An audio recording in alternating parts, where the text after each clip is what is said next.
trong ảo mộng, mà từ đó ta thức tỉnh như thể bước ra khỏi một giấc mơ. Đó là nghĩa thứ nhất của trí tuệ. Bút tạo ra một sự thức tỉnh bên trong bạn. Những người bình thường đều đang ngủ. Ngay cả khi bạn nghĩ bạn đang thức thì cũng không phải đâu. Bước đi trên đường, bạn nghĩ mình hoàn toàn thức. Nhưng từ góc độ của một vị Phật, bạn đang say ngủ, bởi vì có 1001 giấc mơ và ý nghĩ đang la hét bên trong bạn. Ánh sáng bên trong bạn bị che mờ trong một giấc ngủ. Đúng vậy, mắt bạn rõ ràng là đang mở, nhưng người ta có thể bước đi khi đang mơ, đang ngủ mà mắt vẫn mở. Nhưng con mắt bên trong bạn không mở. Bạn vẫn chưa biết bạn là ai. Bạn không nhìn vào thực tại của chính mình. Bạn chưa thức dậy. Một tâm trí đầy những ý nghĩ thì chưa thức dậy và không thể nào thức dậy được. Chỉ có tâm trí đã bỏ đi những suy nghĩ và tư tưởng, đã xua tan những đám mây để mặt trời có thể tỏa sáng, mới là tâm trí sáng suốt, tâm trí đã thức tỉnh. Trí tuệ chính là khả năng sống trong hiện tại.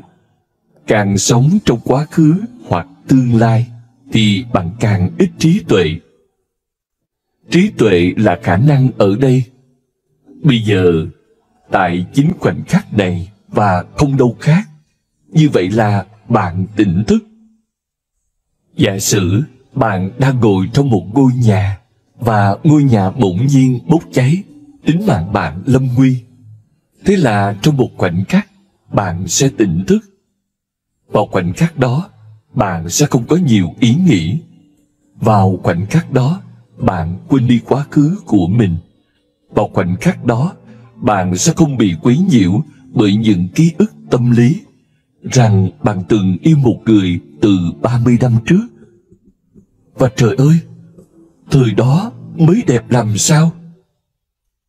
Hoặc ký ức bạn đang ở nhà hàng Trung Quốc, vương vấn hương vị của những món ăn còn nóng hổi. Bạn sẽ không còn ở trong những suy nghĩ đó. Không, khi nhà bạn đang cháy, bạn không thể tư duy theo cách này.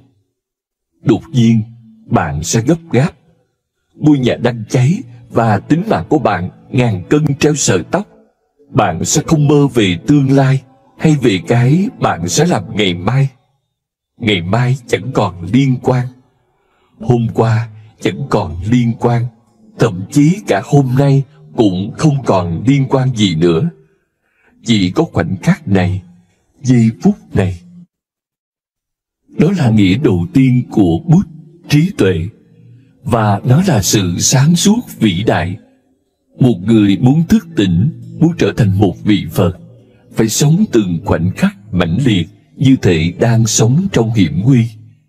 Nghĩa đầu tiên là trái ngược với ngủ. Cố nhiên, bạn chỉ có thể thấy thực tại khi bạn không ngủ. Bạn chỉ có thể đối mặt với nó. Bạn chỉ có thể nhìn vào cặp mắt của chân lý hay Thượng Đế khi bạn tỉnh thức. Bạn có hiểu được ý nghĩa của sự mãnh liệt của việc sống trong hiểm nguy không? Hoàn toàn tỉnh thức thì có sự sáng suốt. Sự sáng suốt đó mang tới tự do. Sự sáng suốt đó mang tới chân lý. Nghĩa thứ hai của Bút là nhận ra và chú ý. Một vị Phật là người nhận ra cái giả là cái giả, và đã mở mắt ra để thấy cái thật là cái thật. Nhận chân cái giả là khởi đầu để hiểu chân lý. Chỉ khi bạn thấy cái giả là giả, bạn mới có thể nhận rõ chân lý là gì. Bạn không thể tiếp tục sống trong ảo giác. Bạn không thể tiếp tục sống trong những đức tin của mình. Bạn không thể tiếp tục sống trong những định kiến nếu bạn muốn biết chân lý. Cái giả phải được nhận ra là giả. Đó là nghĩa thứ hai của Bút. Nhận ra cái giả là giả, cái không thật là không thật. Giả sử Bạn vốn tin vào Thượng Đế. Bạn sinh ra đã là người Thiên Chúa giáo hay Hindu giáo hay Hồi giáo. Bạn đã được dạy rằng Thượng Đế tồn tại. Bạn được dạy phải kính sợ Thượng Đế. Nếu bạn không tin vào ông ta thì bạn sẽ đau khổ, sẽ bị trừng phạt. Thượng Đế rất hung tợn. Ông ta sẽ không bao giờ tha thứ cho bạn. Thượng Đế Do Thái nói, ta là một Thượng Đế đố kỵ. Hãy thờ phụng chỉ mình ta và không ai khác. Thượng Đế Hồi giáo cũng nói tương tự. Chỉ có một Thượng Đế và không có Thượng Đế nào khác. Chỉ có một nhà tiên tri của Thượng Đế, Mohammed, và không có nhà tiên tri nào khác. Mohammed là người sáng lập Hồi giáo. Sự áp đặt này ăn sâu vào bạn đến mức nó có thể vẫn cứ còn lẩn khuất ngay cả khi bạn bắt đầu mất niềm tin vào Thượng Đế. Bạn được nuôi dạy để tin vào Thượng Đế, và bạn đã tin. Đây là đức tin. Thượng Đế thực sự có tồn tại hay không chẳng ảnh hưởng gì tới đức tin của bạn. Chân lý chẳng liên quan gì tới đức tin của bạn. Dù bạn tin hay không thì chân lý cũng chẳng vì thế mà khác đi. Nhưng nếu bạn tin vào Thượng Đế, bạn sẽ tiếp tục nhìn thấy, hay ít nhất nghĩ rằng bạn nhìn thấy Thượng Đế. Nếu bạn không tin vào Thượng Đế, sự hoài nghi đó sẽ ngăn bạn biết. Tất cả các đức tin đều ngăn cản bạn, bởi vì chúng trở thành định kiến xung quanh bạn. Chúng trở thành tấm màn che tư tưởng mà Đức Phật gọi là Avarana. Người trí tuệ không có tin hay không tin. Người trí tuệ luôn rộng mở để nhận biết trong bất cứ trường hợp nào. Nếu Thượng Đế ở đó, anh ta sẽ nhận ra, nhưng không phải theo đức tin của anh ta. Anh ta không có đức tin. Chân lý chỉ xuất hiện trong một trí tuệ không đức tin. Khi đã tin rồi, bạn không để lại chút khoảng không nào để chân lý có thể đến với bạn. Định kiến của bạn đã lên ngôi. Bạn không thể thấy những điều đi ngược lại đức tin của mình. Bạn sẽ trở nên sợ hãi. Bạn sẽ trở nên lung lay. Bạn sẽ bắt đầu run rẩy. Bạn đã đầu tư quá nhiều vào đức tin của mình, quá nhiều cuộc sống, quá nhiều thời gian, quá nhiều lời cầu nguyện. 5 lần cầu nguyện mỗi ngày. Trong 50 năm, một người đã dâng hiến cho đức tin của anh ta. Giờ đây, làm sao anh ta có thể nhận ra thực tế là không có Thượng Đế? Một người đã dành cả cuộc đời để tin rằng không có Thượng Đế. Làm sao anh ta có thể tới xem Thượng Đế có hay không? Anh ta sẽ tiếp tục lảng tránh. Điều tôi đang nói không liên quan đến việc liệu Thượng Đế có tồn tại hay không. Tôi đang nói những điều liên quan đến bạn, chứ không phải Thượng Đế. Cần một tâm trí thông suốt, cần trí tuệ để không níu bám vào bất cứ đức tin nào. Khi đó, bạn sẽ giống như một tấm gương. Bạn phản chiếu mọi thứ mà không bóp méo nó. Đó là nghĩa thứ hai của Bụt. Người trí tuệ không theo chủ nghĩa hay tôn giáo nào. Người trí tuệ không tin hay không tin. Đó không phải là cách của người ấy. Người ấy nhìn vào cuộc sống và sẵn sàng để thấy bất cứ cái gì. Người ấy không đặt rào chắn cho tầm nhìn của mình. Tầm nhìn của người ấy thông suốt. Chỉ những người như vậy mới đạt tới chân lý. Nghĩa thứ ba của gốc từ Bụt, trí tuệ, là biết, là hiểu. Đức Phật biết cái đang diễn ra, ông ấy hiểu cái đang diễn ra. Và trong chính sự thấu hiểu đó, ông ấy tự do khỏi mọi sự bó buộc. Bụt nghĩa là biết theo nghĩa thấu hiểu, chứ không theo nghĩa tích lũy kiến thức. Phật không tích lũy kiến thức. Người trí tuệ không quan tâm nhiều đến thông tin hay kiến thức. Người trí tuệ quan tâm nhiều đến khả năng biết. Điều người ấy quan tâm là việc biết, chứ không phải kiến thức. Việc biết cho bạn sự thấu hiểu, mà thiếu đi sự thấu hiểu thực sự. Kiến thức là giả, nó lừa bịp. Nó chỉ cho bạn cảm giác rằng bạn biết, nhưng bạn hoàn toàn chẳng biết gì. Bạn có thể tích lũy thật nhiều kiến thức nếu muốn.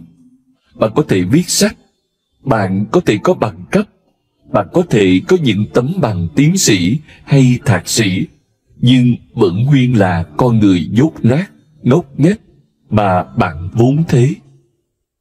Những bằng cấp đó không thay đổi bạn, chúng không thể thay đổi bạn. Trên thực tế, sự ngốc nghếch của bạn trở nên mạnh mẽ hơn. Giờ đây, nó đã có bằng cấp. Nó đã có thể chứng tỏ mình thông qua bằng cấp. Nó không thể chứng tỏ mình thông qua cuộc sống. Nhưng thông qua bằng cấp thì được. Nó chẳng thể chứng tỏ bất cứ điều gì qua bất cứ cách nào khác.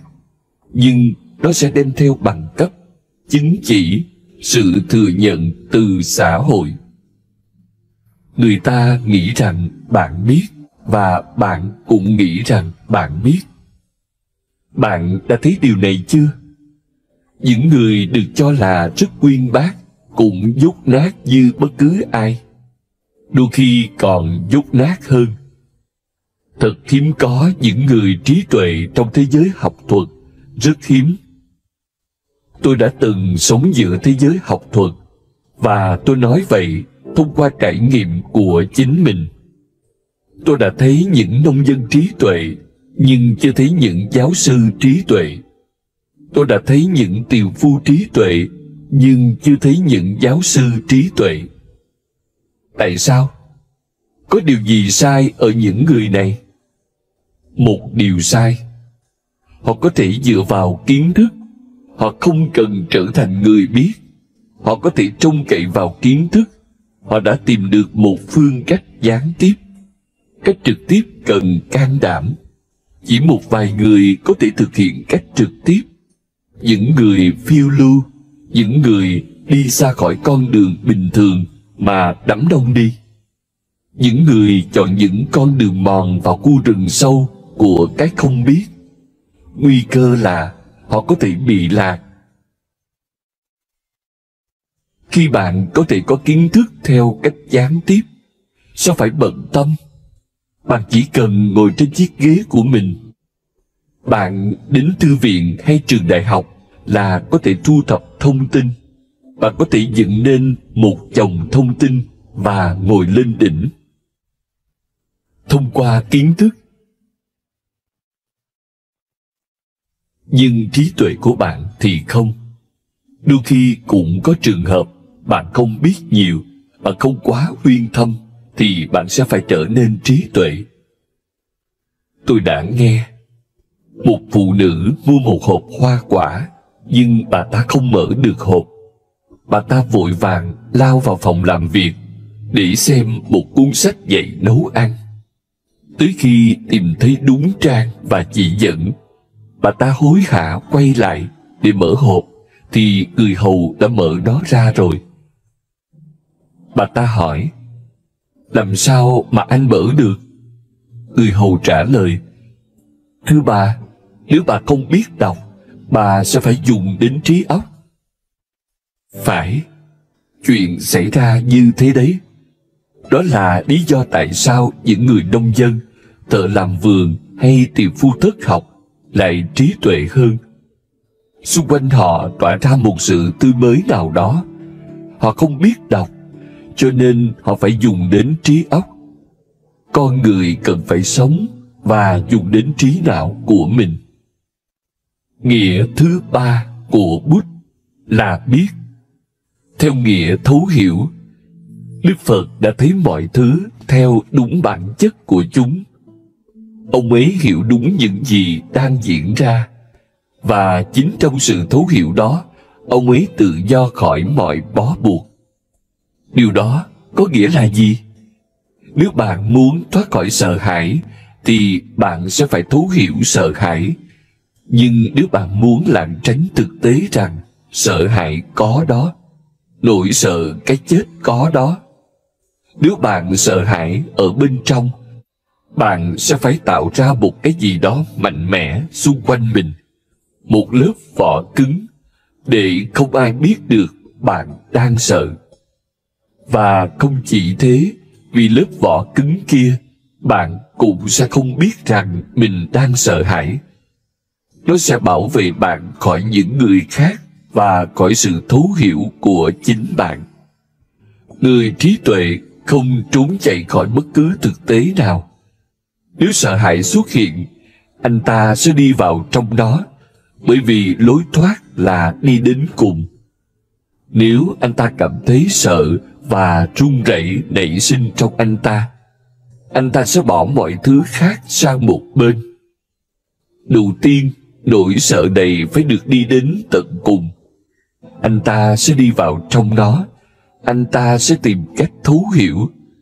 Anh ta sẽ không tìm cách để không sợ. Anh ta sẽ không đặt câu hỏi đó. Anh ta sẽ chỉ đặt một câu hỏi. Nỗi sợ này là gì? Nó ở đây. Nó là một phần của tôi. Đó là thực tại của tôi. Tôi phải đi vào trong nó. Tôi phải thấu hiểu nó. Nếu tôi không thấu hiểu nó, thì tôi sẽ luôn mù mờ về một phần con người mình. Và làm sao tôi biết mình là ai nếu tôi tiếp tục lảng tránh những phần con người mình? Tôi sẽ không thấu hiểu nỗi sợ. Tôi sẽ không thấu hiểu cái chết. Tôi sẽ không thấu hiểu sự tức giận. Tôi sẽ không thấu hiểu sự căm ghét của mình. Tôi sẽ không thấu hiểu sự đố kỵ của mình. Tôi sẽ không thấu hiểu cái này và cái kia. Thế bạn làm sao để biết chính mình đây? Tất cả những điều này đều là bạn. Đó là bản thể của bạn. Bạn phải đi vào mọi thứ ở đó, mọi ngóc ngách và xó xỉnh. Bạn phải thám hiểm nỗi sợ. Thậm chí nếu bạn đang run rẩy thì cũng chẳng có gì đáng lo. Run rẩy, nhưng hãy cứ dấn bước. Run rẩy còn tốt hơn nhiều là trốn chạy.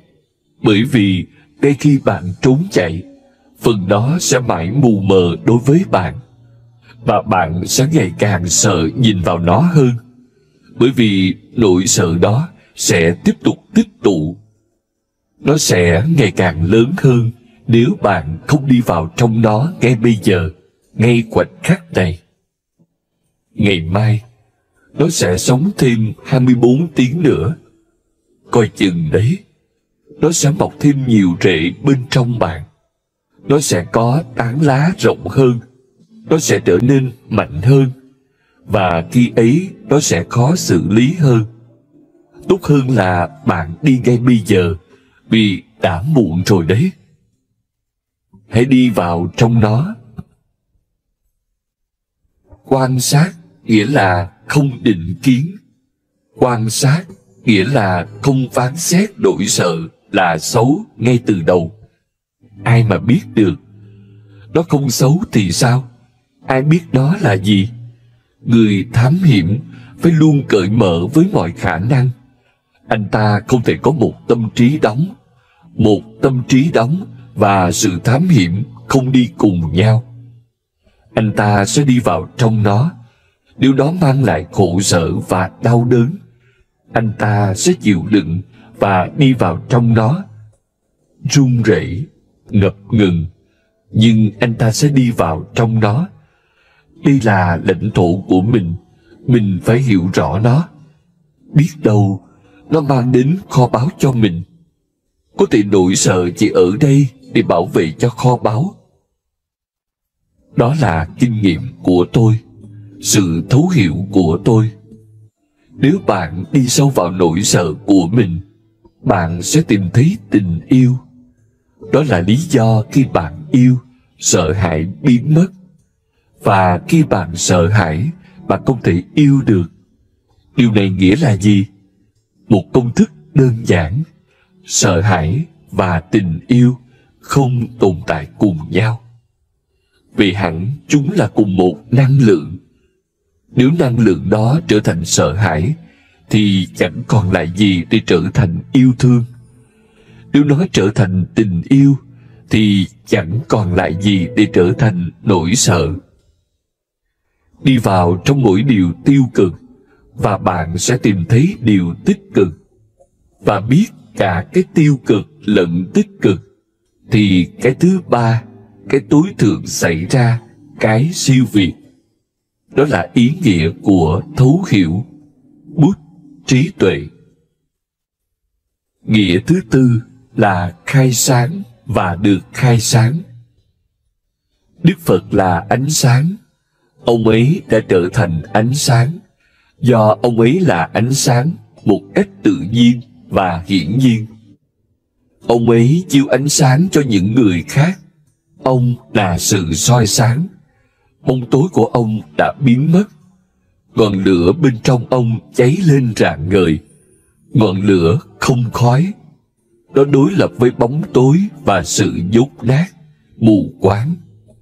Đây là nghĩa thứ tư, trở thành ánh sáng, được khai sáng. Bình thường bạn là bóng tối, một lục địa tối tăm, chưa được thám hiểm. Con người hơi lạ một chút. Họ tiếp tục thám hiểm Himalaya. Họ tiếp tục thám hiểm Thái Bình Dương. Họ tiếp tục vươn tới mặt trăng và sao hỏa. Chỉ có một thứ họ không bao giờ thử: thám hiểm bản thể bên trong. Loài người đã hạ cánh trên mặt trăng, nhưng lại chưa hạ cánh trên chính bản thể của mình. Điều này thật lạ. Có lẽ hạ cánh trên mặt trăng chỉ là một sự trốn chạy.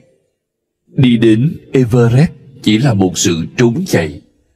Có lẽ anh ta không muốn đi vào trong, bởi vì anh ta quá sợ hãi. Anh ta thay thế bằng một vài sự thám hiểm khác để cảm thấy ổn. Nếu không, anh ta sẽ cảm thấy tội lỗi. Bạn bắt đầu leo lên một ngọn núi và bạn cảm thấy ổn. Nhưng ngọn núi vĩ đại nhất lại ở bên trong bạn, và bạn vẫn chưa leo. Bạn bắt đầu lặn sâu xuống Thái Bình Dương. Nhưng Thái Bình Dương vĩ đại nhất là ở bên trong bạn, và bạn vẫn chưa thăm dò, chưa vẽ bản đồ.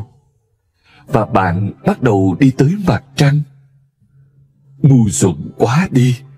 Bạn đang lãng phí năng lượng của mình để đi tới mặt trăng, trong khi mặt trăng thực sự ở bên trong bạn, bởi vì ánh sáng thực sự ở bên trong bạn. Người trí tuệ trước hết sẽ đi vào trong. Trước khi đi tới bất cứ nơi nào khác, bạn sẽ đi vào trong chính bản thể của mình. Đó là điều đầu tiên, và nó lẽ ra phải là ưu tiên số một. Chỉ khi đã biết chính mình thì bạn mới có thể đi nơi nào đó khác. Khi đó, dù đi đâu, bạn cũng sẽ đem theo phúc lạc xung quanh bạn. Một sự bình an, một sự tĩnh lặng, một sự ca tụng. Nghĩa thứ tư là được khai sáng. Trí tuệ là tia lửa, được trợ giúp, được phối hợp. Nó sẽ trở thành ngọn lửa, ánh sáng và hơi ấm. Nó có thể trở thành ánh sáng. Nó có thể trở thành sự sống. Nó có thể trở thành tình yêu. Tất cả những điều này đều nằm trong từ khai sáng. Người đã được khai sáng không có những góc tối trong bản thể của mình. Tất cả giống như buổi sớm mai, vầng dương nằm trên đường chân trời. Sự tối tăm và ảm đạm của đêm đen không còn.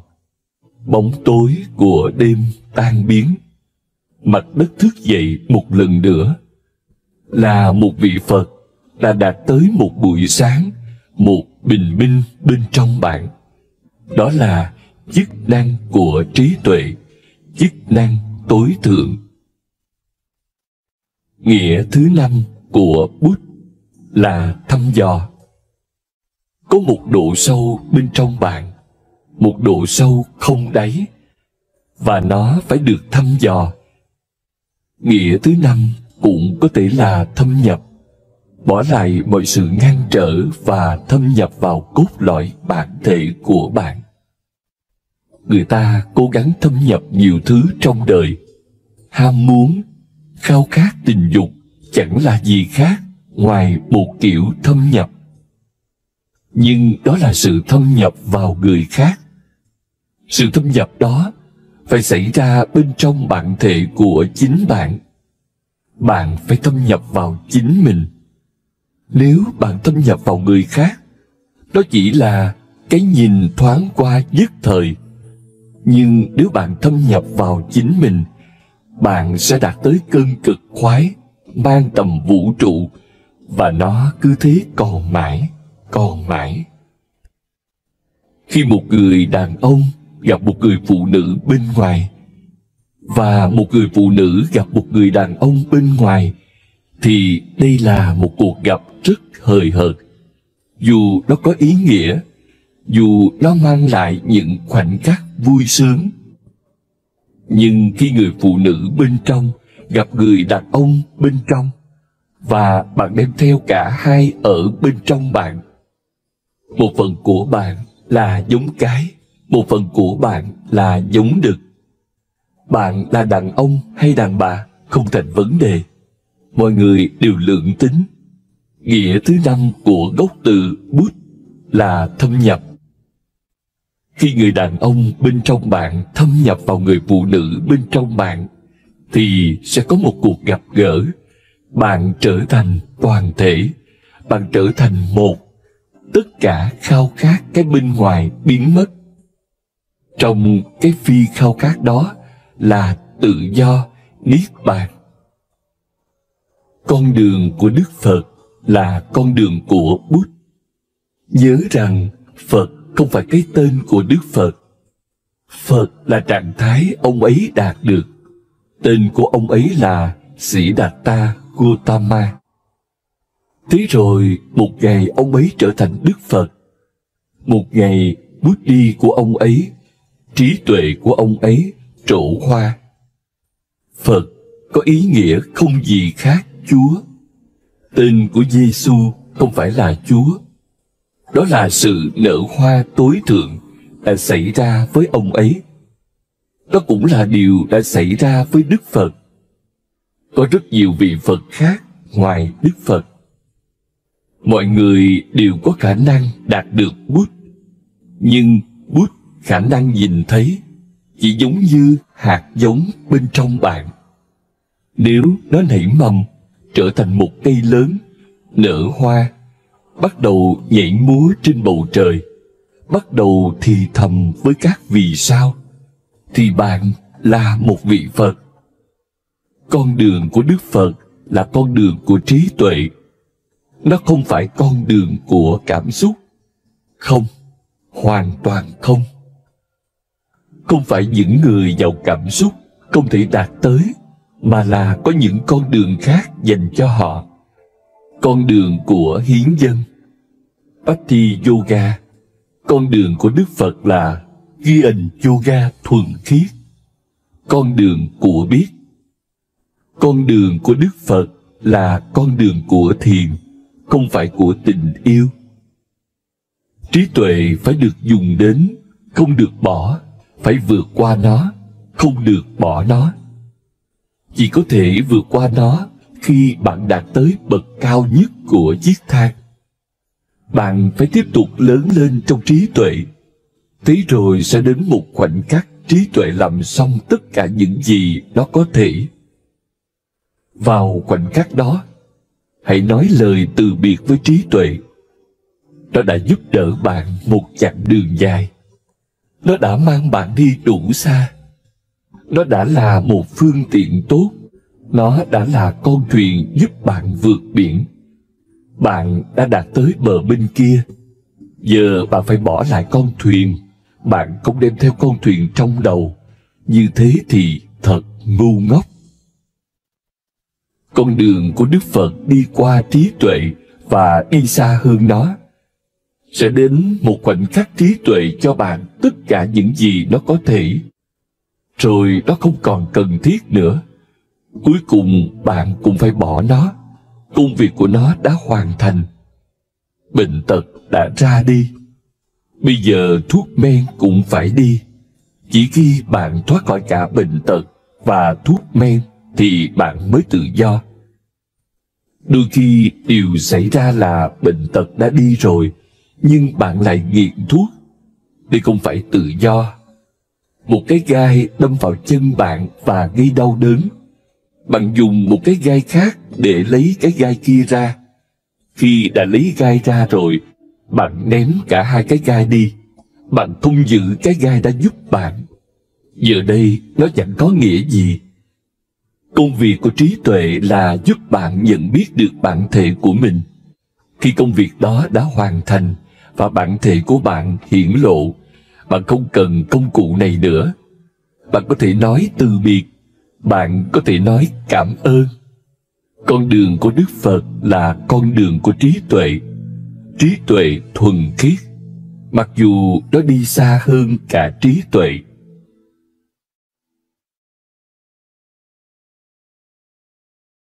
Đức Phật. Tác giả Ô Sô. Người dịch Lê Xuân Khoa. Sự ra đời của một vị hoàng đế. Những ẩn dụ đẹp đẽ này phải được thấu hiểu với sự đồng cảm bao la, với trực giác lớn lao, với tình yêu thi ca, không phải với logic. Nếu không, bạn sẽ phá hủy chúng. Đức Phật giáng trần. Mỗi con người đều được sinh ra để làm một vị Phật. Mọi người đều có hạt mầm Phật tính bên trong. Nếu bạn nhìn vào đám đông, điều này có vẻ không đúng lắm. Nếu đúng thì hẳn phải có rất nhiều vị Phật. Nhưng chúng ta chẳng mấy khi được nghe nói về vị Phật nào. Chúng ta chỉ biết rằng ở đâu đó 25 thế kỷ trước, một ông Siddhartha Gautama nào đó đã trở thành Đức Phật. Ai mà biết chuyện đó có thật hay không? Nó có thể là một thần thoại, một câu chuyện đẹp, một sự an ủi, một liều thuốc giảm đau cho đám đông, để họ giữ hy vọng rằng một ngày kia họ cũng sẽ trở thành Phật. Ai mà biết liệu Đức Phật có phải một sự thật lịch sử hay không? Quá nhiều câu chuyện đã được thêu dệt xung quanh Đức Phật, tới mức ông ấy giống một nhân vật thần thoại hơn là thực tế. Khi ông ấy chứng ngộ, các vị thần từ thiên đường chơi thứ âm nhạc mê ly và nhảy múa quanh ông. Sao chuyện này có thể là lịch sử được? Hoa từ trên bầu trời trút lên ông, những bông hoa vàng và bạc, hoa kim cương và ngọc lục bảo. Ai có thể tin rằng chuyện này là lịch sử? Đúng vậy. Tôi đồng ý rằng đây không phải là lịch sử, đây là thi ca. Nhưng nó tượng trưng cho một điều mang tính lịch sử, bởi điều đã xảy ra bên trong Đức Phật vô song đến mức không có cách nào khác để diễn tả nó ngoài dùng thi ca. Không có những bông hoa thực trút lên Đức Phật. Toàn thể hiện hữu hân hoan, bởi vì ta không thể tách rời khỏi nó. Khi bạn bị đau đầu, cả thân thể bạn khó chịu, và khi cơn đau đầu đi qua, cả thân thể bạn cảm thấy dễ chịu và khỏe mạnh. Chúng ta không tách rời khỏi hiện hữu. Chừng nào bạn chưa là một vị Phật, thì bạn là một cơn đau đầu. Cơn đau đầu cho chính bạn, cơn đau đầu cho những người khác, cơn đau đầu cho hiện hữu. Bạn là cái gai đâm vào da thịt của hiện hữu. Khi cơn đau đầu tan biến, khi một người trở thành một vị Phật, cơn đau khôn nguôi mà anh ta tạo cho chính mình và những người khác tan biến. Tôi xác nhận điều này. Tôi là một nhân chứng. Hẳn nhiên toàn thể hiện hữu hân hoan, nhảy múa, ca hát. Nhưng miêu tả nó như thế nào đây? Ta không thể chụp ảnh nó, vì thế mới có những ẩn dụ, biểu tượng, ví von này. Người ta nói rằng khi Đức Phật vừa chào đời thì mẹ ông qua đời. Đó có thể là một thực tế lịch sử hoặc không? Nhưng cảm giác của tôi thì đó không phải một thực tế lịch sử. Bởi vì họ nói rằng mỗi khi một vị Phật ra đời, người mẹ sẽ mất ngay sau đó. Và điều này không đúng. Đã có rất nhiều vị Phật, mẹ của Giêsu đã không chết. Mẹ của Mahavira đã không chết. Mahavira là người sáng lập Kỳ Na giáo. Mẹ của Krishna đã không chết.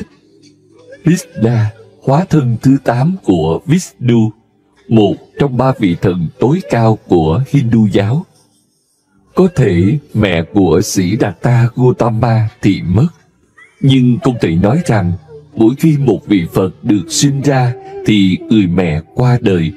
Đó không phải thực tế lịch sử. Nhưng tôi biết nó có một số ý nghĩa không mang tính lịch sử. Mẹ ở đây không có nghĩa là người mẹ. Mẹ ở đây nghĩa là quá khứ của bạn. Bạn được tái sinh khi bạn trở thành Phật. Quá khứ của bạn có chức năng giống như một dạ con, như người mẹ. Khoảnh khắc vị Phật chào đời, khoảnh khắc bạn chứng ngộ, quá khứ của bạn chết đi. Cái chết đó là cần thiết. Điều này tuyệt đối đúng. Nó xảy ra với Mahavira, với Krishna, với Giêsu. Nó luôn luôn xảy ra. Để truyền tải nó, người ta nói rằng mỗi khi một vị Phật chào đời thì người mẹ qua đời. Bạn sẽ phải có sự đồng cảm để hiểu những điều này. Tôi có thể hiểu được rằng khi nhìn vào đại đa số nhân loại, thật khó thấy có khả năng nào để mỗi con người trở thành một vị Chúa hay một vị Phật. Khi nhìn vào một hạt mầm, bạn có tin rằng một ngày nào đó nó có thể trở thành một bông hoa sen không? Khi nhìn vào hạt mầm này, mổ xẻ nó, liệu bạn có thể kết luận rằng hạt mầm này sẽ trở thành hoa sen không? Dường như chúng chẳng có chút quan hệ nào. Hạt mầm trông chẳng có gì đặc biệt, và khi bạn mổ xẻ nó, bạn chẳng tìm thấy gì bên trong ngoài sự trống rỗng. Mặc dù vậy, mỗi hạt mầm đều mang một bông hoa sen bên trong, và mỗi con người đều mang một vị Phật bên trong. Người ta nói rằng khi Đức Phật chào đời, một hiền nhân vĩ đại 120 tuổi ngay lập tức vội vã đi từ dãy Himalaya tới. Các đệ tử của ông hỏi: "Thầy đi đâu thế ạ?" Ông ta chạy. Họ hiếm khi nào thấy ông bước đi, bởi vì ông ta quá già, và ông ta không trả lời họ vì không kịp thời gian. Ông chỉ nói: "Ta không có thì giờ để trả lời." Các đệ tử theo vị hiền nhân xuống đồng bằng. Đức Phật chào đời ở gần dãy Himalaya, tại biên giới giữa Nepal và Ấn Độ. Vị hiền nhân tức tốc đi đến cung điện của vua. Nhà vua không thể tin vào mắt mình, bởi vị hiền nhân này vốn nổi tiếng là không đi đâu cả. Ông ta đã sống trong một hang đá ít nhất 50 năm. Nhà vua chạm vào chân ông và hỏi: "Tại sao ngài lại tới đây? Có chuyện gì vậy?" Vị hiền nhân đáp: "Ta không có nhiều thời gian. Cái chết của ta đang cận kề, cho nên ta phải chạy. Con của bệ hạ đâu? Ta phải tới để thấy ngài ấy." Đức Phật mới chỉ 1 ngày tuổi. Khoảnh khắc ông vừa chào đời thì vị hiền nhân này bắt đầu chạy. Mất 24 tiếng để ông ta tới đồng bằng. Nhà vua không thể tin nổi, bởi vị hiền nhân này rất nổi tiếng, một bậc thầy của các bậc thầy. Sao ông ta lại hứng thú với hoàng tử bé đến vậy? Đứa trẻ ngay lập tức được mang đến, và vị hiền nhân 120 tuổi chạm chân cậu bé, rồi bắt đầu khóc. Người cha bối rối, người mẹ thì bị sốc. Sao ông ấy lại khóc? Có gì không ổn sao? Họ hỏi ông ta, tại sao ngài khóc? Đứa trẻ sẽ không sống được ư? Hay sắp có tai họa xảy ra? Xin ngài nói rõ, sao ngài lại khóc? Ông ta đáp, không, ta không khóc vì tai họa nào hết. Ta đang khóc vì vui sướng. Ta đã thấy, và ta cũng đang khóc, bởi vì ta sẽ không sống tới lúc nhìn thấy con người này nở hoa hoàn toàn. Ta chỉ được thấy khi ngày ấy còn trong nụ hoa, nhưng ngay cả thế thì cũng đã quá nhiều. Được nhìn vị Phật trong nụ hoa đã là quá nhiều. Ta khóc vì vui, bởi một vị thần đã chào đời. Ta cũng khóc vì buồn, bởi ta sẽ không thể thấy Ngài ấy lớn lên. Ngày tháng còn lại của ta rất ít.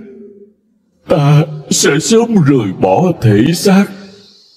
Ta sẽ không thể thấy sự nở hoa Ngài ấy mang cho thế giới, hương thơm Ngài ấy mang cho thế giới.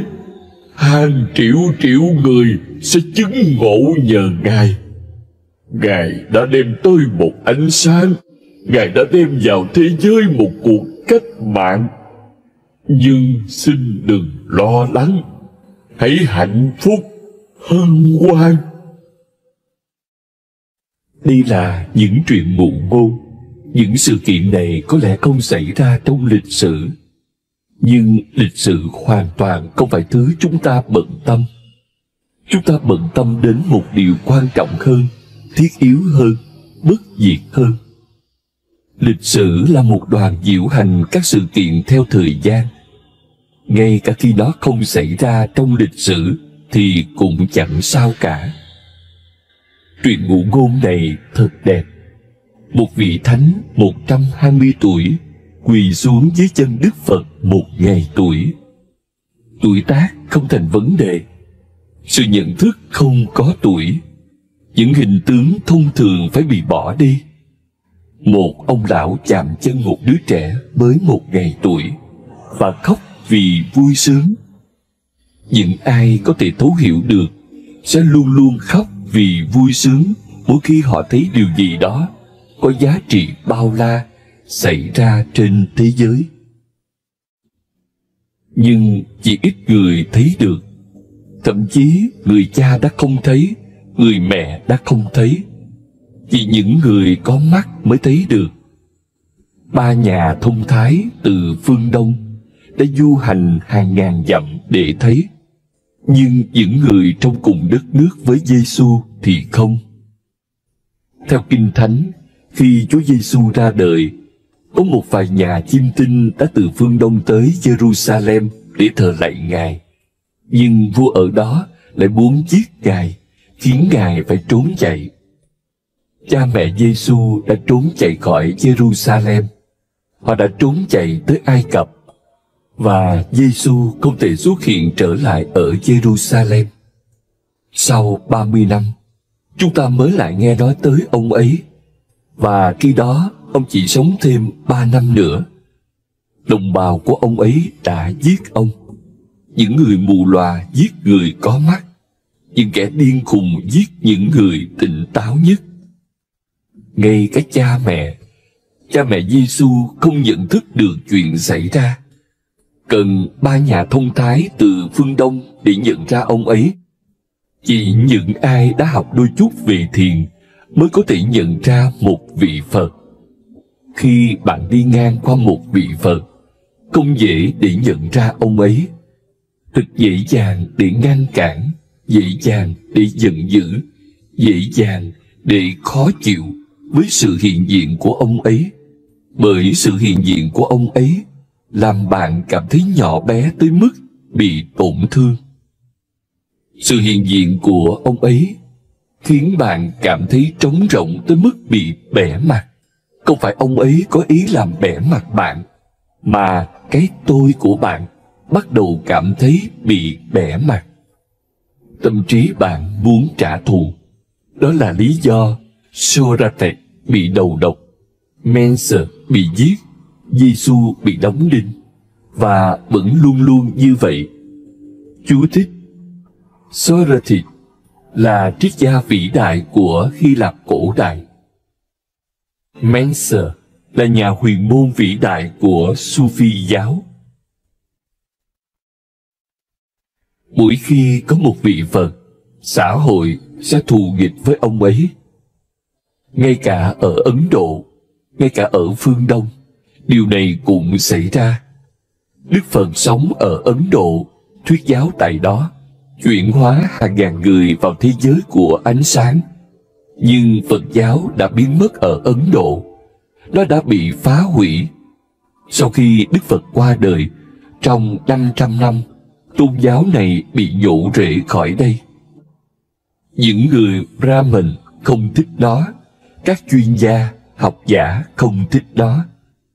Chú thích: Brahmin là đẳng cấp cao nhất ở Ấn Độ, gồm tu sĩ, triết gia, học giả, vân vân. Nó nguy hiểm cho nghề nghiệp của họ. Nếu Đức Phật đúng thì tất cả các thầy tu đều sai.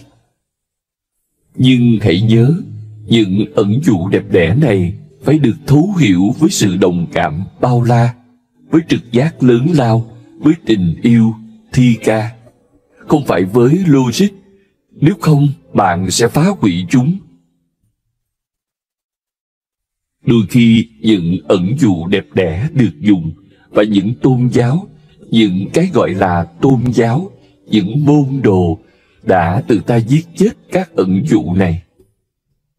Người ta nói rằng mỗi khi Mohammed di chuyển trên sa mạc, một đám mây sẽ di chuyển ngay trên đầu để che chở cho ông. Này nhé, đứng giữa các sa mạc Ả Rập thì khác nào đứng trong lò lửa. Đó không phải một thực tế lịch sử. Không có đám mây nào làm việc này cả. Ngay cả loài người còn không hiểu Mohammed, thì làm sao đám mây tội nghiệp kia lại hiểu? Người ta đuổi bắt Mohammed. Cả đời ông ấy trốn chạy từ thành phố này qua thành phố khác. Cả đời ông ấy luôn sống trong hiểm nguy. Sự sống còn luôn là vấn đề. Khi con người không thể hiểu ông ấy, thì làm sao một đám mây tội nghiệp lại hiểu được? Cho nên nó không thể là lịch sử. Nhưng tôi vẫn thích nó. Ẩn dụ này thật đẹp đẽ. Ẩn dụ này chỉ đơn giản nói rằng những đám mây còn thông minh hơn con người. Nó nói rằng ngay cả những đám mây còn hiểu được vẻ đẹp của con người này và bảo vệ ông ấy, thậm chí đi ngược lại quy luật tự nhiên. Mỗi khi Mohammed đi thì chúng cũng đi. Ngay cả khi không có gió, đám mây vẫn tiếp tục che chở cho ông. Nó cho thấy sự dốt nát của loài người to lớn đến mức ngay cả những đám mây còn thông minh hơn nhiều. Người ta nói rằng Đức Phật đi đến đâu thì ở đó. Những cây đã chết từ lâu lại bắt đầu mọc ra những chiếc lá xanh. Đó là thơ ca đẹp đẽ, thơ ca đầy ý nghĩa, thơ ca đáng yêu, và ta phải thiền về chúng. Tôi không nghĩ đó là lịch sử, nhưng nó vẫn có ý nghĩa. Nó có lẽ không phải thực tế, nhưng là chân lý. Thực tế thuộc về những sự kiện thông thường. Thực tế là người anh em họ của Đức Phật, Devadatta, đã cố gắng giết ông bằng nhiều cách. Một lần khi Đức Phật đang tọa thiền, thì từ trên đỉnh đồi, Devadatta đẩy một tảng đá lớn xuống chỗ ông, và tảng đá bắt đầu lăn xuống. Đây là thực tế. Devadatta cố gắng giết Đức Phật, bởi vì ông ta không thể tin nổi. Sao Đức Phật có thể chứng ngộ? bọn ta đã chơi cùng nhau. Bọn ta đã được dạy dỗ cùng nhau. Nếu ta không chứng ngộ, sao hắn lại chứng ngộ? Devadatta tự tuyên bố mình đã chứng ngộ, mặc dù ông ta chưa chứng ngộ, và ông ta có lẽ đã được chấp nhận là chứng ngộ nếu Đức Phật không ở đó. Nhưng làm sao bạn có thể tuyên bố rằng bản thể chưa chứng ngộ của mình đã chứng ngộ trước sự hiện diện của một Đức Phật? Không thể nào. Ông ta phải tiêu diệt Đức Phật. Ông ta đã đẩy một tảng đá. Câu chuyện sau đó là tảng đá tới gần Đức Phật thì đổi hướng. Chuyện đó không thể là thực tế, nhưng nó là chân lý. Chân lý là một hiện tượng cao hơn nhiều. Devadatta thả một con voi điên để giết Đức Phật. Con voi điên lao đến hung tợn, nhưng khi tới chỗ Đức Phật, nó nhìn ông và quỳ xuống chạm chân ông. Việc Devadatta thả một con voi điên là một thực tế, nhưng việc nó quỳ xuống trước Đức Phật thì không. Đó là thi ca, tuyệt đối thi ca, nhưng là về chân lý mênh mông. Hãy nhớ, các kinh sách nói về chân lý, chúng không phải sách lịch sử. Sách lịch sử nói về thực tế. Cho nên trong sách lịch sử, bạn sẽ tìm thấy Alexander Đại Đế, Ivan Bạo Chúa, Adolf Hitler và tất cả các loài người thần kinh khác. Còn Đức Phật, Mahavira, Giêsu, họ không phải một phần của sách lịch sử. Đối với họ, chúng ta cần một cách tiếp cận hoàn toàn khác. Thật tốt khi họ không phải một phần của sách lịch sử, bởi vì họ không phải một phần của lịch sử. Họ tới từ cái cao hơn, họ thuộc về cái cao hơn. Họ chỉ dành cho những ai sẵn sàng vươn tới và bay tới cái cao hơn. Ngày Đức Phật chào đời, ông là con trai của một vị vua vĩ đại, đứa con trai duy nhất, và ông ra đời khi nhà vua đã già, rất già. Cả vương quốc hân hoan vui sướng. Người dân đã chờ đợi từ lâu. Nhà vua rất được yêu mến. Ông ấy đã phụng sự họ. Ông là người tử tế và có lòng trắc ẩn. Ông sống yêu thương và chia sẻ. Ông đã làm cho vương quốc của mình thịnh vượng nhất lúc bấy giờ. Nhưng chúng đã cầu nguyện cho nhà vua của họ có một đứa con trai, bởi vì ông chưa có ai nối dõi. Thế rồi Đức Phật chào đời khi nhà vua đã già, một việc ngoài mong đợi. Ai nấy đều chúc tụng, hân hoan tưng bừng. Tất cả những nhà chiêm tinh của vương quốc tụ họp nhau lại để dự đoán về Đức Phật. Cậu bé được đặt tên là Sĩ Đạt Ta, bởi vì nó có nghĩa là sự thỏa nguyện. Nhà vua đã được thỏa nguyện, khao khát của ông đã được thỏa nguyện, ham muốn mãnh liệt nhất của ông. Ông đã mong đợi đứa con này cả đời, cho nên tên cậu bé là Sĩ Đạt Ta. Nó đơn giản nghĩa là sự thỏa nguyện khao khát sâu thẳm nhất. Đứa con này làm cho cuộc sống của nhà vua trở nên có ý nghĩa, có giá trị. Những chiêm tinh gia vĩ đại đưa ra dự đoán, và họ đều đồng thuận với nhau, ngoại trừ một nhà chiêm tinh trẻ. Tên anh ta là Kondana. Nhà vua hỏi, điều gì sẽ xảy đến trong cuộc đời con trai ta? Và tất cả chiêm tinh gia giơ hai ngón tay, ngoại trừ Kondana chỉ giơ một ngón. Nhà vua nói, xin đừng nói với ta bằng những biểu tượng. Ta là một người đơn giản, ta không biết gì về chiêm tinh. Nói cho ta biết, các vị ngụ ý gì với hai ngón tay?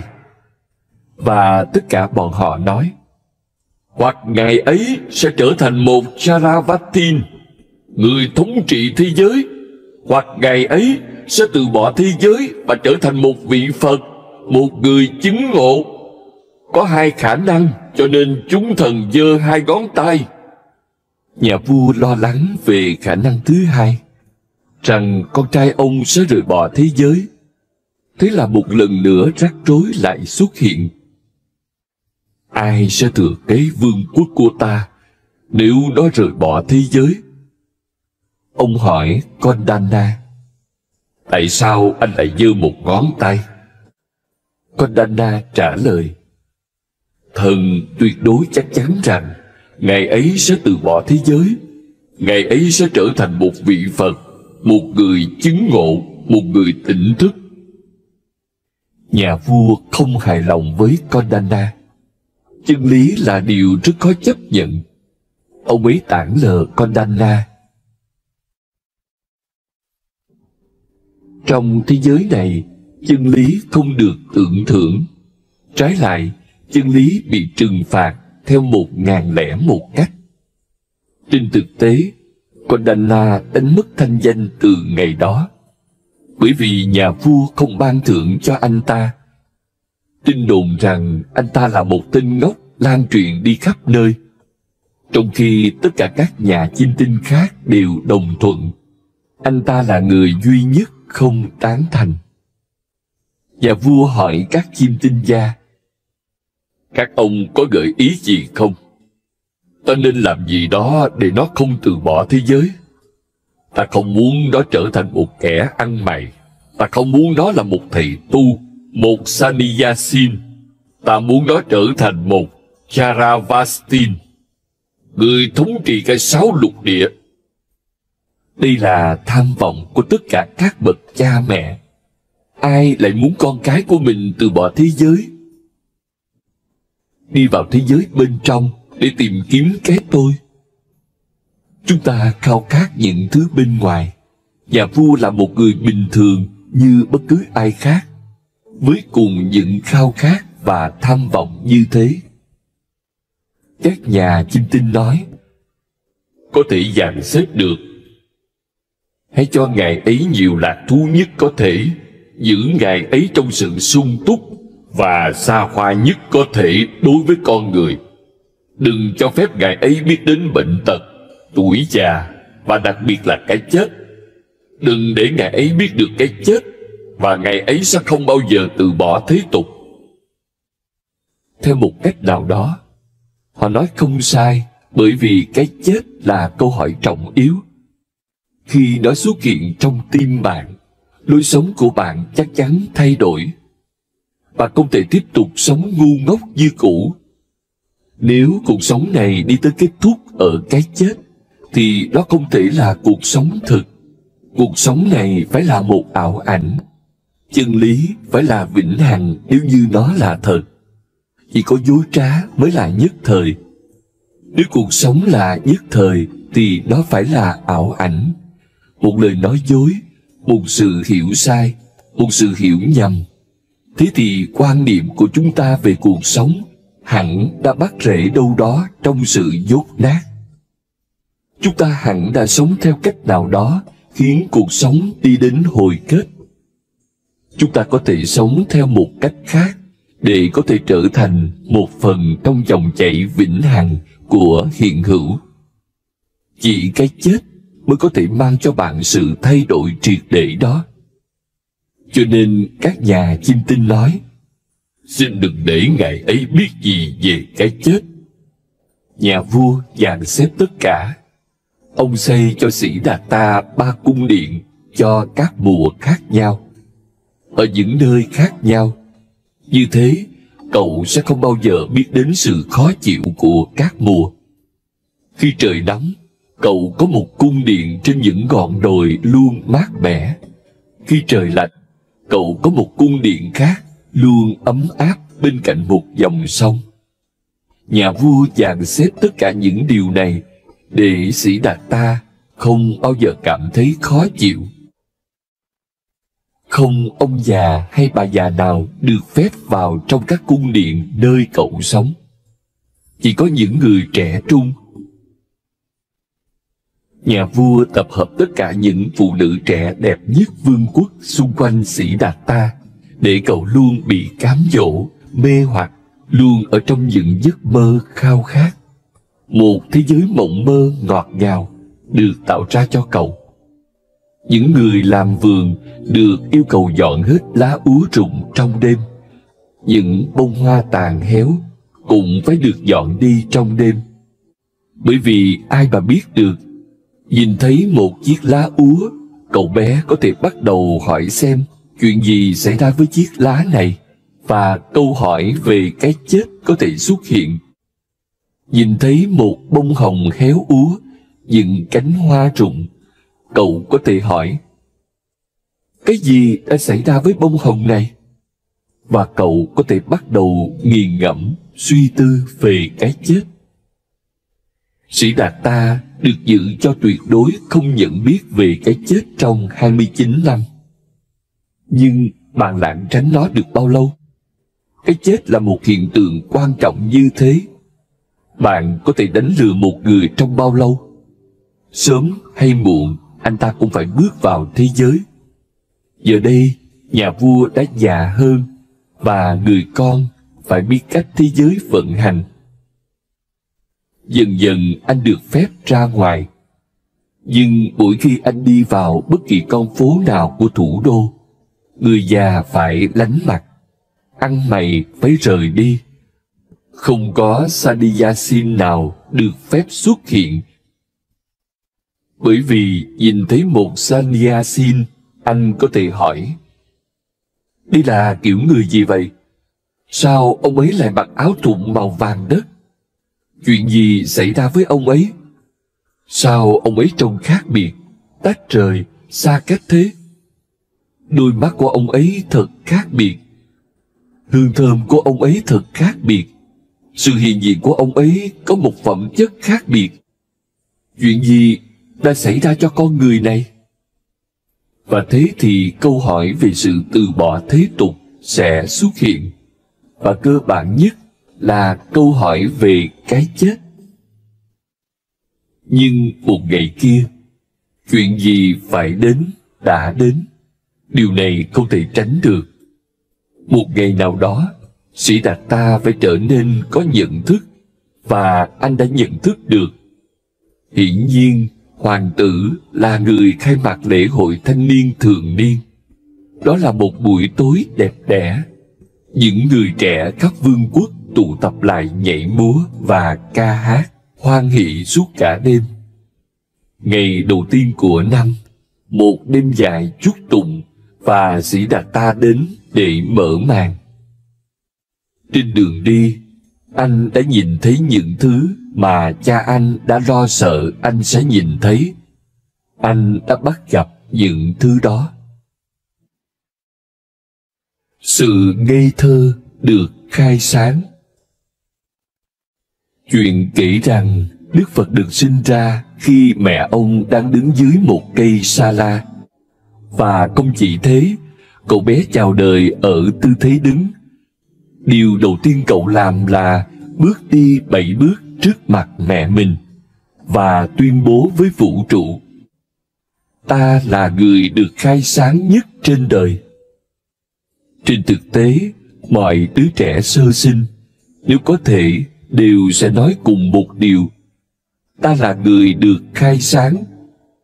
Nếu mọi đứa trẻ sơ sinh đều có thể bước, chúng sẽ bước 7 bước và tuyên bố với toàn thể thế giới: ta là người được khai sáng nhất trên đời, độc nhất.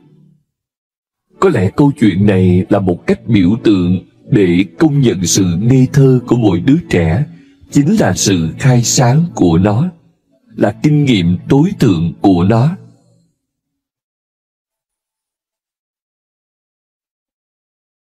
Tuổi trưởng thành. Câu chuyện thật đẹp. Kể từ đây, nó trở thành thần thoại, nhưng vẫn đầy ý nghĩa. Câu chuyện tiếp tục như sau. Indra, tức là đế thích, người đứng đầu tất cả các vị thần, cảm thấy lo lắng vì một người có khả năng chứng ngộ lại đang bị rối trí. phải làm một điều gì đó hiện hữu, không được phép bỏ lỡ một bản thể chứng ngộ. Vì vậy, người ta nói rằng Indra đã đem theo một vài vị thần xuống trần thế. Đường phố luôn luôn thông thoáng khi Siddhartha đi qua. Không có bất cứ người nào được phép bước vào. Chỉ có những vị thần mới có thể bước vào. Đó là lý do họ tạo ra thần thoại. Bởi vì các vị thần thì vô hình song họ có thể thị hiện bất cứ lúc nào. Đầu tiên, một vị thần trong tình trạng ốm đau và bị sốt đi ngang qua cỗ xe ngựa. Nếu con phố đông đúc người qua lại, có lẽ Siddhartha đã không trông thấy ông ta. Nhưng con phố trống trải, những ngôi nhà trống rỗng, chẳng có phương tiện nào khác, chỉ có cỗ xe bằng vàng của anh. Siddhartha nhìn thấy người này đang run rẩy và hỏi người đánh xe: người này bị sao vậy? Bấy giờ, người lái cỗ xe ngựa lâm vào thế tiến thoái lưỡng nan, bởi vì mệnh lệnh của nhà vua là không để chàng trai trẻ này biết được việc con người bị ốm. Người này thì bệnh nặng tới mức dường như sắp ngã ngay ra đó mà chết. Nhưng Indra đã định đoạt. Ông ta buộc người đánh xe kể sự thật. Bởi vì số cuộc bổn phận của ngươi không phải là hướng tới vị vua già đó. Bổn phận của ngươi là hướng tới chân lý. Đừng bỏ lỡ thời điểm này. Bởi vì người này sẽ trở thành một người chứng ngộ, và ngươi sẽ được ban phước lớn, vì ngươi sẽ trở thành nguyên nhân kích hoạt tiến trình. Đừng bỏ lỡ. Ngươi có thể không bao giờ tìm thấy cơ hội như thế này trong hàng triệu kiếp đâu. Tất nhiên chuyện đó thật rõ ràng. Người đánh xe nói: tôi không được phép nói điều này, nhưng làm sao tôi có thể dối gạt ngài? Sự thật là trước đây, tất cả mọi người đều bị di dời khỏi những đường phố mà ngài du hành qua. Tôi tự hỏi người này từ đâu tới, bởi vì nơi nào cũng có lính gác và quân đội. Không ai được phép bước vào con đường mà cỗ xe đang chạy. Người này bị bệnh. Siddhartha hỏi: bệnh là gì? Người đánh xe giải thích: bệnh là thứ sinh ra cùng chúng ta. Chúng ta mang theo tất cả các loại bệnh trong thân thể. Thỉnh thoảng trong hoàn cảnh nào đó, một điểm yếu mà ngài đem theo bên trong mình nhận được sự trợ giúp từ bên ngoài, và ngài bị nhiễm bệnh, ngài trở nên đau ốm.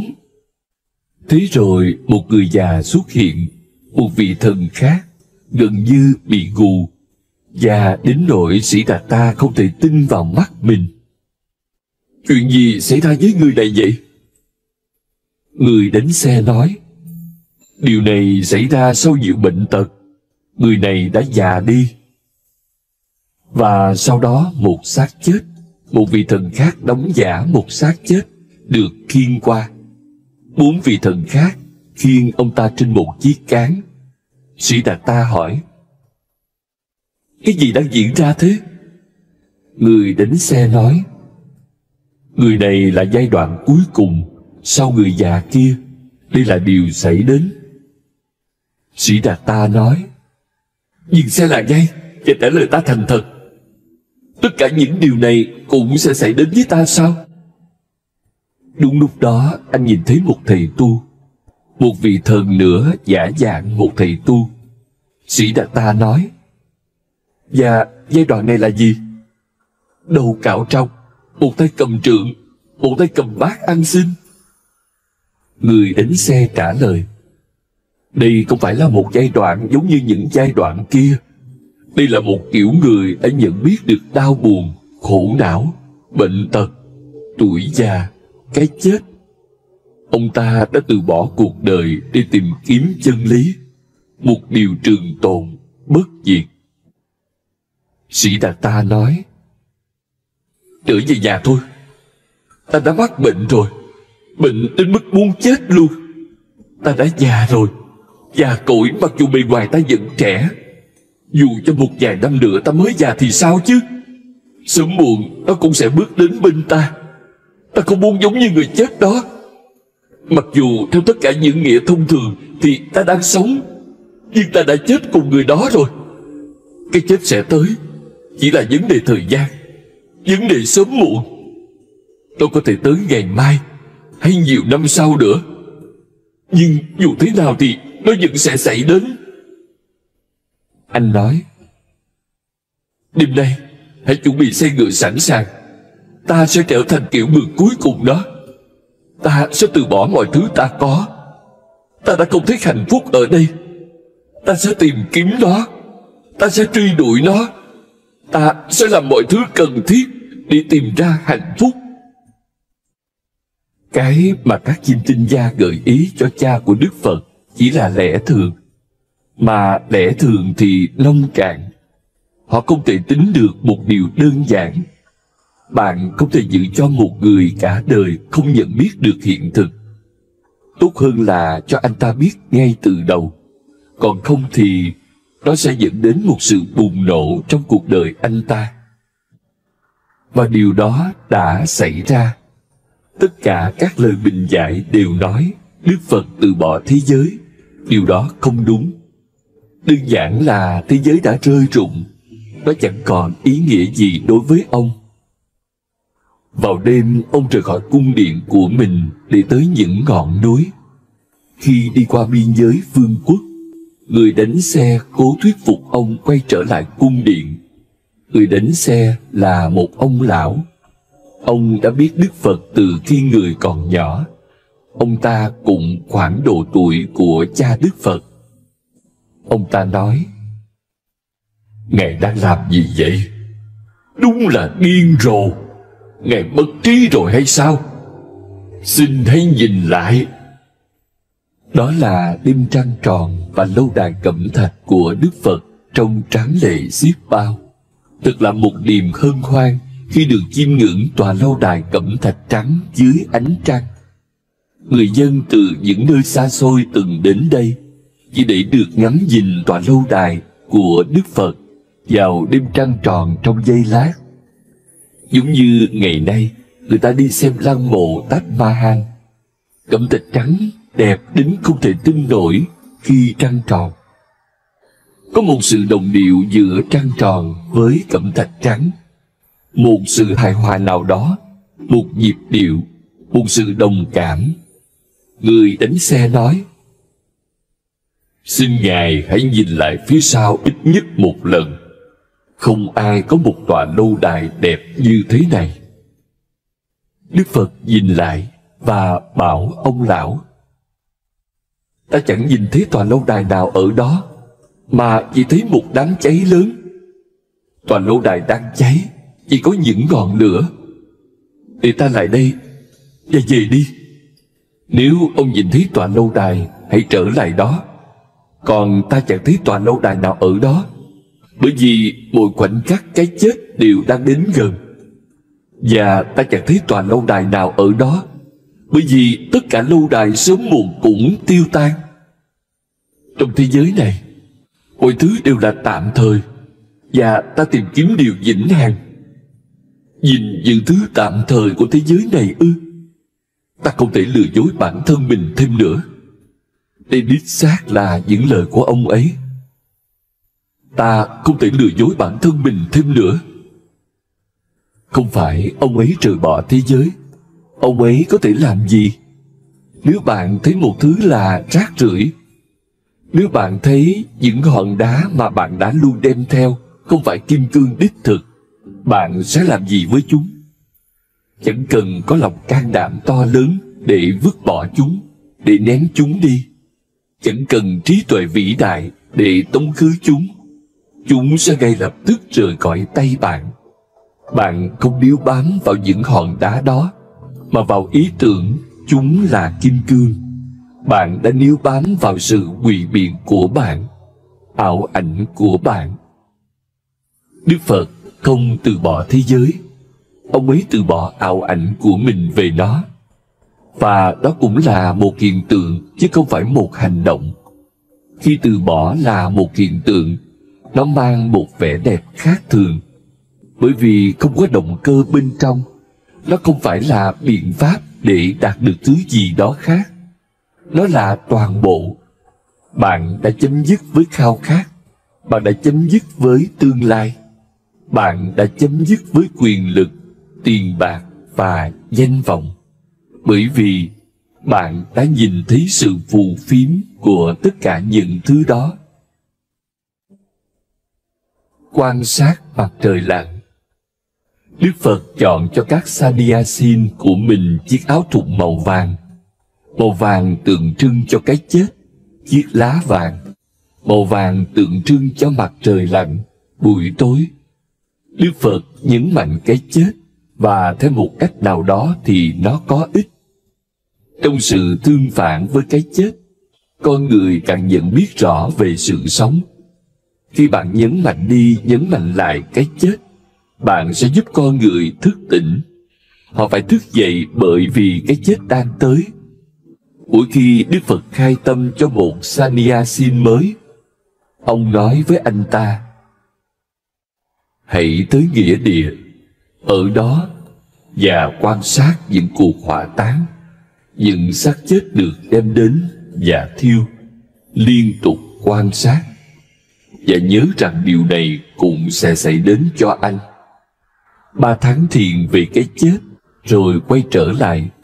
Đó là khởi đầu của Sannyas. Chú thích: Sannyas có thể tạm hiểu là sự từ bỏ và đi theo cuộc sống tâm linh.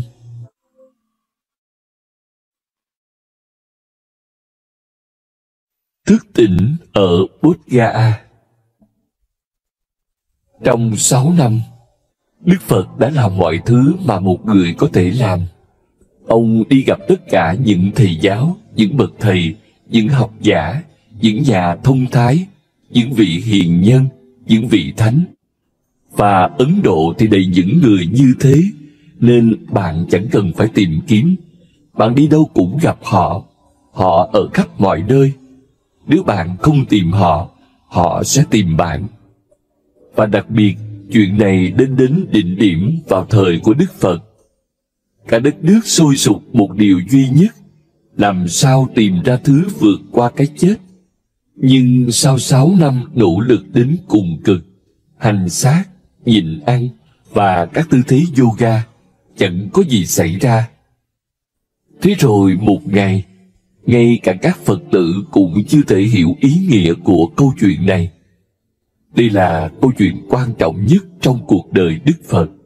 Không gì so sánh được với nó.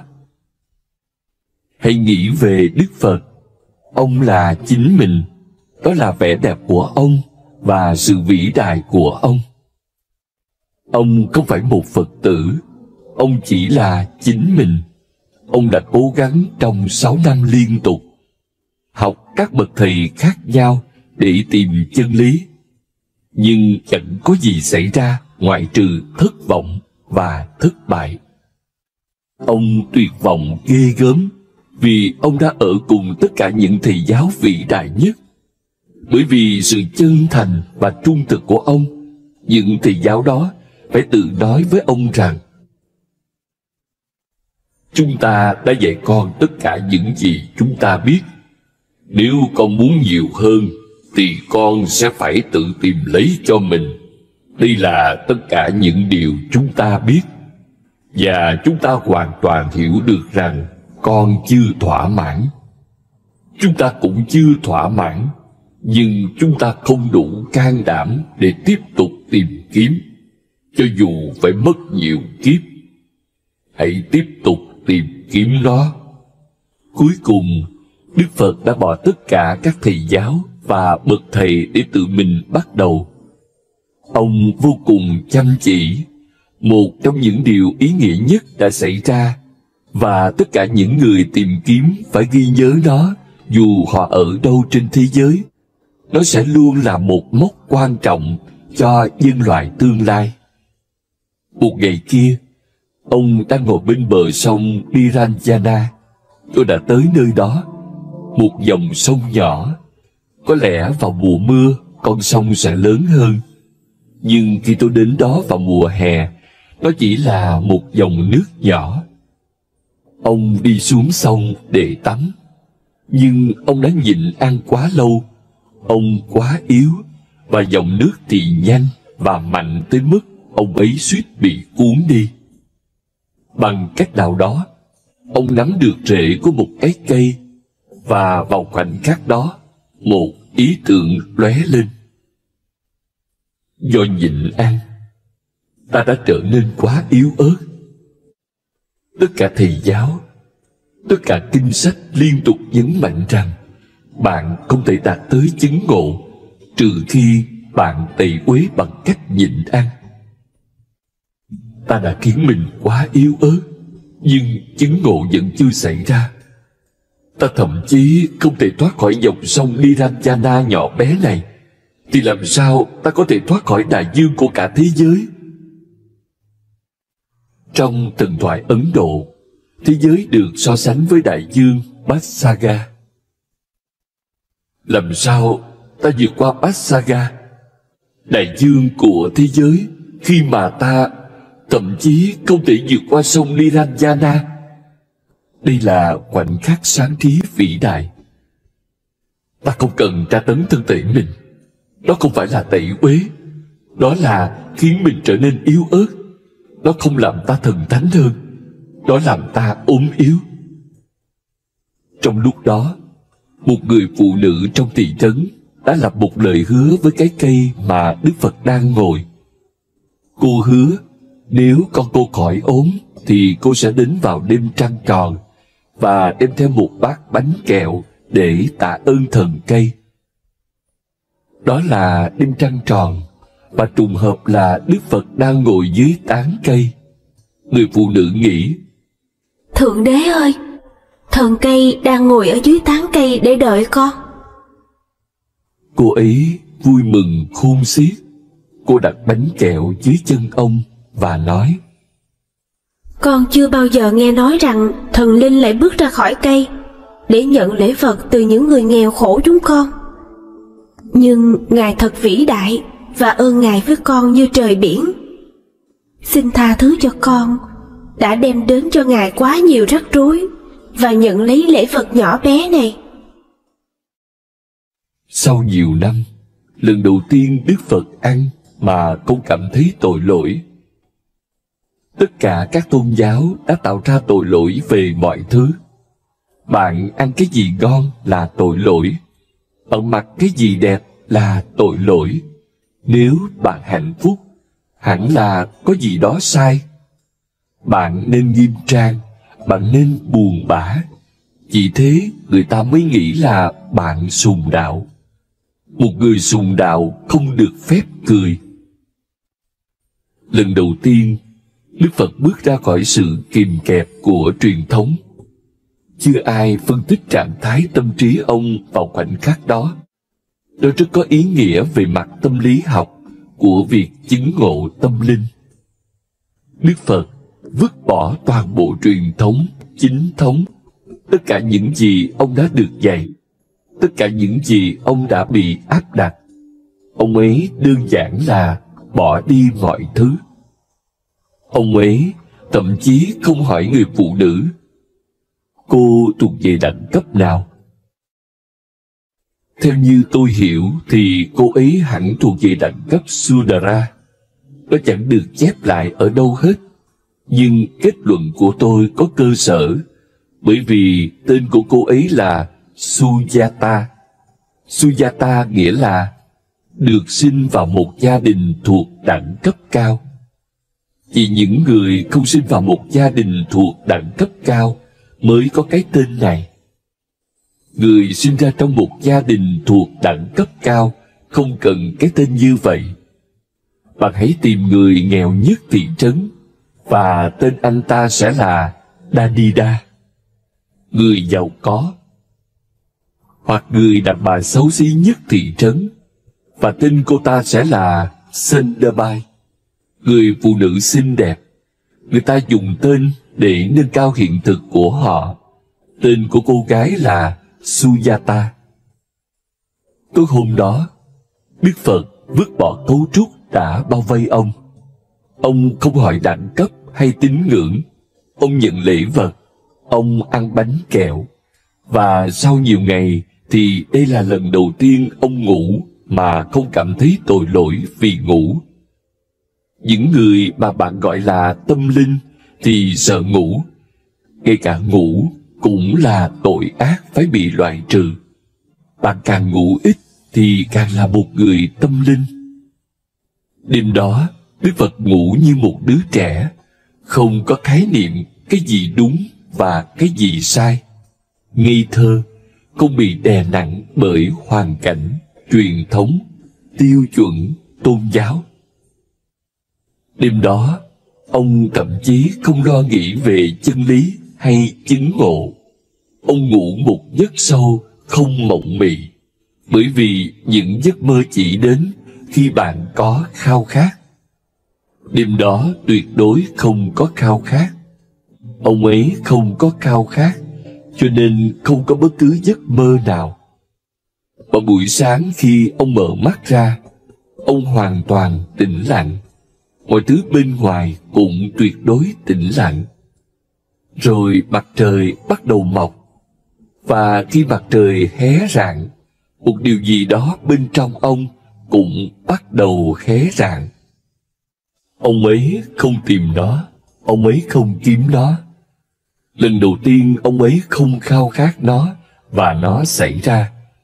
Ông ấy ngập tràn ánh sáng. Người đàn ông Sĩ Đạt Ta trở thành Đức Phật.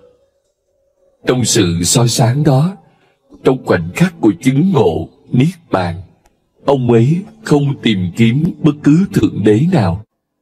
Toàn thể hiện hữu là thiên liêng, không có đấng sáng tạo tách rời. Toàn thể hiện hữu ngập tràn ánh sáng và ngập tràn ý thức. Cho nên không có thượng đế nhưng lại đầy thần tính. Đó là một cuộc cách mạng trong thế giới của các tôn giáo. Đức Phật tạo ra một tôn giáo không có thượng đế. Lần đầu tiên, thượng đế không còn ở trung tâm của một tôn giáo. Bản thể con người trở thành trung tâm của tôn giáo, tận cùng bên trong ngập tràn thần tính. Nên bạn không phải đi đâu, chỉ đơn giản là ngừng đi ra ngoài. Bạn phải ở nguyên bên trong, từ từ, chậm rãi, an định ở trung tâm của bạn. Ngày mà bạn an định ở trung tâm, sự bùng nổ xảy ra. Cử chỉ nhỏ nhất. Một ngày nọ, Đức Phật đang đi dạo cùng đệ tử. Điều này hẳn là xảy ra trước khi ông chứng ngộ. Ông ấy thu nhập một vài đệ tử ngay từ trước khi ông ấy chứng ngộ, bởi vì một ánh sáng đã bắt đầu lan tỏa, giống như ánh sớm của buổi bình minh. Khi mặt trời vẫn chưa mọc, nhưng bầu trời đã chuyển sang màu đỏ và mặt đất tràn ngập ánh sáng. Mặt trời vừa mới hé rạng trên đường chân trời.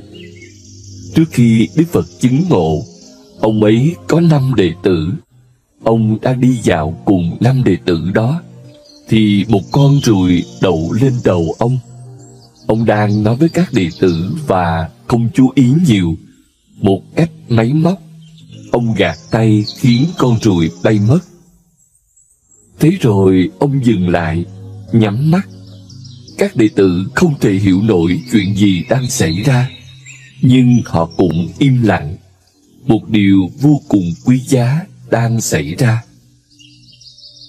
Gương mặt ông sáng bừng lên, và ông giơ tay thật chậm rãi. Một lần nữa gạt nó qua trán, như thể con ruồi vẫn còn đậu ở đó. Nó đã bay đi rồi. Các đệ tử hỏi: "Thầy đang làm gì vậy? Con ruồi đâu còn đó nữa." Ông ấy nói: "Nhưng bây giờ ta gạt tay một cách ý thức. Khi nãy ta đã không ý thức. Ta đã bỏ lỡ một cơ hội để có ý thức. Ta đã quá chú ý vào việc nói chuyện với các vị, và cánh tay đã cử động một cách máy móc. Nó nên cử động có ý thức. Bây giờ ta đang cử động nó theo cách lẽ ra nên như thế." Đây là điều Đức Phật ngụ ý khi ông ấy nói về con đường của đức hạnh, trở nên tỉnh giác đến mức ngay cả những hành động nhỏ, những cử chỉ nhỏ, tất cả đều ngập tràn sự nhận biết.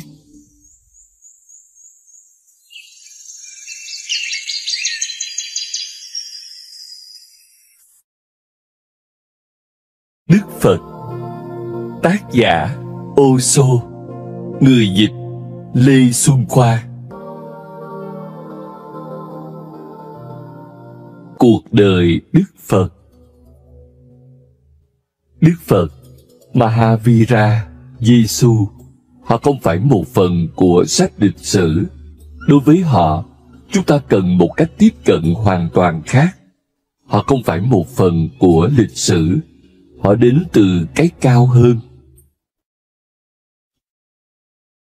Đi tìm chứng ngộ. Vào hôm trước khi Đức Phật rời cung điện lúc nửa đêm, vợ ông đã sinh hạ một đứa trẻ. Một câu chuyện thật con người quá đẹp. Trước khi rời khỏi cung điện, ông muốn ít nhất một lần nhìn mặt đứa trẻ. Con của ông biểu tượng cho tình yêu giữa ông với vợ. Thế là ông đi đến phòng ngủ của vợ mình. Cô ấy đang ngủ và đứa trẻ nằm cạnh cô, được đắp một tấm chăn. Ông buông bỏ tấm chăn ra và nhìn mặt đứa trẻ, bởi vì có lẽ ông sẽ không bao giờ quay về nữa. Ông sẽ dấn thân vào một cuộc hành hương bất định. Chẳng biết điều gì sẽ xảy đến với cuộc đời ông. Ông đánh đổi mọi thứ: vương quốc của ông, vợ ông, con ông, bản thân ông, để đi tìm chứng ngộ. Một thứ mà ông mới chỉ nghe nói đến như một khả năng, một thứ từng xảy ra trước đây với một vài người tìm kiếm nó. Giống như tất cả mọi người, lòng ông đầy hoài nghi, nhưng khoảnh khắc quyết định đã đến. Chính ngày đó, ông đã nhìn thấy cái chết, ông đã nhìn thấy tuổi già, ông đã nhìn thấy bệnh tật. Và lần đầu tiên, ông cũng đã nhìn thấy một sannyasин. Nó trở thành câu hỏi tối thượng trong ông. Nếu có cái chết, thì việc lãng phí thời gian ở cung điện thật nguy hiểm. Trước khi cái chết đến, ta phải tìm ra điều gì đó cao hơn cái chết. Ông kiên quyết ra đi. Nhưng tâm trí con người, bản tính tự nhiên của con người, ông muốn nhìn mặt đứa trẻ. Ông ấy thậm chí chưa nhìn mặt con mình.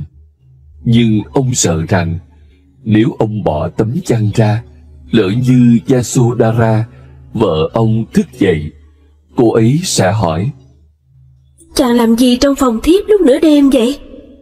Hình như chàng chuẩn bị đi đâu à?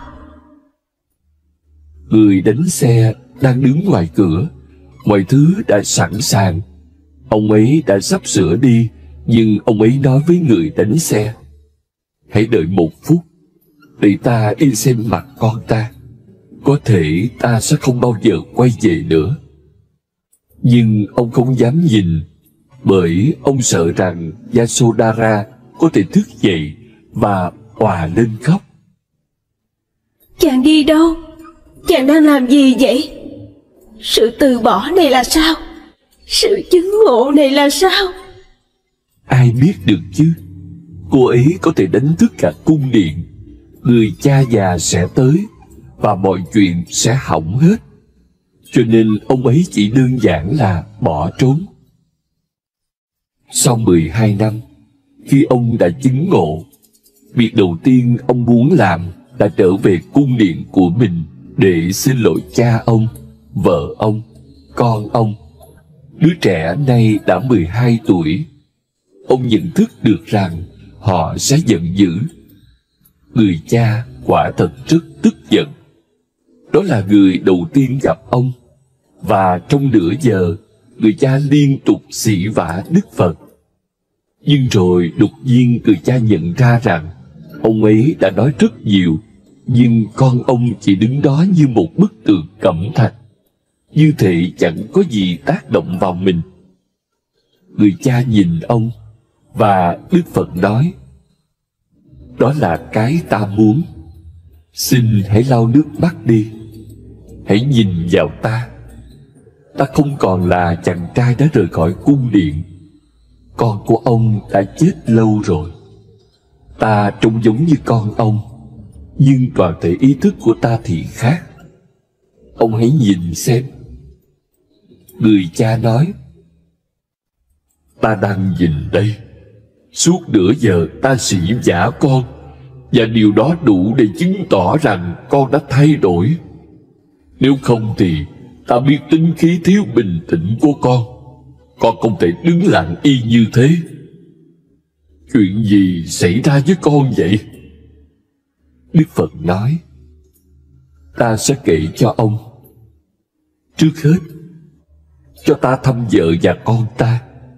Họ hẳn là đang chờ. Họ hẳn đang nghe là ta trở về. Điều đầu tiên vợ ông nói với ông là: thiếp có thể thấy rằng chàng đã được chuyển hóa. 12 năm qua là nỗi đau lớn của thiếp, nhưng không phải vì chàng bỏ đi. Thiếp đau khổ bởi vì chàng đã không nói với thiếp. Nếu chàng đơn giản nói với thiếp rằng chàng đi tìm kiếm chân lý, chàng nghĩ thiếp sẽ ngăn cản chàng ư? Chàng đã làm thiếp tổn thương nhiều lắm. Đây là vết thương thiếp mang trong suốt 12 năm qua. Không phải vì chàng ra đi tìm kiếm chân lý. Đó là một điều đáng để hân hoan. Không phải vì chàng ra đi để chứng ngộ.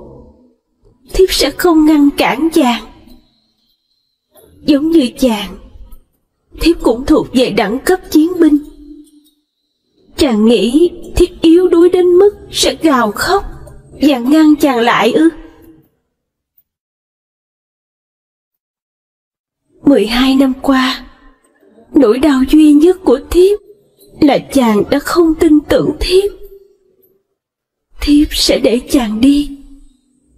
Thiếp sẽ gửi tới chàng lời tiễn biệt.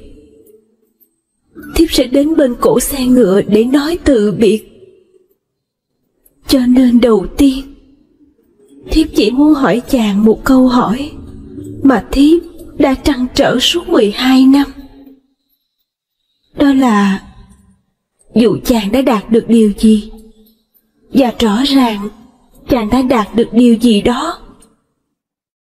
chàng không còn là người đã rời cung điện này. Chàng tỏa ra một ánh sáng khác. Sự hiện diện của chàng hoàn toàn tươi mới. Đôi mắt chàng trông ngần như bầu trời không gợn bóng mây. Chàng đã trở nên quá đẹp đẽ. Chàng vốn vẫn luôn đẹp, nhưng vẻ đẹp này dường như không phải của thế giới này. Sự thanh nhã nào đó từ cái cao hơn đã giáng xuống chàng. Câu hỏi của thiếp là: dù chàng đã đạt được điều gì, chẳng lẽ chàng không thể đạt được nó ở cung điện này ư? Chẳng lẽ cung điện này ngăn cản chân lý ư? Đó là một câu hỏi quá đổi thông minh, và Đức Phật phải đồng tình. Ta lẽ ra có thể đạt được nó ở đây, nhưng lúc đó ta đã không nghĩ ra. Giờ đây ta có thể nói rằng ta có thể đạt được nó tại đây, trong cung điện này. Chẳng cần phải lên núi, chẳng cần phải đi đâu hết. Ta phải đi vào bên trong, và điều đó có thể xảy đến ở bất cứ đâu. Cung điện này cũng ổn như bất cứ nơi nào khác. Nhưng đến giờ ta mới có thể nói vậy. Vào thời điểm đó ta không hề biết. Cho nên nàng hãy tha thứ cho ta. Bởi vì không phải ta không tin tưởng nàng hay sự can đảm của nàng. Thực ra ta đã hoài nghi chính mình. Nếu ta thấy nàng tỉnh dậy, và nếu ta thấy con ta, có thể ta sẽ bắt đầu lưỡng lự. Ta đang làm gì thế này? Rời bỏ người vợ xinh đẹp yêu ta và dâng hiến tất cả cho ta ư? Rời bỏ đứa con mới chào đời của mình ư? Nếu ta rời bỏ đó thì sao ta phải sinh nó ra? Ta đang trốn chạy trách nhiệm. Nếu cha già của ta thức giấc, ta sẽ không thể làm được việc đó. Không phải ta không tin tưởng nàng, mà là ta không tin tưởng chính ta. Ta biết rằng ta có sự do dự. Không phải toàn bộ con người ta đều muốn từ bỏ. Một phần trong ta nói, ngươi đang làm gì vậy? Và một phần khác nói, đây là lúc phải hành động rồi. Nếu ngươi không làm ngay bây giờ thì sẽ càng lúc càng khó khăn hơn. Cha ngươi đang chuẩn bị trao vương miện cho ngươi. Khi ngươi được trao vương miện thì mọi thứ sẽ còn khó hơn nữa. Yasodhara nói với ông, đây là điều duy nhất thiếp muốn hỏi, và thiếp hạnh phúc vô bờ khi chàng đã vô cùng chân thành trả lời rằng điều đó có thể đạt được ở đây, có thể đạt được ở bất cứ nơi nào. Bây giờ con trai chàng đang đứng ở kia, thằng bé 12 tuổi. Nó đã không ngừng hỏi về chàng, và thiếp đã nói với nó, con hãy đợi, cha con sẽ quay về. Ông ấy không thể tàn nhẫn, nghiệt ngã, bất nhân đến thế. Một ngày kia ông ấy sẽ về. Có lẽ việc ông ấy đi để thực hiện cần thời gian. Ngay khi ông ấy thực hiện được nó, điều đầu tiên ông ấy làm sẽ là quay trở về. Con trai chàng đây, và thiếp muốn chàng nói với thiếp, chàng để lại cho nó cái gì? Chàng có gì để cho con trai chàng? Chàng đã cho nó cuộc sống, bây giờ thì còn gì khác? Đức Phật chẳng có gì ngoài cái bát ăn xin, cho nên ông gọi con trai. Cậu bé có tên Rahu, cái tên mà Đức Phật đã đặt cho cậu. Ông gọi Rahu tới gần và trao cho cậu cái bát ăn xin. Ông nói, ta chẳng có gì cả, đây là tài sản duy nhất của ta. Kể từ giờ trở đi, ta sẽ dùng đôi tay của mình làm bát ăn xin để nhận thức ăn, để xin ăn. Khi trao cho con chiếc bát ăn xin này, là ta đang khai tâm cho con vào Saniya.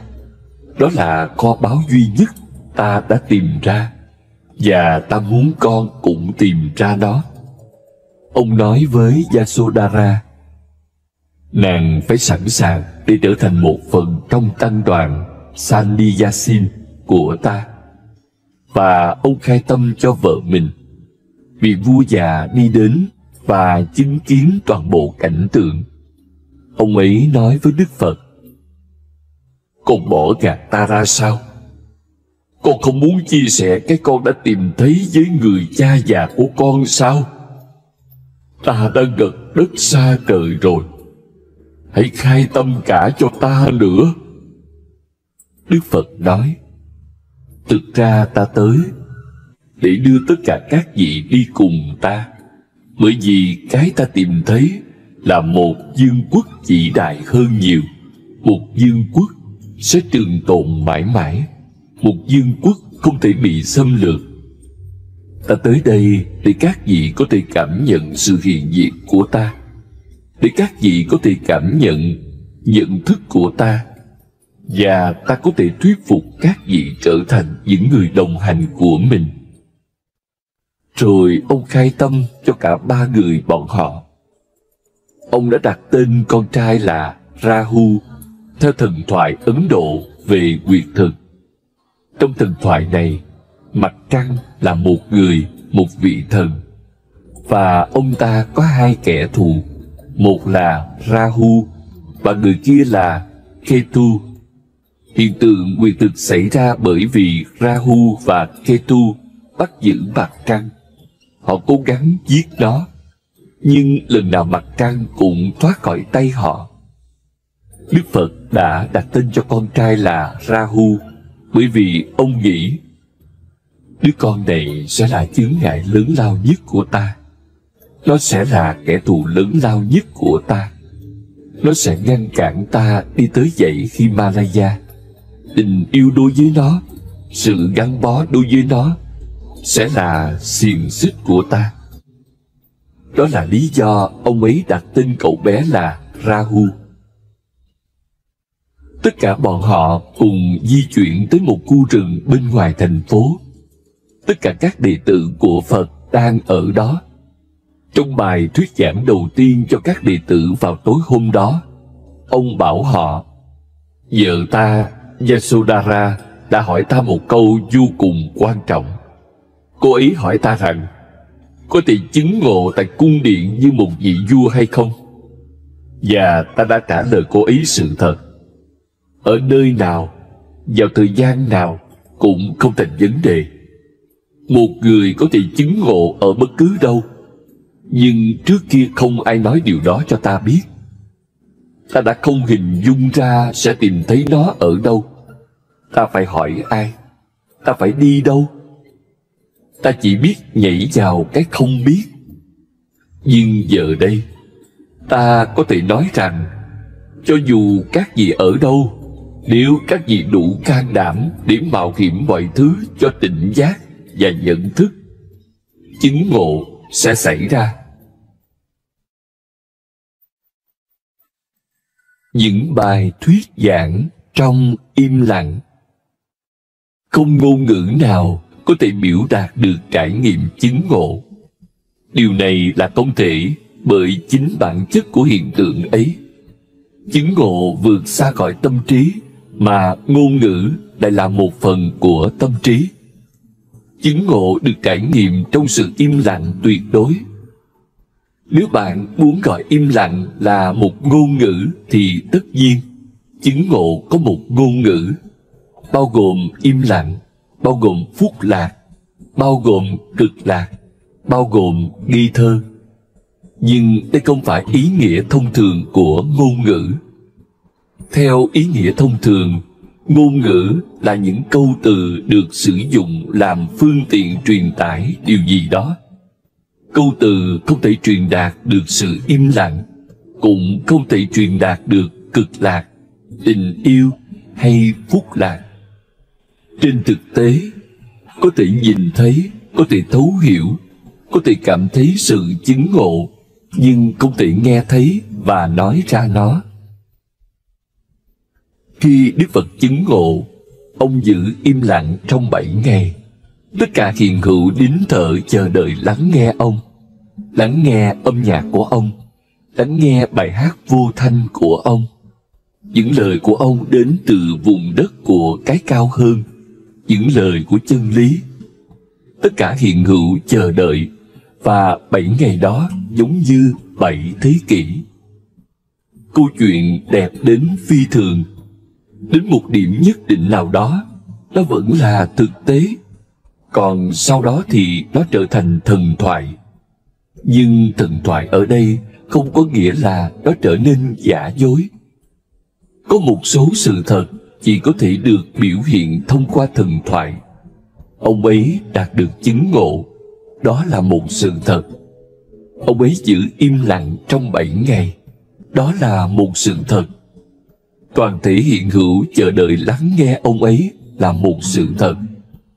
Nhưng chỉ với những ai đã trải nghiệm điều gì đó của chứng ngộ, và những ai đã trải nghiệm trạng thái chờ đợi, chứ không phải với tất cả mọi người.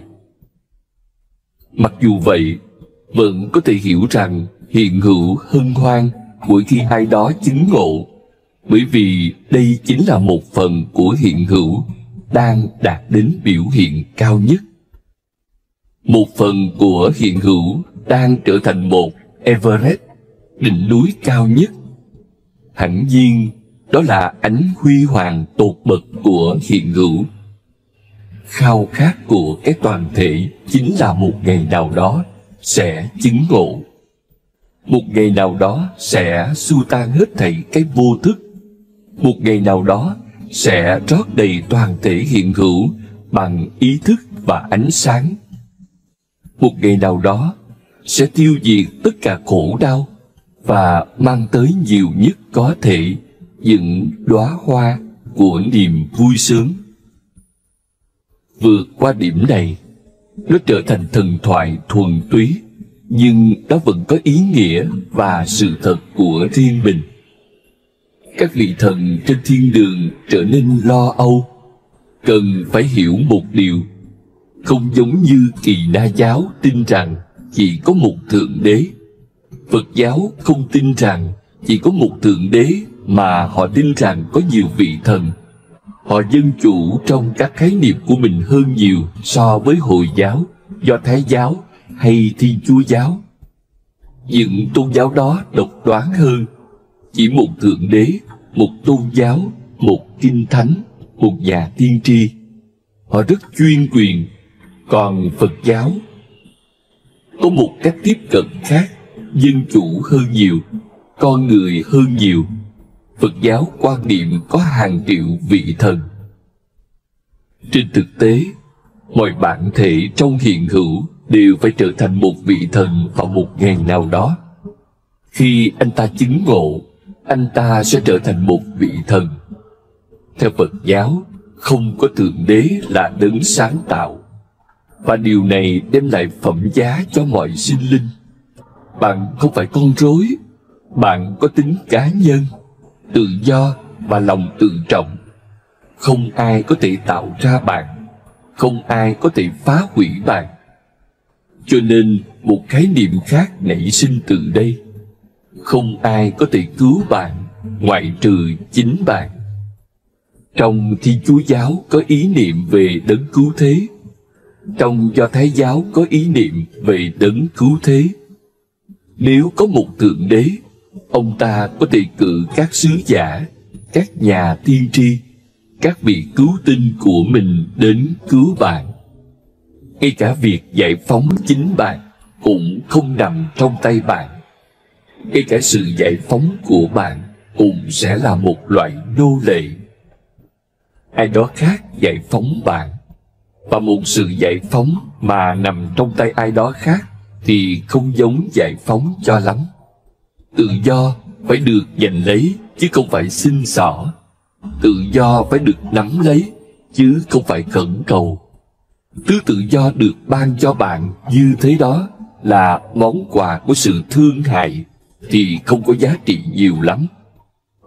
Cho nên trong Phật giáo cũng không có đấng cứu thế, nhưng có các vị thần, những người đã chứng ngộ trước đó. Từ thuở Hồng Hoang, hẳn đã có hàng triệu người chứng ngộ. Tất cả họ đều là các vị thần. Các vị thần này trở nên bối rối sau khi 7 ngày im lặng trôi qua. Vì con người chứng ngộ là hiện tượng hiếm có và độc đáo đến mức chính linh hồn của hiện hữu cũng chờ mong nó, khao khát nó.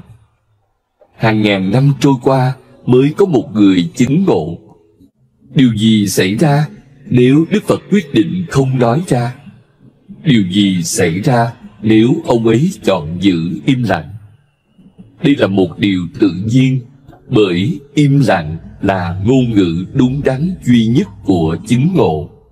Khoảnh khắc bạn cố gắng thể hiện nó qua ngôn ngữ, nó trở nên méo mó. Và sự méo mó xảy ra ở nhiều cấp độ. Đầu tiên, nó trở nên méo mó khi bạn kéo nó xuống khỏi độ cao của nó.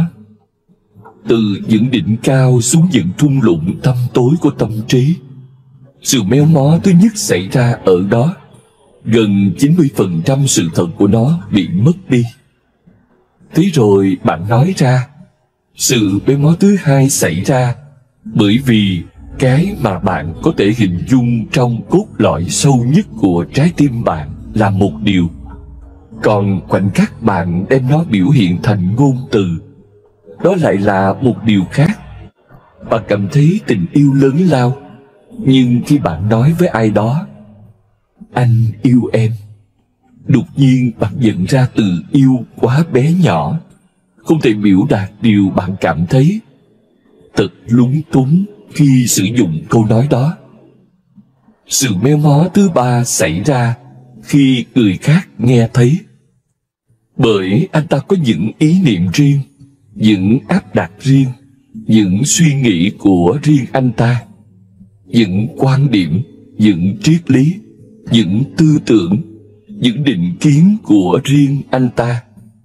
Anh ta ngay lập tức sẽ diễn giải nó theo cách của mình. Ngay vào lúc nó chạm tới một người, nó không còn là điều đã khởi đầu từ trên đỉnh cao ý thức của bạn. Nó đã đi qua nhiều thay đổi, đến mức nó hoàn toàn trở thành một điều khác. Cho nên nhiều lần, những người chứng ngộ đã không nói ra. Trong 100 người chứng ngộ, có lẽ chỉ có một người lựa chọn nói ra. Đức Phật là một người hiếm hoi, có học thức, có năng lực ngôn ngữ tốt đến mức nếu ông ấy chọn giữ im lặng, thì thế giới sẽ bỏ lỡ một cơ hội vĩ đại. Các vị thần đi xuống, chạm chân Đức Phật và yêu cầu ông nói ra. Hiện hữu đang chờ, cây cối đang chờ, núi non đang chờ, các thung lũng đang chờ, những đám mây đang chờ, các vì sao đang chờ.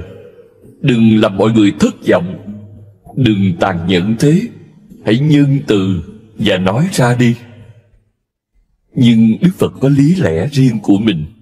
Ông nói, tôi có thể hiểu lòng từ bi của các vị, và tôi muốn nói ra. Trong 7 ngày, tôi đã lưỡng lự giữa việc nói ra hay không nói ra, và mọi lý lẽ đều dẫn tới không nói. Tôi không thể tìm thấy một lý lẽ nào ủng hộ việc nói ra. Tôi sẽ bị hiểu lầm. Và nếu chắc chắn tôi sẽ bị hiểu lầm thì nói ra để làm gì? Tôi sẽ bị lên án. Sẽ không ai lắng nghe tôi theo cách những ngôn từ của một người chứng ngộ phải được nghe. Lắng nghe cần một sự huấn luyện nào đó, một kỷ luật. Nó không chỉ là nghe. Và ngay cả nếu có ai đó hiểu tôi, anh ta cũng sẽ không bước một bước nào. Bởi vì mỗi bước đều nguy hiểm, như bước trên lưỡi dao. Tôi không phản đối việc nói ra, chỉ là tôi không thấy có chút tác dụng nào, và tôi thấy mọi lý lẽ đều chống lại việc đó. Các vị thần nhìn nhau, điều Đức Phật nói là đúng. Họ bước sang một bên để thảo luận xem nên làm gì tiếp theo.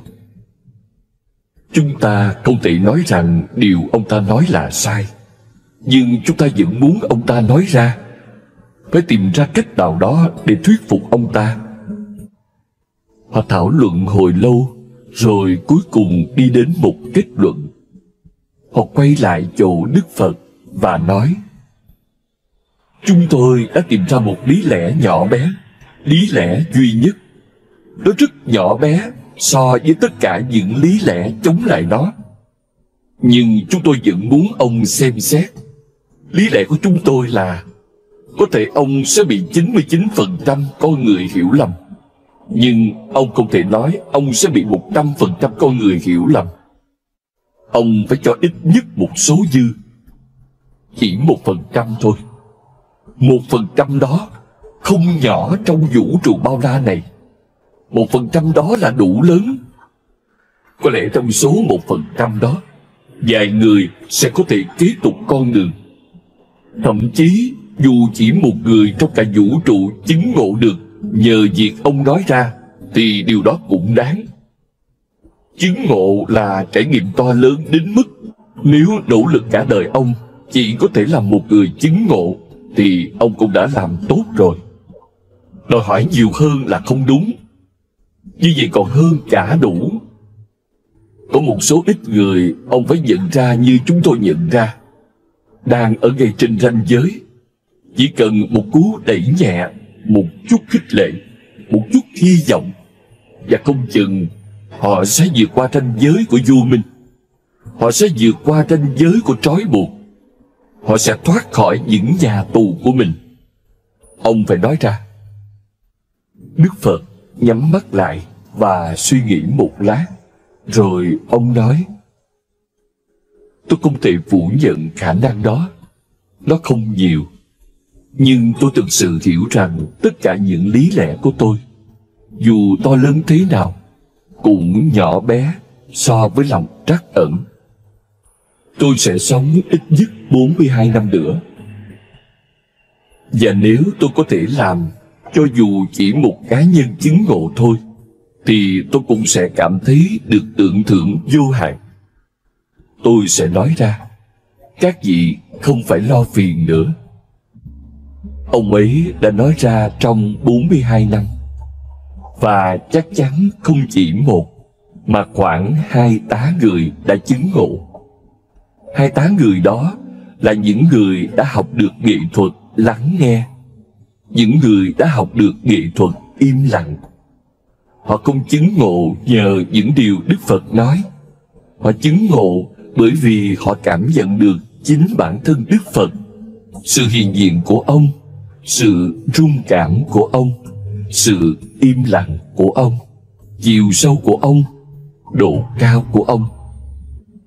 2 tá người này không chứng ngộ chỉ bởi nghe những lời của Đức Phật. Ngôn từ có giúp đỡ họ, giúp họ ở trong sự hiện diện của Đức Phật, giúp họ thấu hiểu vẻ đẹp mà những ngôn từ thông thường khoác lên khi được một người chứng ngộ sử dụng. Những cử chỉ bình thường cũng sẽ trở nên thật duyên dáng. Những cặp mắt bình thường cũng sẽ trở nên thật đẹp đẽ khi có chiều sâu và ý nghĩa.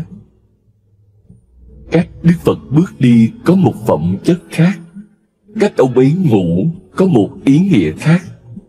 Những người này không cố gắng hiểu Đức Phật đang nói gì, mà là hiểu ông đang là gì.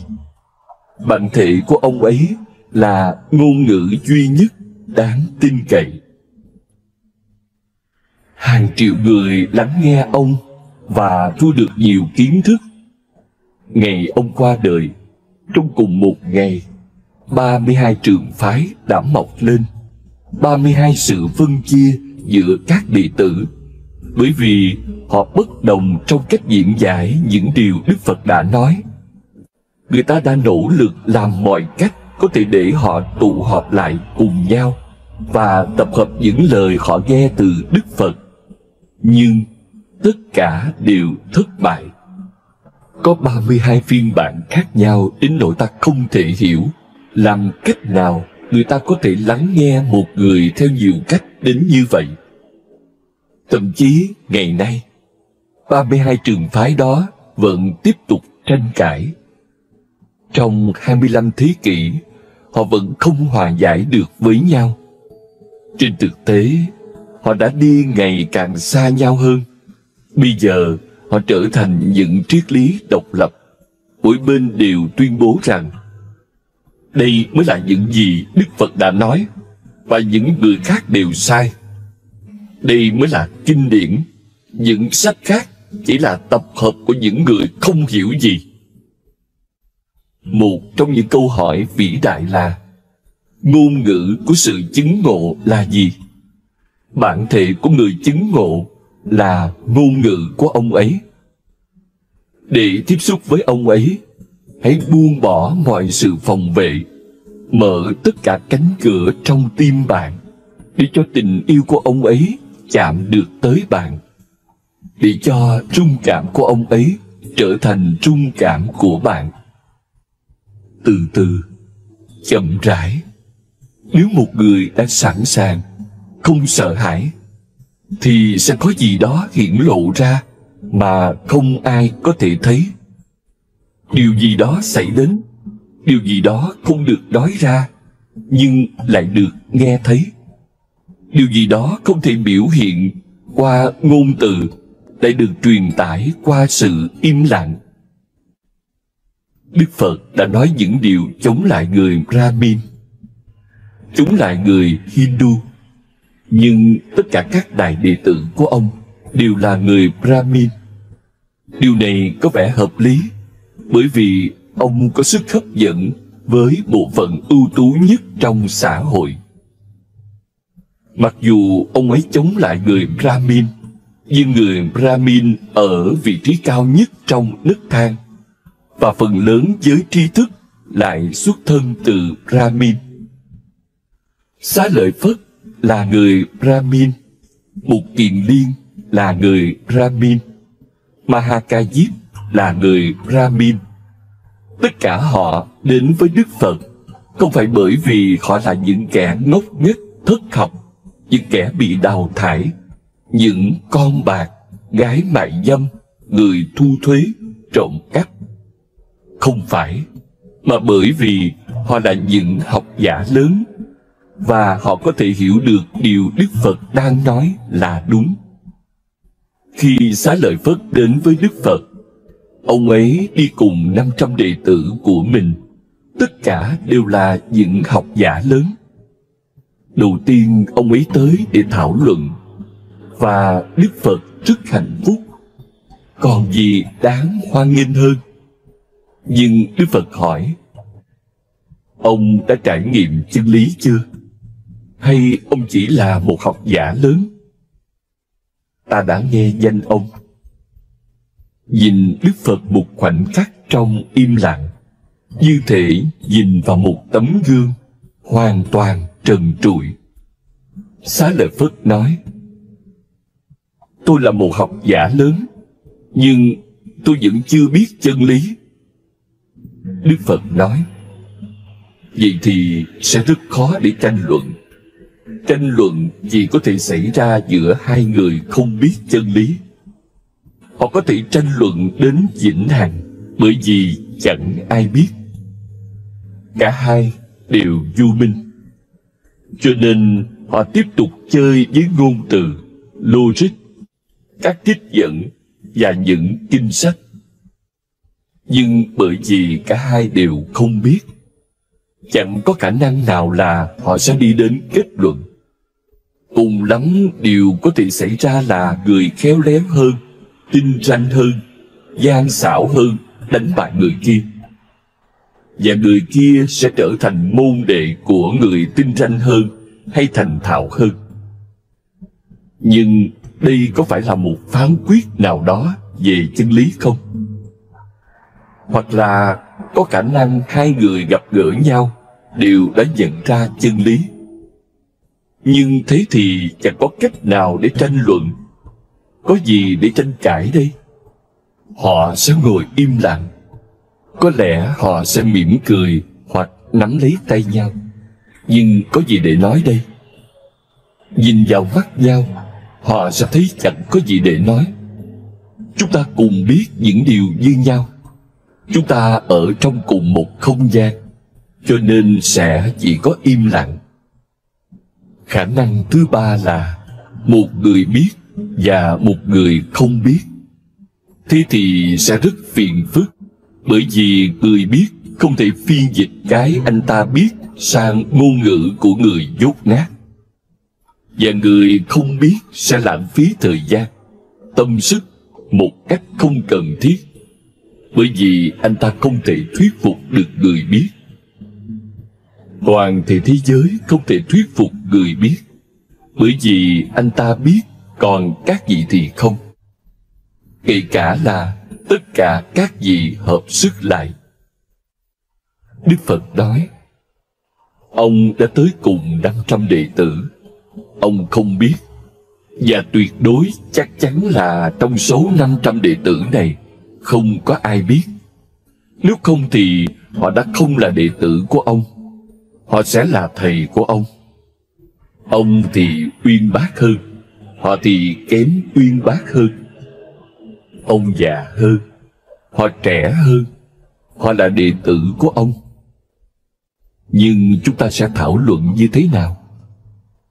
Ta đã sẵn sàng, nhưng ta biết một điều chắc chắn: ông không thể cải hóa ta. Khả năng duy nhất là ông sẽ bị cải hóa.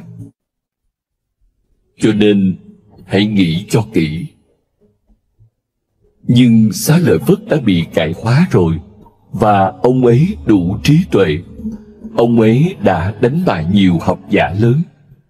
Ngày đó, Ấn Độ có truyền thống là các học giả sẽ đi khắp đất nước để đánh bại các học giả khác.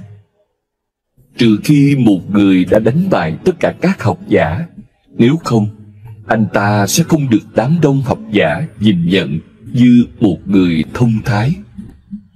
Nhưng đứng trước một vị Phật, đứng trước một người đã biết, vấn đề không phải là sự uyên bác của bạn và số lượng học giả bạn đã đánh bại. Đức Phật nói, ta sẵn sàng rồi. Nếu ông muốn tranh luận thì ta sẵn sàng. Nhưng có thể tranh luận gì đây? Ta có mắt, ông không có mắt. Ta không thể giải thích cho ông ánh sáng là gì. Ông không thể có ý niệm nào về ánh sáng. Ông sẽ chỉ nghe thấy từ ánh sáng, nhưng từ đó sẽ không có ý nghĩa gì với ông. Nó sẽ thiếu đi nội dung, được lắng nghe mà không thấu hiểu. Do đó, nếu ông thực sự bận tâm đến chân lý, chứ không phải việc đánh bại hay chiến thắng người khác, bởi vì đó không phải mối quan tâm của ta. Ta đã đạt tới rồi. Ai còn quan tâm đến việc đánh bại người khác? Để làm gì chứ? Nếu ông quan tâm đến chân lý, thì hãy ở đây và làm điều ta nói. Ông có thể tranh luận sau khi ông đã biết được điều gì đó đáng kể, điều gì đó mang tính tồn tại. Khi đó, ông có thể tranh luận. Nhưng Xá Lợi Phất là một người trí tuệ khác thường. Ông nói, tôi biết rằng tôi không thể tranh luận bây giờ cũng như về sau. Thầy đã chấm dứt việc tranh luận của tôi. Giờ đây tôi không thể tranh luận bởi vì tôi không có mắt. Sau này tôi cũng không thể tranh luận bởi vì tôi sẽ có mắt. Nhưng tôi sẽ ở lại. Ông ấy ở lại cùng 500 đệ tử của mình. Ông nói với các đệ tử, từ giờ ta không còn là thầy của các vị nữa. Người đàn ông này, ta sẽ gọi bên ông ấy và là đệ tử của ông ấy. Xin hãy quên ta là thầy của các vị. Bây giờ nếu các vị muốn ở đây, ông ấy là thầy của các vị. Một sáng nọ, một người đến chỗ Đức Phật và hỏi ông, Thượng Đế có tồn tại không? Đức Phật nhìn người này giây lát rồi đáp, có. Người này không thể tin nổi, bởi anh ta nghe nói rằng Đức Phật không tin vào Thượng Đế. Bây giờ sao ông ấy lại trả lời như thế? Một trong các đệ tử thân cận nhất của Đức Phật, Ananda, cũng có mặt ở đó. Ông ta bị sốc. Đức Phật chưa bao giờ nói chắc chắn như vậy, mà không có bất cứ nếu và nhưng nào. Một câu trả lời có, đơn giản, với Thượng Đế. Ông ấy đã dành cả đời để chiến đấu chống lại ý niệm về Thượng Đế. Nhưng có một giao ước giữa Đức Phật và Ananda. Ananda là anh họ của Đức Phật. Khi sẵn sàng trở thành đệ tử của Đức Phật, Ananda đã hỏi trước, thầy phải hứa với tôi vài điều. Ngay bây giờ tôi là anh họ thầy. Sau khi khai tâm, tôi sẽ là đệ tử của thầy. Lúc đó thầy bảo gì tôi cũng làm. Nhưng ngay lúc này, tôi muốn yêu cầu thầy vài điều, và thầy sẽ phải thực hiện. Đức Phật nói, ta biết ông. Ông không bao giờ yêu cầu điều gì gây khó dễ cho em họ của mình. Ông có thể yêu cầu. Ananda nói, không có gì to tát cả. Chỉ là những điều đơn giản thôi. Một là buổi đêm trước khi đi ngủ, nếu tôi muốn hỏi điều gì đó, thầy phải trả lời tôi. Thầy không thể nói, ta mệt mỏi vì hành trình hôm nay rồi, quá nhiều người và quá nhiều cuộc gặp. Thầy phải trả lời tôi. Tôi sẽ không bao giờ hỏi vào ban ngày. Tôi sẽ không làm phiền thầy trong cả ngày. Nhưng tôi là một con người, và tôi chưa chứng ngộ. Thế nào cũng phát sinh một vài thắc mắc. Đức Phật nói, điều đó được chấp nhận. Vẫn theo cách đó, Ananda yêu cầu thêm 2 điều nữa. Một điều là thầy sẽ không bao giờ bảo tôi đi nơi nào khác. Tôi sẽ luôn ở cạnh thầy, phục vụ thầy đến hơi thở cuối cùng.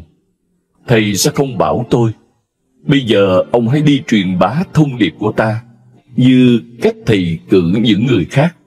Thầy không được cử tôi đi. Đức Phật nói, được thôi, không thành vấn đề.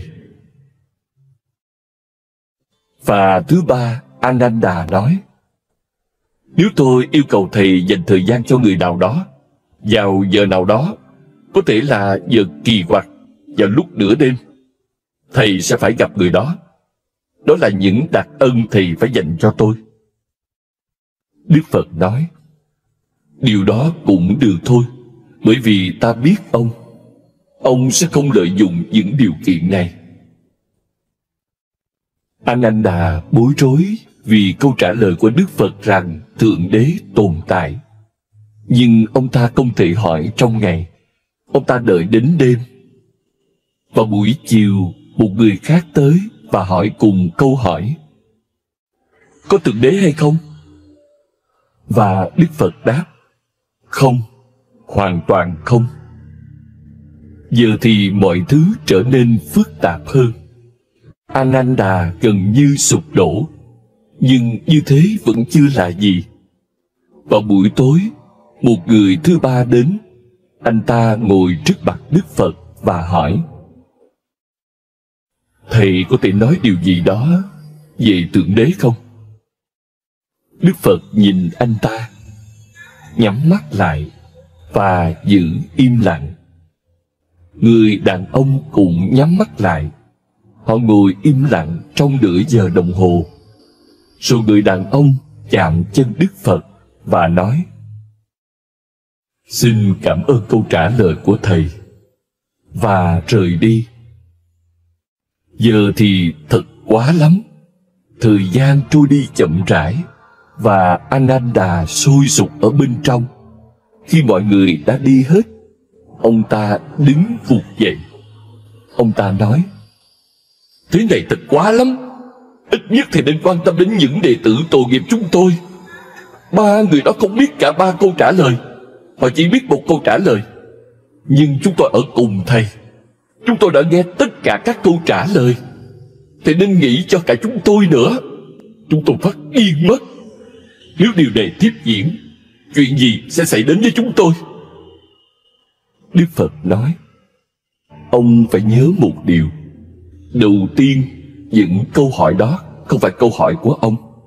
Những câu trả lời đó không dành cho ông. Tại sao ông lại nhảy vào trong đó? Đó không phải việc của ông. Đó là việc giữa ta và 3 người đó. Ananda nói, tôi hiểu điều đó.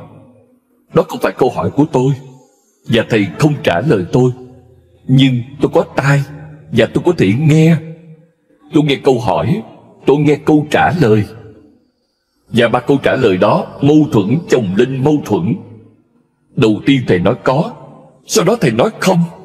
Rồi thầy lại giữ im lặng. Thầy không nói lời nào. Rồi người đàn ông đó chạm chân thầy và nói, xin cảm ơn câu trả lời của thầy. Và chúng tôi ngồi đây, chẳng có câu trả lời nào hết. Đức Phật nói, ông nghĩ về cuộc đời theo cách tuyệt đối. Đó là vấn đề của ông. Cuộc đời là tương đối. Với người đầu tiên, câu trả lời là có. Nó phù hợp với anh ta, phù hợp với ngụ ý trong câu hỏi của anh ta, bản thể của anh ta, cuộc sống của anh ta. Người mà ta trả lời có, đó là một người vô thần.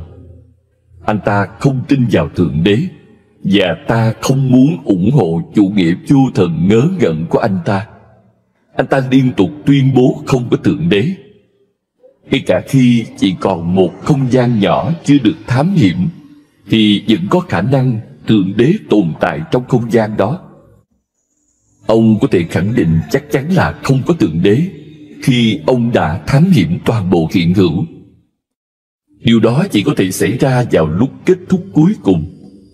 Còn người đó chỉ đơn giản tin rằng không có Thượng Đế.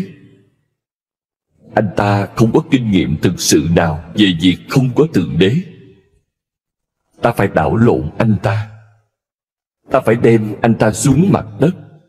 Ta phải đánh mạnh vào đầu anh ta. Câu trả lời có của ta phù hợp với người đó, với toàn bộ nhân cách của anh ta. Câu hỏi của anh ta không chỉ là ngôn từ.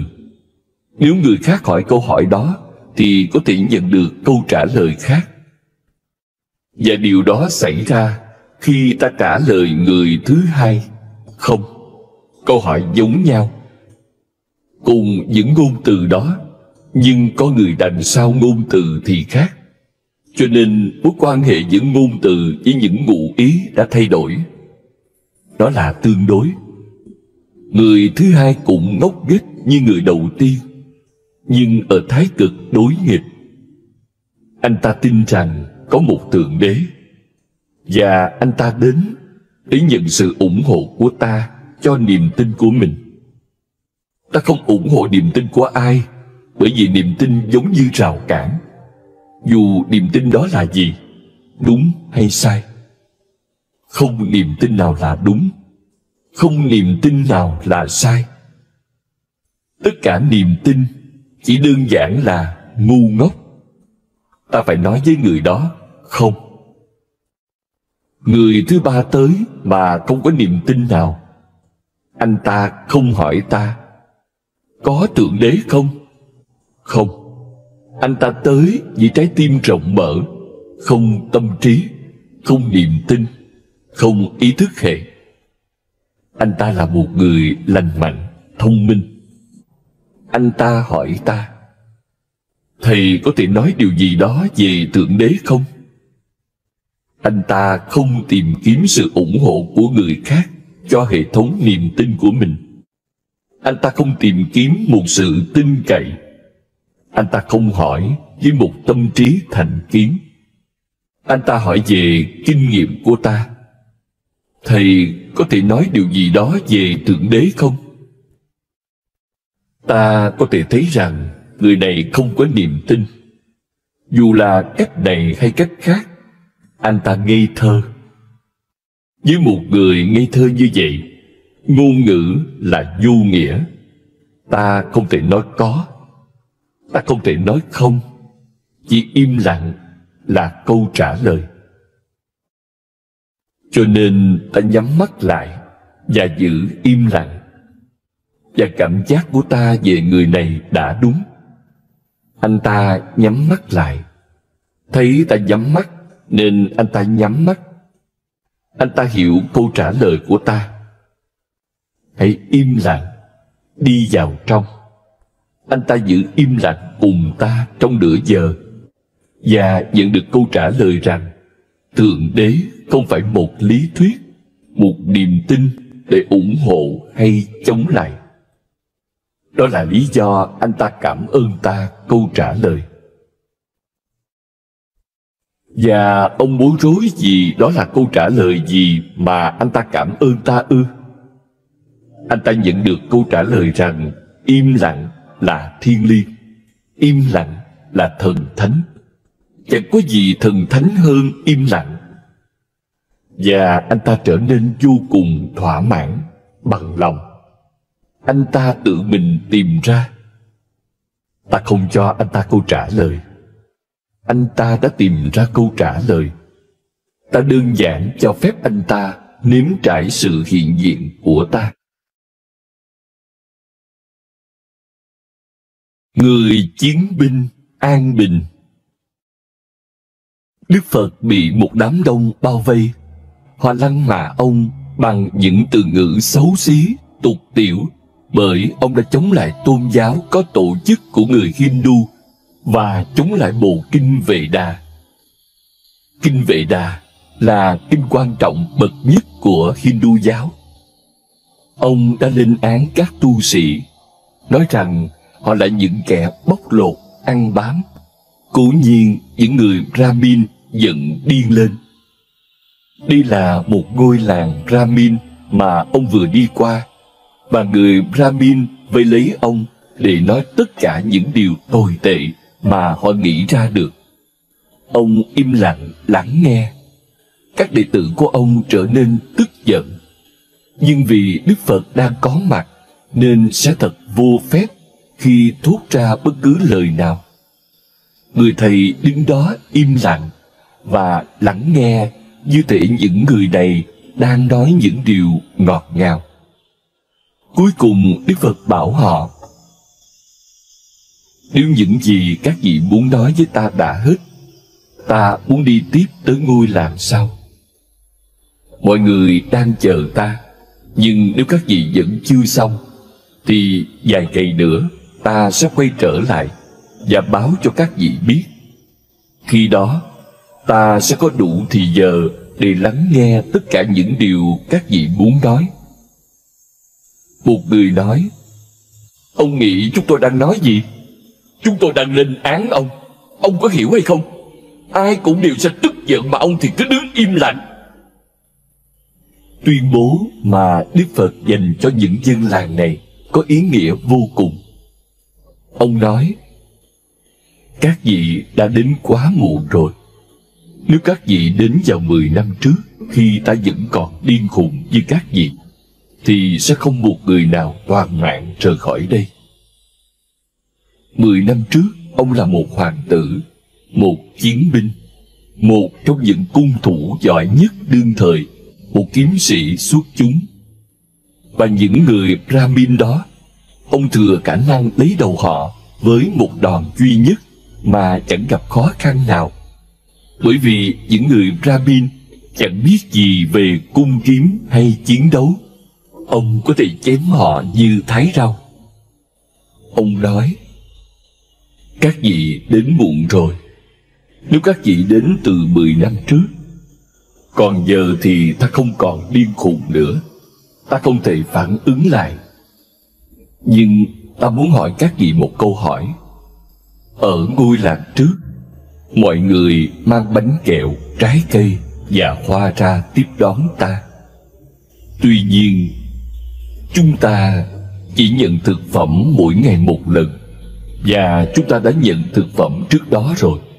Chúng ta không mang đồ theo, cho nên chúng ta phải bảo họ: xin các vị thứ lỗi, chúng ta không thể nhận bánh kẹo và hoa. Chúng ta xin nhận tình yêu của các vị, còn những thứ này thì các vị hãy giữ lấy. Ta muốn hỏi các vị, họ phải làm gì với số bánh kẹo và hoa đó? Ông nói với đám đông giận dữ. Một người nói: có gì quyền bí đâu, hẳn là họ phải phân phát số bánh kẹo đó cho những người trong làng. Đức Phật nói: cho nên ta rất buồn. Các vị sẽ làm gì? Bởi vì ta không nhận những gì các vị đem tới, giống như ta đã không nhận bánh kẹo và hoa cùng những thứ khác mà mọi người mang đến cho ta ở ngôi làng kia. Nếu ta không nhận những lời tục tiểu, xấu xí, bẩn thỉu của các vị, nếu ta không nhận chúng, thì các vị có thể làm gì? Các vị sẽ làm gì với tất cả những rác rưởi mà các vị đem tới? Các vị sẽ phải mang nó về nhà mình và đưa cho vợ các vị, cho con các vị, cho hàng xóm của các vị. Các vị sẽ phải phân phát nó, bởi vì ta từ chối lấy nó. Và các vị không thể khiến ta giận dữ, trừ khi ta chấp nhận sự sỉ nhục, lăng mạ của các vị. 10 năm trước, ta chưa có ý thức. Nếu ai lăng mạ ta, thì kẻ đó hẳn sẽ mất mạng ngay tức thì. Ta đã chẳng biết rằng lăng mạ ta là vấn đề của kẻ đó, và ta chẳng liên quan gì tới nó cả. Ta chỉ đơn giản là lắng nghe và tiếp tục đi trên con đường của mình. Có một tên giết người loạn trí. Hắn thề rằng sẽ giết 1.000 người không ít hơn, bởi xã hội đã không đối xử tốt với hắn. Hắn muốn trả thù bằng cách giết 1000 người. Và với mỗi người bị giết, hắn sẽ lấy một ngón tay làm thành tràng hạt đeo quanh cổ mình. 1000 ngón tay. Vì điều này, tên của hắn trở thành Angulimala, kẻ đeo tràng hạt ngón tay. Hắn đã giết 999 người. Không ai muốn đi vào những khu vực đó. Nơi nào mà người ta biết được Angulimala đang ở, giao thông liền đình trệ, và hắn gặp khó khăn trong việc tìm ra một người. Hắn chỉ cần một người nữa thôi. Đức Phật đang tiến về một khu rừng. Người dân từ các làng đến chỗ ông và nói: "Thì đừng đi. Tên sát nhân loạn trí Angulimala đang ở đó. Hắn sẽ xuống tay mà không nghĩ 2 lần đâu. Và hắn sẽ không nghĩ về việc thầy là một vị Phật đâu. Thầy đừng đi lối đó. Có một con đường khác, thầy có thể đi tiếp theo lối đó, chứ đừng đi qua khu rừng này." Đức Phật nói: "Nếu ta không đi, vậy thì ai sẽ đi? Và hắn thì vẫn chờ một người nữa. Cho nên ta phải đi." Angulimala đã gần hoàn thành lời thề của mình, và hắn là kẻ đầy năng lượng, bởi hắn đang chiến đấu với cả xã hội. Chỉ một mạng nữa thì hắn giết đủ 1000 người.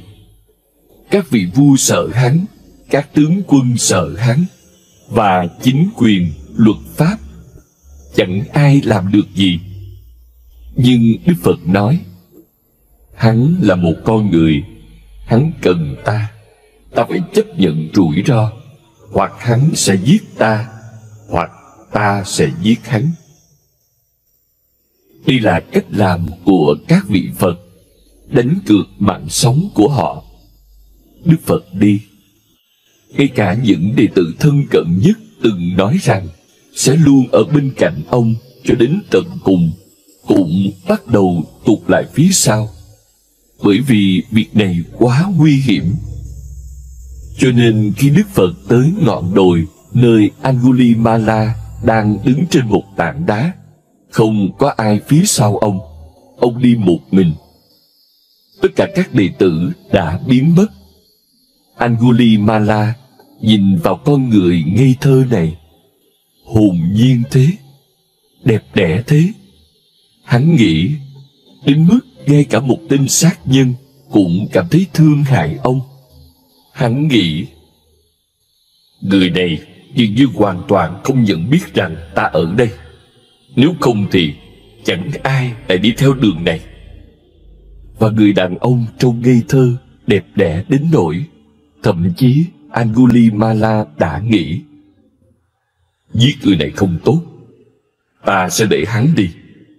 Ta có thể tìm ai đó khác. Thế là hắn nói với Đức Phật: quay lại đi, dừng lại đó ngay và quay trở lại đi. Đừng đi thêm một bước nào nữa. Ta là Angulimala. Ta đã có 999 ngón tay ở đây, và ta cần thêm một ngón tay nữa. Ngay cả nếu mẹ ta tới, ta cũng sẽ giết bà ấy và hoàn thành lời thề của mình. Cho nên ngươi đừng có tới gần. Ta rất nguy hiểm. Ta không phải là kẻ tin vào tôn giáo. Ta chẳng bận tâm ngươi là ai. Ngươi có thể là một thầy tu tốt, một vị thánh vĩ đại, nhưng ta không quan tâm. Ta chỉ quan tâm tới ngón tay, và ngón tay của ngươi cũng tốt như của những kẻ khác. Cho nên đừng bước thêm một bước nào nữa. Nếu không, ta sẽ giết ngươi. Dừng lại. Nhưng Đức Phật cứ đi tiếp. Rồi Angulimala nghĩ: tên này bị điếc hay điên rồi. Hắn lại quát: đứng lại, không được nhúc nhích. Đức Phật nói: ta đã dừng lại từ lâu rồi. Ta đang không chuyển động. Angulimala, anh mới đang chuyển động. Ta đã dừng lại lâu rồi. Mọi chuyển động đã dừng lại vì mọi động cơ đã dừng lại. Khi không có động cơ, làm sao chuyển động xảy ra được? Không có mục tiêu cho ta. Ta đã đạt được mục tiêu rồi. Vậy tại sao ta lại di chuyển? Anh đang di chuyển, và ta nói với anh dừng lại đi. Angulimala đang đứng trên tảng đá và bắt đầu cười phá lên. Hắn nói: Ngươi điên thật rồi. Ta đang đứng yên thì ngươi bảo ta đang di chuyển, còn ngươi đang di chuyển thì ngươi nói là ngươi đã dừng lại. Ngươi thực sự là tên ngốc, hoặc kẻ điên khùng, hoặc ta cũng không biết ngươi là loại người kiểu người gì nữa. Đức Phật tới gần và nói: Ta đã nghe rằng anh cần thêm một ngón tay. Về thân thể, ta đã đạt mục tiêu thân thể này vô dụng. Khi ta chết, người ta sẽ thiêu nó sẽ không có ích gì cho ai nữa. Anh có thể dùng nó và hoàn thành lời thề của mình. Hãy chặt ngón tay ta và chặt đầu ta. Ta cố tình tới bởi vì đây là cơ hội cuối cùng để thân thể ta được có ích theo cách nào đó. Nếu không thì người ta sẽ thiêu nó. Angulimala nói: Ngươi đang nói gì thế? Ta đã nghĩ ta là kẻ điên duy nhất ở đây, và đừng cố tỏ ra khôn ngoan vì ta rất nguy hiểm. Ta có thể giết chết ngươi.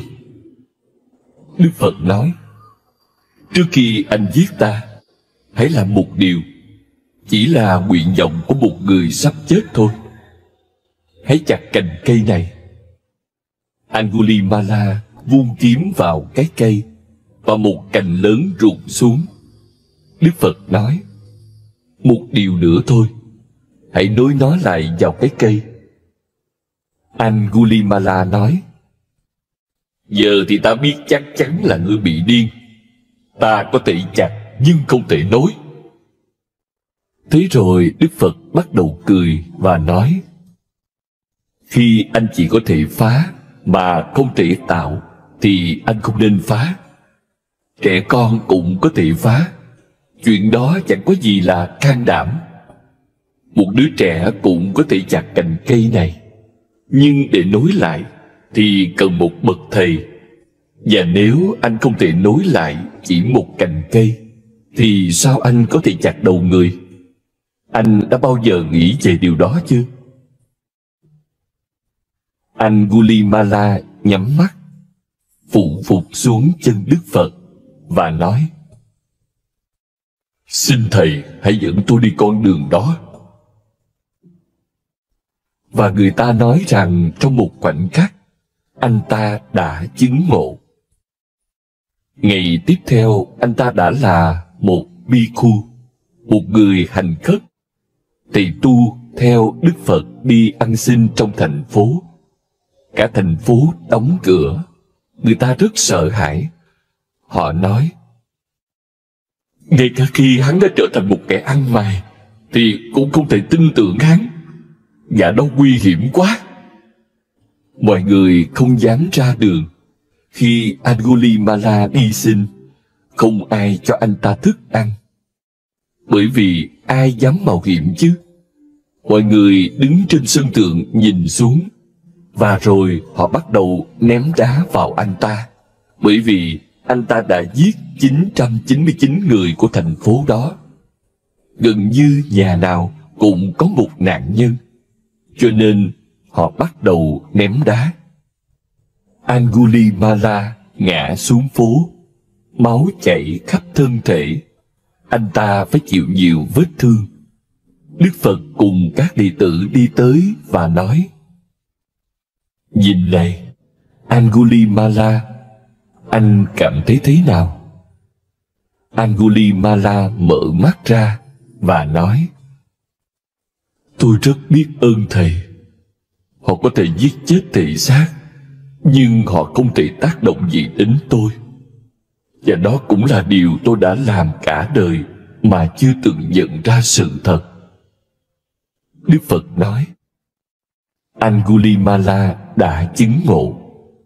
Anh ấy đã trở thành một đại ngã, một người biết về ngã. Sự tĩnh lặng Đức Phật luôn ngủ trong một tư thế. Ông giữ nguyên tư thế suốt cả đêm. Ông hoàn toàn không thay đổi vị trí. Tư thế đó đã trở nên nổi tiếng. Có rất nhiều tượng Đức Phật trong tư thế đó ở Sri Lanka, Trung Quốc, Nhật Bản và Ấn Độ. Nếu bạn đến Ajanta, Ajanta là di tích Phật giáo thuộc bang Maharashtra, Ấn Độ. Có một bức tượng Đức Phật đang nằm. Tư thế đó do đệ tử của ông là Ananda thuật lại. Đức Phật ngủ cả đêm trong một tư thế, không bao giờ đổi bên. Một hôm, Ananda hỏi: có một điều làm tôi thắc mắc. Thầy giữ nguyên một tư thế suốt đêm, thầy có ngủ hay không à? Bình thường khi ngủ, người ta sẽ thay đổi tư thế. Ngay cả khi thầy ngủ hay có vẻ như đang ngủ, thì thầy trông như thể vẫn tỉnh giác. Dường như thầy biết thân thể đang làm gì. Thậm chí thầy sẽ không thay đổi tư thế một cách vô thức. Đức Phật nói: phải. Khi tâm trí tĩnh lặng, không mộng mị, chỉ có thân thể ngủ, ý thức vẫn tỉnh giác. Hạt giống của sự cứu rỗi. Một đứa trẻ qua đời, cha của nó đã qua đời trước đó, và người mẹ chỉ sống với đứa con này. Đứa trẻ là cả cuộc đời, là hy vọng duy nhất của cô. Ngoài nó ra, cô chẳng biết phải sống vì cái gì. Và đứa trẻ qua đời, cô ấy gần như phát điên. Cô không cho bất cứ ai mang đứa trẻ đến nơi hỏa táng. Cô ghi chặt đứa trẻ với hy vọng có thể nó sẽ thở lại. Cô sẵn sàng đổ cả sinh mạng của mình nếu đứa trẻ được sống. Mọi người nói: không thể nào, điều đó chống lại quy luật tự nhiên. Nhưng cô đau khổ tới mức không thể lắng nghe ai. Thế rồi có người bảo: cách tốt nhất là chúng ta đưa cô ấy đến chỗ Đức Phật. Ông ấy tình cờ đang ở trong làng. Điều này thu hút người phụ nữ. Một người với Đức Phật có thể làm bất cứ điều gì. Và làm đứa trẻ thở lại chỉ là một phép màu nhỏ bé, không có gì nhiều. Cô ấy đi, gào khóc, đặt xác đứa trẻ dưới chân Đức Phật và nói với ông: Người là bậc thầy vĩ đại, người biết những bí mật của sự sống và cái chết. Giờ con tới đây với hy vọng lớn lao, xin hãy làm cho con của con sống lại. Đức Phật nói: ta sẽ làm điều đó, nhưng cô phải hoàn thành một điều kiện trước đã. Cô ấy nói: con đã sẵn sàng hoàn thành bất cứ điều kiện nào.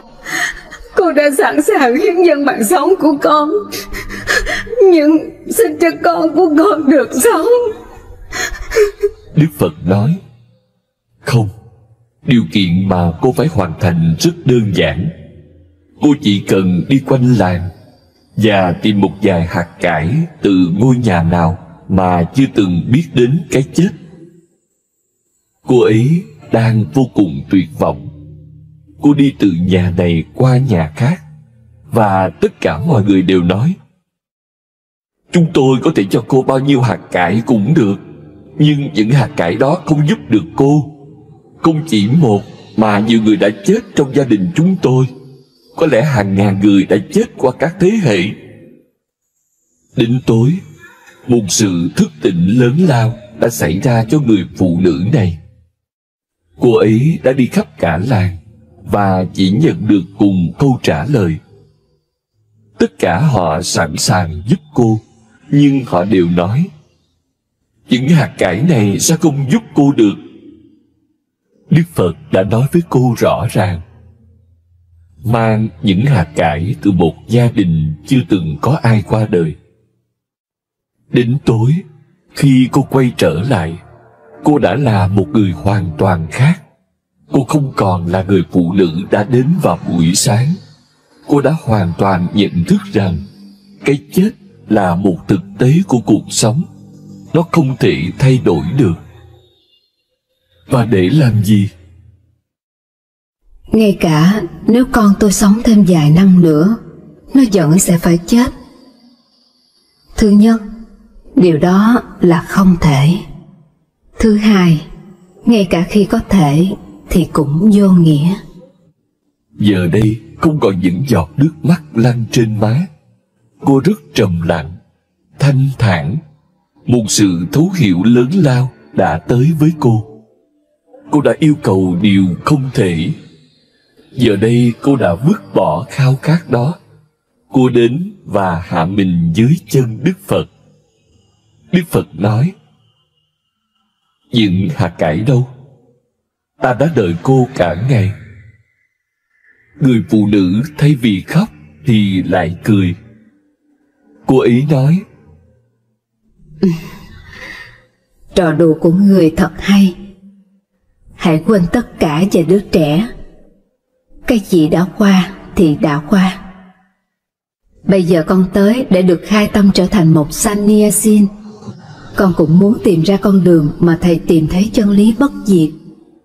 Con không còn bận tâm đến đứa trẻ hay bất kỳ ai khác. Sự quan tâm của con bây giờ là làm sao tìm ra chân lý bất diệt. Cái chân lý chính là bản thân cuộc sống. Đức Phật nói: "Thứ lỗi cho ta, vì đã yêu cầu cô làm một điều mà ta biết là bất khả thi. Nhưng nó là phương cách đơn giản để mang cô đến với ý thức của mình, và nó đã hiệu nghiệm." Bác sĩ của linh hồn. Đức Phật vào một thị trấn. Thị trấn đó có một người mù đầu óc vô cùng logic, lý trí. Cả thị trấn đã cố gắng bảo anh ta rằng có ánh sáng, nhưng không ai chứng minh được. Chẳng có cách nào chứng minh ánh sáng. Hoặc bạn thấy, hoặc bạn không thấy nó. Còn chẳng có cách nào để chứng minh. Người mù nói: "Tôi sẵn sàng rồi. Tôi có thể chạm vào đồ vật và cảm nhận chúng bằng đôi tay mình. Các vị hãy mang ánh sáng của các vị tới, và tôi muốn chạm vào để cảm nhận nó." Nhưng ánh sáng không phải thứ sờ mó được. Họ nói: Không thể chạm vào hay cảm nhận nó được đâu."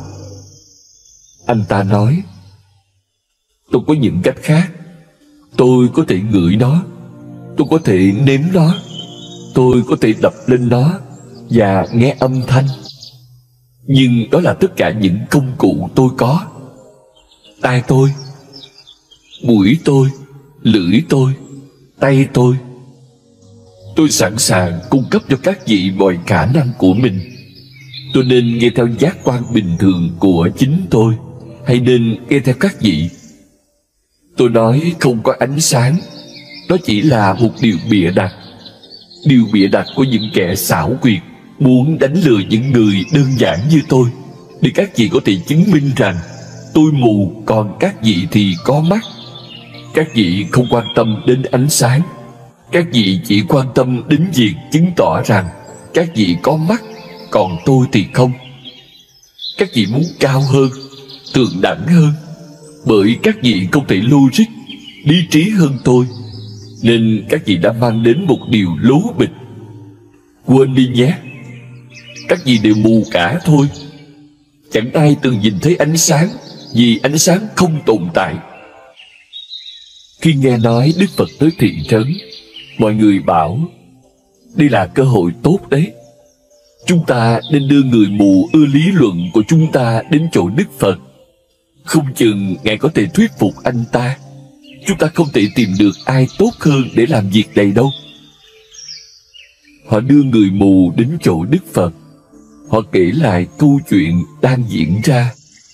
Một người mù đang chứng minh là tất cả họ đều mù, đang chứng minh rằng không có ánh sáng, và họ hoàn toàn bất lực trong việc chứng minh sự tồn tại của ánh sáng. Những lời của Đức Phật thật đáng ghi nhớ. Ông ấy nói, các vị đã mang anh ta đến sai người rồi. Anh ta không cần một nhà hiền triết, anh ta cần một bác sĩ. Vấn đề không phải là thuyết phục anh ta, mà là cứu chữa đôi mắt anh ta. Nhưng đừng lo lắng, ta có bác sĩ riêng đi cùng. Một trong những vị hoàng đế vào thời đó đã cho bác sĩ riêng của mình theo Đức Phật để chăm sóc ông 24 giờ mỗi ngày, bên cạnh ông như cái bóng. Ông nói với người bác sĩ, hãy chữa cho đôi mắt của người này. Bác sĩ nhìn cặp mắt người đàn ông và nói, ca này không khó. Một căn bệnh nào đó đang làm tê liệt mắt anh ta. Cặp mắt có thể chữa được, mất nhiều nhất là 6 tháng. Đức Phật để bác sĩ ở lại ngôi làng, và 6 tháng sau, người đàn ông mở được mắt ra. Tất cả những logic lý trí của anh ta tan biến. Anh ta nói, Thượng Đế của tôi đã bảo những người đó rằng họ bịp bợm tôi, đánh lừa tôi. Ánh sáng tồn tại, tôi đã mù lòa. Giá mà trước đây tôi chấp nhận mình bị mù lòa, thì tôi đã không phải sống cả đời trong mù lòa. Đức Phật đã đi xa trong 6 tháng đó, nhưng người đàn ông vừa đi vừa nhảy múa, phụng phục dưới chân Đức Phật và nói với ông, lòng trắc ẩn của thầy thật lớn lao. Thầy đã không tranh cãi với tôi, thầy đã không cố gắng thuyết phục tôi về ánh sáng, mà cho tôi một bác sĩ. Đức Phật nói, đây là công việc của ta. Có những người mù lòa về mặt linh hồn ở khắp nơi.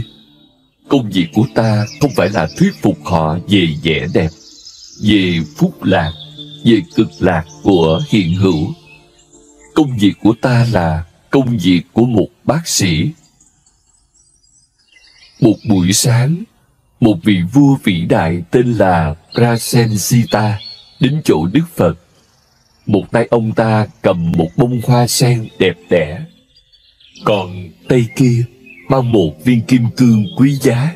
Ông ta đến bởi vì vợ ông ta cứ khăng khăng. Trong khi Đức Phật đang ở đây, thì bệ hạ lại phí thời gian với những tên ngốc, nói những điều không cần thiết. Từ thời thơ ấu, bà ấy đã tới gặp Đức Phật. Thế rồi bà kết hôn. Prasenjita không có khuynh hướng đó, nhưng vì vợ nài nỉ nên ông ta nói, thôi, cũng đáng để ít nhất một lần ta tới xem người này là kiểu người như thế nào. Nhưng ông ta là người có bản ngã to lớn, cho nên ông ta lấy viên kim cương quý giá nhất từ kho báu của mình để làm quà cho Đức Phật. Ông ta không muốn đến đó như một người bình thường, ai cũng phải biết. Trên thực tế, ông ta muốn mọi người đều biết ai vĩ đại hơn, Đức Phật hay Prasenjita. Viên kim cương đó quý giá đến nỗi nhiều trận đánh, nhiều cuộc chiến đã xảy ra vì nó. Vợ ông ta cười và nói, bệ hạ tuyệt đối không nhận thức được về con người mà thiếp đang dẫn người đi gặp đâu. Bệ hạ đem thêm một bông hoa thì tốt hơn là một hòn đá để tặng ngài ấy. Ông ta không thể hiểu nổi, nhưng ông ta nói, cũng chẳng mất gì, ta có thể đem cả hai thứ để xem. Khi tới đó, ông ta dâng lên viên kim cương bằng một tay, và Đức Phật đơn giản nói, bỏ nó xuống.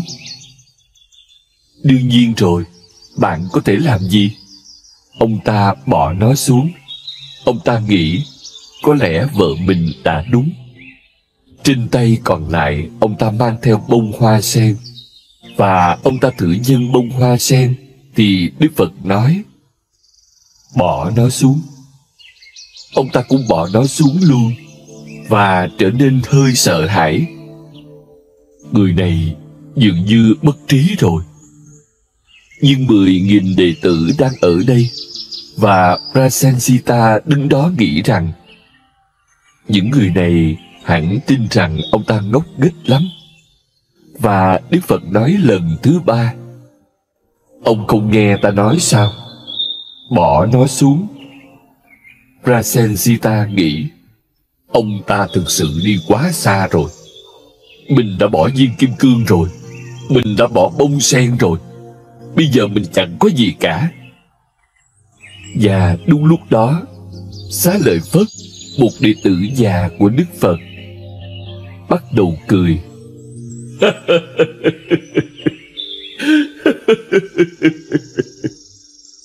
Tiếng cười của ông khiến Prasensita quay lại phía ông và hỏi: sao ông lại cười? Ông ấy nói: bệ hạ không hiểu cách diễn đạt này rồi. Thầy không nói hãy bỏ viên kim cương xuống, thầy không nói hãy bỏ bông sen xuống, thầy đang nói hãy dứt bỏ chính Ngài, dứt bỏ bản ngã. Ngài có thể có viên kim cương và bông sen, nhưng hãy dứt bỏ bản ngã đi. Đừng hối tiếc. Bạn đã từng nghe nói đến Cleopatra, một trong những phụ nữ xinh đẹp nhất của Ai Cập. Ở Ấn Độ, tương đương với Cleopatra là Amrapali, người phụ nữ xinh đẹp ở cùng thời với Đức Phật. Lúc đó, Đức Phật đang ở Vaisali, nơi Amrapali sống. Amrapali là một cái làng chơi. Vào thời của Đức Phật, Ấn Độ có một tục lệ là người phụ nữ xinh đẹp nhất của mỗi thành phố không được phép kết hôn với bất cứ ai, bởi điều đó tạo ra sự đố kỵ, xung đột, tranh giành không cần thiết. Cho nên người phụ nữ xinh đẹp nhất phải trở thành Nagavadu, vợ của cả thành phố. Đây hoàn toàn không phải sự thiếu tôn trọng. Trái lại, giống như trên thế giới hiện nay, chúng ta công bố một phụ nữ là người phụ nữ của năm. Cô ấy rất được nể trọng. Cô ấy không phải một gái làng chơi thông thường. Bổn phận của cô ấy giống như một gái làng chơi, nhưng chỉ những người rất giàu có, các vị vua hay các hoàng tử, các tướng quân, tầng lớp cao nhất của xã hội mới có thể viếng thăm cô. Amrapali rất xinh đẹp. Một hôm, cô đứng trên ban công nhà mình và nhìn thấy một nhà sư trẻ. Cô ấy chưa từng rơi vào lưới tình của ai, mặc dù mỗi ngày cô ấy phải giả bộ làm người tình tuyệt vời cho ông vua này, ông vua nọ, cho người giàu này, tướng quân kia. Nhưng cô ấy đột nhiên rơi vào lưới tình của nhà sư này. Người chẳng có gì ngoại trừ cái bát ăn xin. Đó là một người đàn ông trẻ, nhưng có dáng điệu, sự nhận biết, vẻ duyên dáng khác thường. Cái cách anh ta bước đi, cô ấy vội xuống và đề nghị nhà sư: xin hãy nhận thực phẩm của tôi hôm nay. Các nhà sư khác cũng tới phía sau anh ta, bởi vì mỗi khi Đức Phật đến đâu, 10.000 nhà sư luôn đi cùng ông. Các nhà sư khác không thể tin nổi điều này. Họ ghen tị, tức giận và cảm thấy tất cả đặc tính cùng điểm yếu của con người khi họ nhìn người đàn ông trẻ bước vào cung điện của Amrapali. Amrapali bảo anh ta: 3 ngày nữa mùa mưa sẽ bắt đầu. Các nhà sư Phật giáo không di chuyển trong 4 tháng mùa mưa. 4 tháng đó, họ ở một chỗ. Trong 8 tháng, họ di chuyển liên tục. Họ không thể ở một chỗ quá 3 ngày. Đó là một tâm lý kỳ lạ. Để trở nên gắn bó với nơi nào đó, bạn cần ít nhất là 4 ngày. Bạn có thể quan sát điều này qua kinh nghiệm của riêng bạn. Chẳng hạn, ngày đầu tiên ở một ngôi nhà mới, bạn có thể không ngủ được. Ngày thứ hai dễ hơn một chút, Ngày thứ 3 sẽ dễ hơn nữa. Và ngày thứ 4 bạn sẽ có thể hoàn toàn ngủ ngon lành. Cho nên nếu bạn là một nhà sư Phật giáo, trước khi hết thời hạn đó, bạn phải rời đi. Amrapali nói, 3 ngày nữa mùa mưa sẽ bắt đầu, và tôi mời ngài ở lại nhà tôi trong 4 tháng. Nhà sư trẻ nói, tôi sẽ hỏi thầy tôi. Nếu người cho phép, tôi sẽ tới. Khi anh ta đi ra, đám đông các nhà sư hỏi anh ta xem chuyện gì xảy ra. Anh ta nói, tôi đã nhận bữa ăn của mình, và người phụ nữ mời tôi ở lại 4 tháng mùa mưa trong cung điện của cô ấy. Tôi bảo cô ấy rằng tôi sẽ hỏi thầy tôi. Các nhà sư thực sự giận dữ. 1 ngày đã là quá nhiều, huống hồ 4 tháng. Họ hối hả đi tìm Đức Phật. Trước khi chàng trai trẻ về tới điểm tập trung, đã có hàng trăm nhà sư đứng lên và kệ cho Đức Phật. Phải ngăn người này lại. Người phụ nữ đó là một gái làng chơi, và một nhà sư ở 4 tháng trong nhà của một gái làng chơi. Đức Phật nói, các vị giữ trật tự, hãy để anh ấy đến đây. Anh ấy chưa nhận lời ở lại. Anh ấy chỉ nhận lời khi ta cho phép anh ấy. Hãy để anh ấy tới đây. Nhà sư trẻ đến, chạm chân Đức Phật và kể toàn bộ câu chuyện. Người phụ nữ đó là gái làng chơi, một gái làng chơi nổi tiếng tên là Amrapali. Cô ấy đề nghị tôi ở nhà cô ấy trong 4 tháng. Mọi nhà sư đều ở chỗ nào đó, tại nhà của ai đó, trong 4 tháng. Tôi đã bảo cô ấy rằng tôi sẽ hỏi thầy tôi. Cho nên giờ tôi ở đây, thầy nói gì tôi cũng sẽ nghe. Đức Phật nhìn vào mắt anh ta và nói, anh có thể ở lại. Đó là một cú sốc.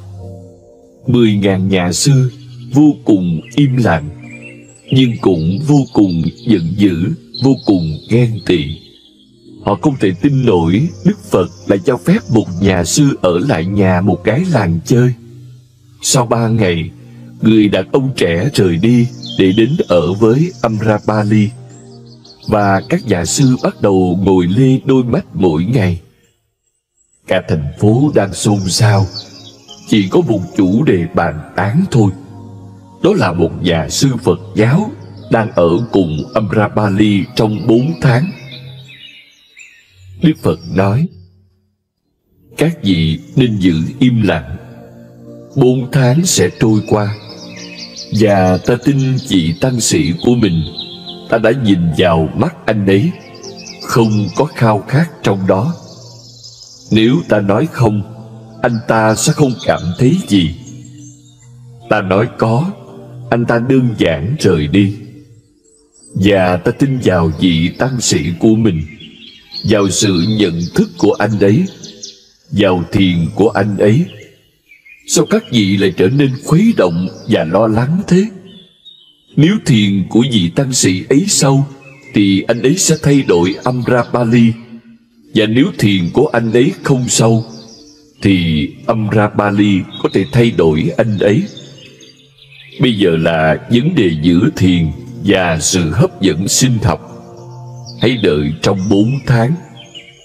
Ta tin chàng trai trẻ này, anh ấy đã làm hoàn toàn tốt, và ta chắc chắn rằng anh ấy sẽ ra khỏi cuộc thử lửa này với thắng lợi tuyệt đối. Không ai tin Đức Phật. Các đệ tử của ông nghĩ, thầy đang tin tưởng thái quá. Người đàn ông này quá trẻ, anh ta quá non nớt, mà Amrapali thì xinh đẹp vô cùng. Anh ta đang nhận rủi ro không cần thiết. Nhưng chẳng thể làm gì khác.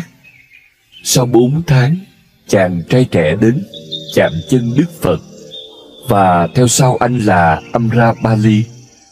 Mặc như một ni cô Phật giáo, cô chạm chân Đức Phật và nói, Tôi đã cố hết sức quyến rũ nhà sư của thầy, nhưng ngài ấy đã quyến rũ tôi. Ngài ấy thuyết phục tôi bằng sự hiện diện và nhận thức của mình. Ngài ấy đã cho tôi thấy rằng cuộc đời thực sự là ở dưới chân thầy. Tôi muốn hiến tất cả tài sản cho tăng đoàn của thầy. Cô ấy có một khu vườn đẹp đẽ và một cung điện đẹp đẽ. Cô nói, thầy có thể biến nó thành một nơi mà 10.000 nhà sư có thể ở lại vào mỗi mùa mưa. Và Đức Phật nói với cả tăng đoàn, bây giờ các ông đã thỏa mãn hay chưa? Nếu thiền đủ sâu, nếu nhận thức rõ ràng, không gì có thể quấy rầy nó, khi đó mọi thứ là phù du. Amrapali trở thành một trong những người phụ nữ chứng ngộ trong số các đệ tử của Đức Phật. Như con ong mật, người Bhikkhu Sannyasin của Phật giáo đi từ nhà này qua nhà khác. Anh ta không bao giờ chỉ xin ở một nhà, vì như thế có thể tạo ra quá nhiều gánh nặng. Cho nên anh ta xin ở nhiều nhà, một ít ở nhà này, một ít ở nhà khác. Như vậy thì anh ta không phải là gánh nặng cho bất cứ ai. Và anh ta không bao giờ quay lại ngôi nhà mà anh ta đã đến rồi. Điều này gọi là Madhukari, như con ong mật. Con ong đi từ bông hoa này sang bông hoa khác và tiếp tục di chuyển giữa những bông hoa. Nó không có tính sở hữu, nó chỉ lấy chút ít từ mỗi bông hoa để vẻ đẹp không bị hư hao, hương thơm không bị phá hủy. Bông hoa không bao giờ ý thức về con ong, nó đến lặng lẽ và đi lặng lẽ. Đức Phật nói, người tỉnh thức sống trong thế giới này giống như một con ong. Anh ta không bao giờ làm tổn hại đến vẻ đẹp của thế giới này. Anh ta không bao giờ phá hủy hương thơm của thế giới này. Anh ta sống lặng lẽ, chuyển động lặng lẽ. Anh ta chỉ yêu cầu đủ cái anh ta cần. Cuộc sống của anh ta đơn giản, không phức tạp. Anh ta không tích trữ cho ngày mai. Con ong không bao giờ tích trữ cho ngày mai. Hôm nay là đủ cho chính nó. Chân dung. Trong 500 năm sau ngày Đức Phật qua đời, không ai dựng tượng hay vẽ tranh về ông. Trong 500 năm, mỗi khi một ngôi chùa Phật giáo được xây dựng, chỉ có bức tranh cây bồ đề ở đó. Điều này thật đẹp, bởi vì vào khoảnh khắc Siddhartha Gautama trở thành Đức Phật, ông ấy không ở đó, chỉ có cây bồ đề ở đó. Ông ấy đã biến mất trong một khoảnh khắc, và chỉ còn lại cây bồ đề.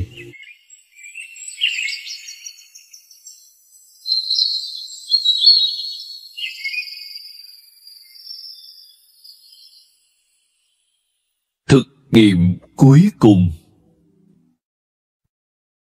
Chuyện xảy ra vào ngày cuối của cuộc đời Đức Phật trên trần gian. Một người nghèo khó mời ông ấy đến dùng bữa tại nhà mình. Đây là lệ thường.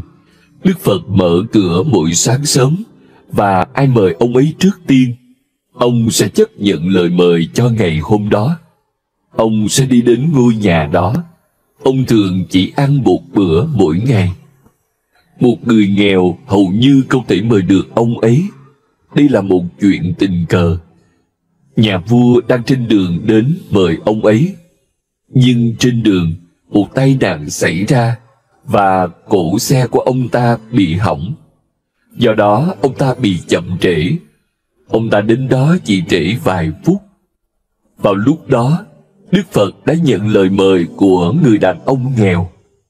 Nhà vua nói, ta biết người này. Ông ta đã cố gắng cả đời để mời thầy mỗi khi thầy đến thị trấn này. Đức Phật rất thích một vài nơi. Vaisali là một thành phố ông ưa thích. Trong 42 năm ở cương vị của một bậc thầy, ông ấy đã ghé thăm Vaisali ít nhất 40 lần. Gần như năm nào cũng đến.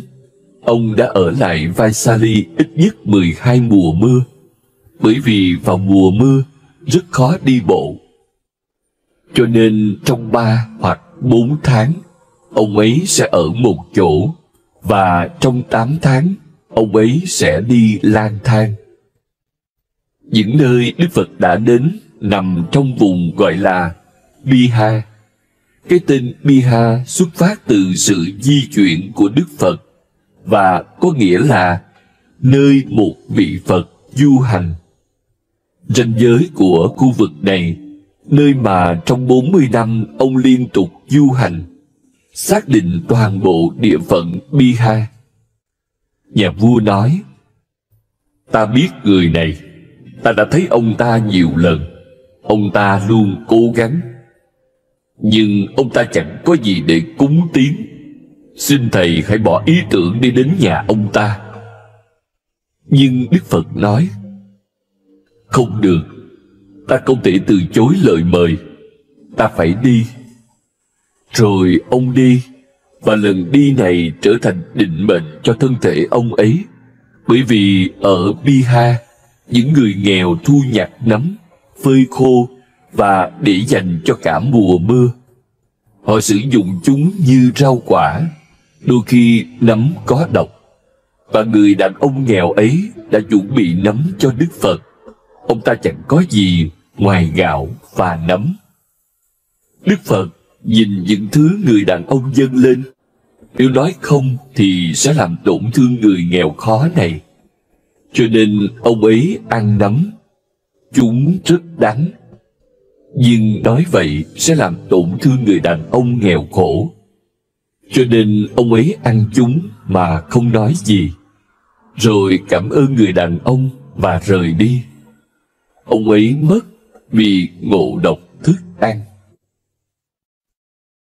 Vào giây phút cuối cùng, người ta hỏi ông, sao thầy lại chấp nhận?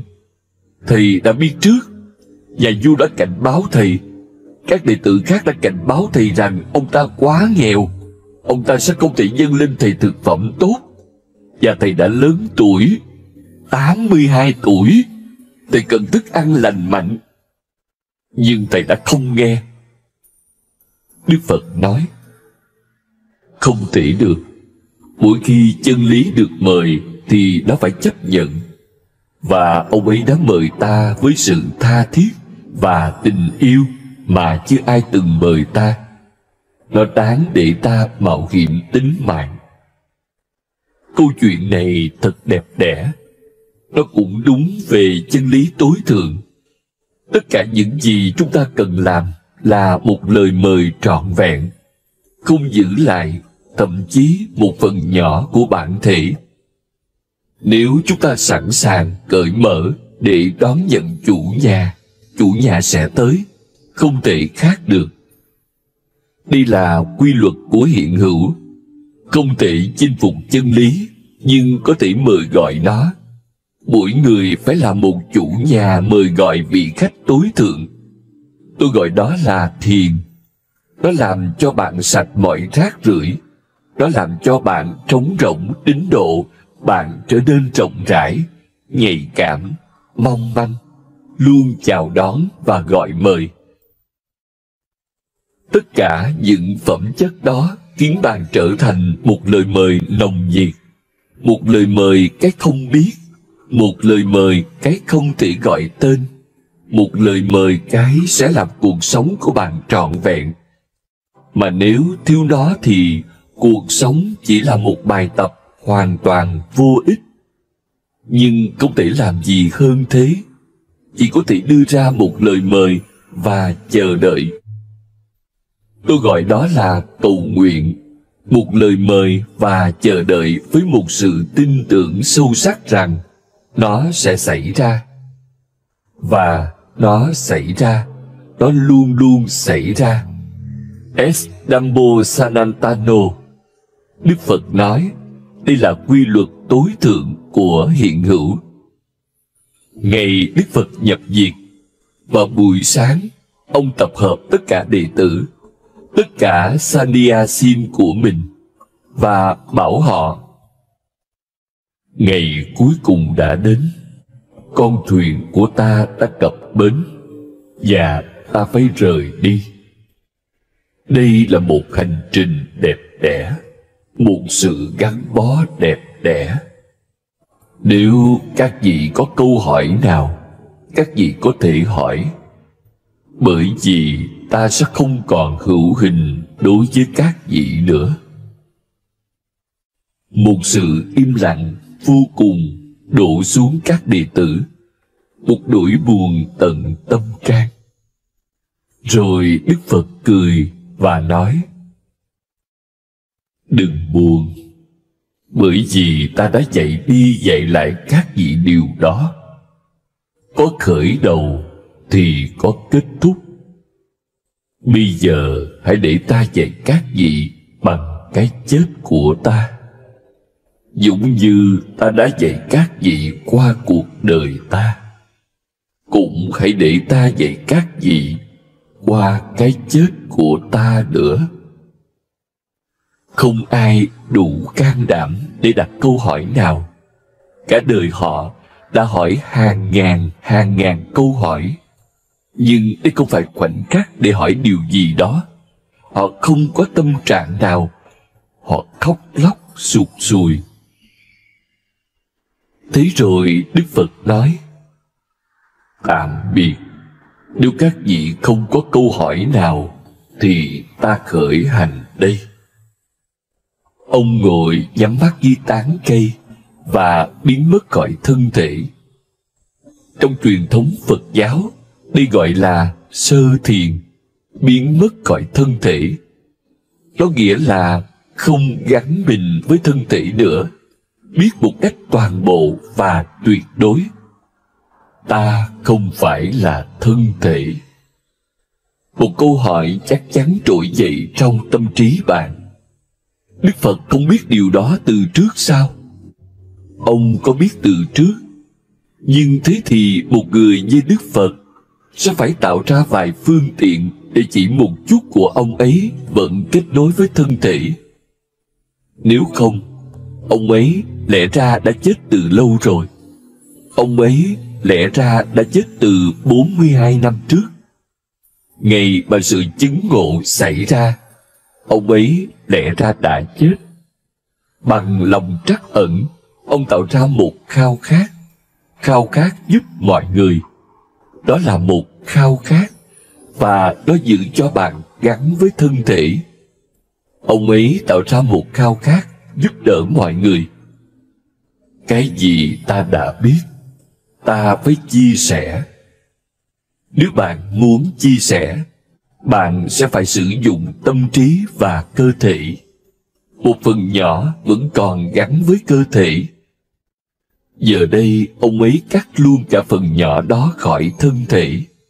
Ông ấy không còn gắn với thân thể nữa. Sơ thiền hoàn tất, thân thể bị bỏ lại. Đến nhị thiền, tâm trí bị vứt bỏ.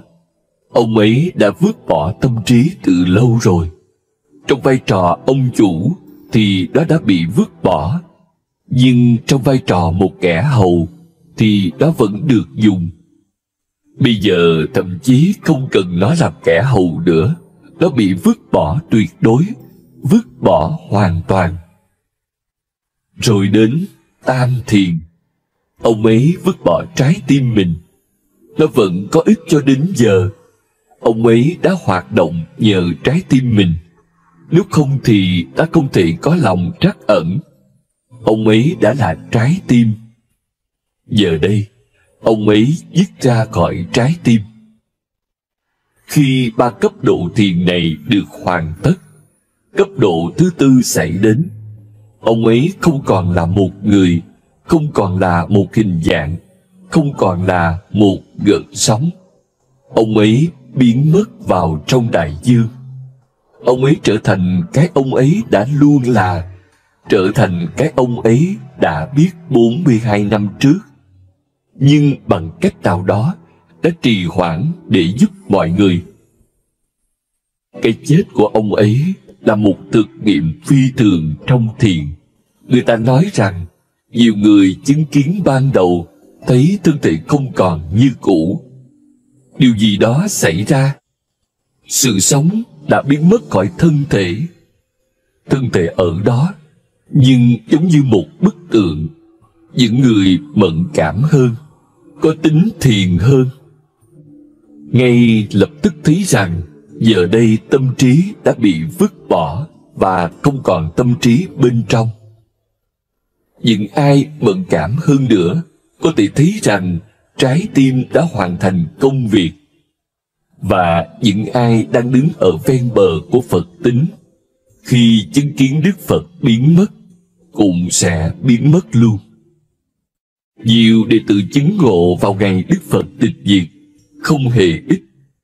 Chỉ bằng cách chứng kiến ông ấy qua đời, họ đã quan sát ông sống, họ đã thấy cuộc đời ông. Nhưng bây giờ nó đến đỉnh cao, cực điểm.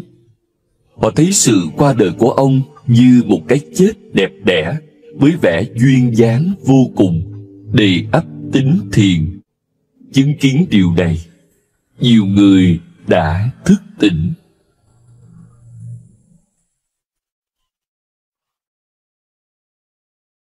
Đức Phật. Tác giả Osho. Người dịch Lê Xuân Khoa. Giáo huấn. Trước khi chứng ngộ, bậc thầy chuẩn bị cho những người sẽ kế tục mình, làm cho họ nói năng lưu loát hơn, làm cho họ giỏi hơn trong khả năng chuyển hóa cái vô ngôn thành ngôn từ, im lặng tuyệt đối thành bài hát, bất động tuyệt đối thành vũ điệu. Tôi đã nghe. Một lần Đức Phật đi qua một khu rừng vào mùa thu. Khu rừng ngập đầy lá khô, và Ananda khi thấy ông một mình đã nói với ông: tôi đã luôn muốn hỏi, nhưng trước những người khác tôi không dám. Hãy nói với tôi sự thật. Thầy đã nói cho chúng tôi mọi thứ thầy biết chưa? Hay thầy vẫn giữ lại một vài bí mật? Đức Phật nhặt một nắm lá dưới đất và nói với Ananda: ta nói với các vị chỉ chừng này, bằng những chiếc lá mà ông thấy trên tay ta. Nhưng những gì ta biết thì mênh mông như tất cả lá trong khu rừng rộng lớn này. Không phải ta muốn giữ lại, mà đơn giản là không thể nói hết. Thậm chí nói về một ít lá thôi cũng đã là một nỗ lực cam go, bởi vì nó vượt quá cái đầu của các vị. Các vị biết những ý nghĩ nhưng chưa bao giờ trải nghiệm vô niệm. Các vị biết các cảm xúc nhưng chưa bao giờ biết đến trạng thái mọi cảm xúc vắng mặt. Như thể tất cả mây trên bầu trời đã tan biến. Do đó ta đang cố hết sức. Ông ấy nói: nhưng nhiều hơn thế thì không thể truyền tải qua ngôn từ. Nếu ta có thể làm các vị hiểu được rằng cuộc sống phong phú hơn rất nhiều những gì ngôn từ có thể chứa đựng, nếu ta có thể thuyết phục các vị rằng còn rất nhiều điều tâm trí các vị không biết, thì thế là đủ. Thế thì hạt giống được gieo. Trong cả cuộc đời mình, Đức Phật không bao giờ cho phép mọi người ghi lại lời ông nói.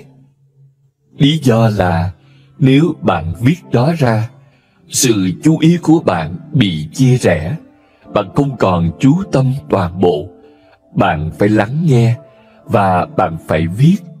Mà những gì ông nói thì tinh tế đến nỗi bạn sẽ bỏ lỡ nó trừ khi bạn chú tâm toàn bộ. Cho nên Thay vì viết ra, hãy cố gắng toàn tâm toàn ý, dồn mọi nỗ lực để đến gần trái tim mình. Hãy để điều đó chìm vào trong bạn.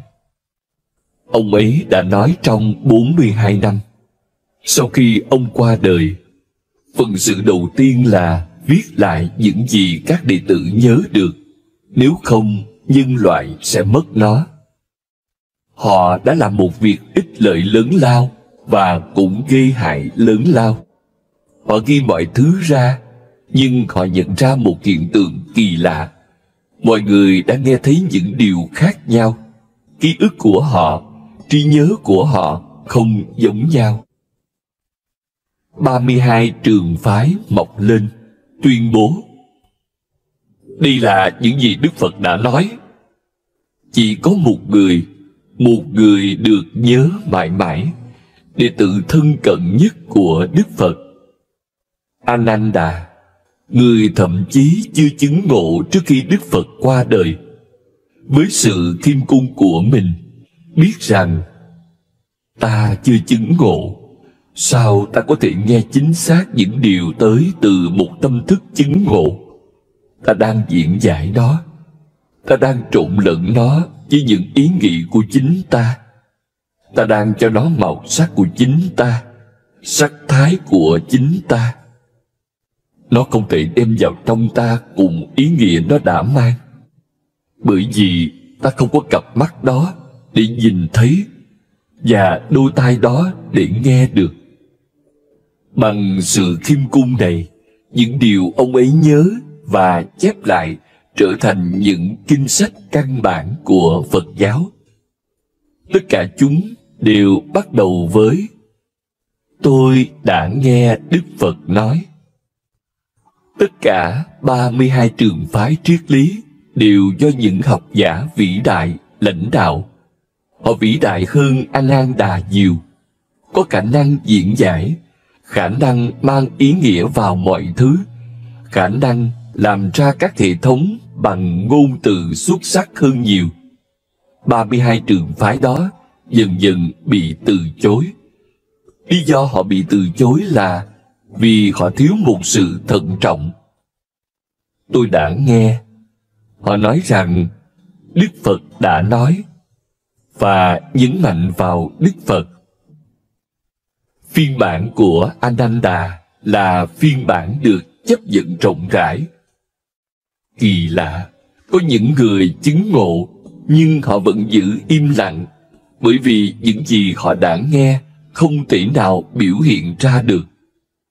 Còn có những người chưa chứng ngộ, những thiên tài triết lý, họ nói năng lưu loát và đã viết những chuyên luận vĩ đại, nhưng chúng không được chấp nhận. Và người chưa chứng ngộ không phải một nhà triết học lớn, chỉ là người trông nom khiêm tốn của Đức Phật, nhưng những lời của ông ấy lại được chấp nhận. Lý do là cách mở đầu của ông ấy: tôi đã nghe. Tôi không biết liệu thầy có nói thế hay không. Tôi không thể áp đặt mình lên thầy. Tất cả những gì tôi có thể nói là những gì vọng lại trong tôi. Tôi có thể nói về tâm trí của mình, chứ không phải sự im lặng của Đức Phật.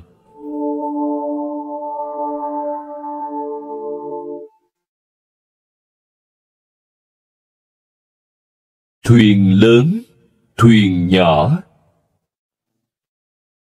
Trước khi chứng ngộ, bậc thầy chuẩn bị cho những người sẽ kế tục mình, làm cho họ nói năng lưu loát hơn, làm cho họ giỏi hơn trong khả năng chuyển hóa cái vô ngôn thành ngôn từ, im lặng tuyệt đối thành bài hát, bất động tuyệt đối thành vũ điệu. Chỉ đến lúc đó, ông ấy mới có thể truyền đạt điều gì đó giúp đỡ cho nhân loại mù lòa. Đức Phật chia những người chứng ngộ của mình thành hai loại. Họ đều có cùng độ cao, không có chuyện thấp hơn hay cao hơn. Cả hai thuộc cùng một thực tại vũ trụ, một bản chất cơ sở. Một loại được gọi là A-la-hán. A-la-hán là những người đã chứng ngộ nhưng vẫn giữ im lặng. Và loại thứ hai được gọi là Bồ Tát.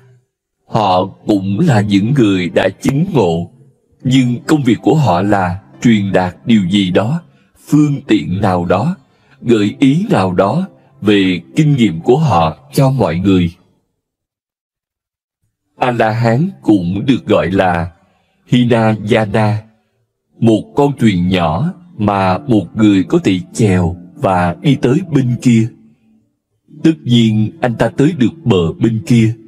Và Bồ Tát là Mahayana, một con thuyền lớn, trong đó hàng ngàn người có thể di chuyển tới bờ bên kia. Bờ bên kia là như nhau, nhưng Bồ Tát giúp đỡ nhiều người. A-la-hán không nói năng lưu loát.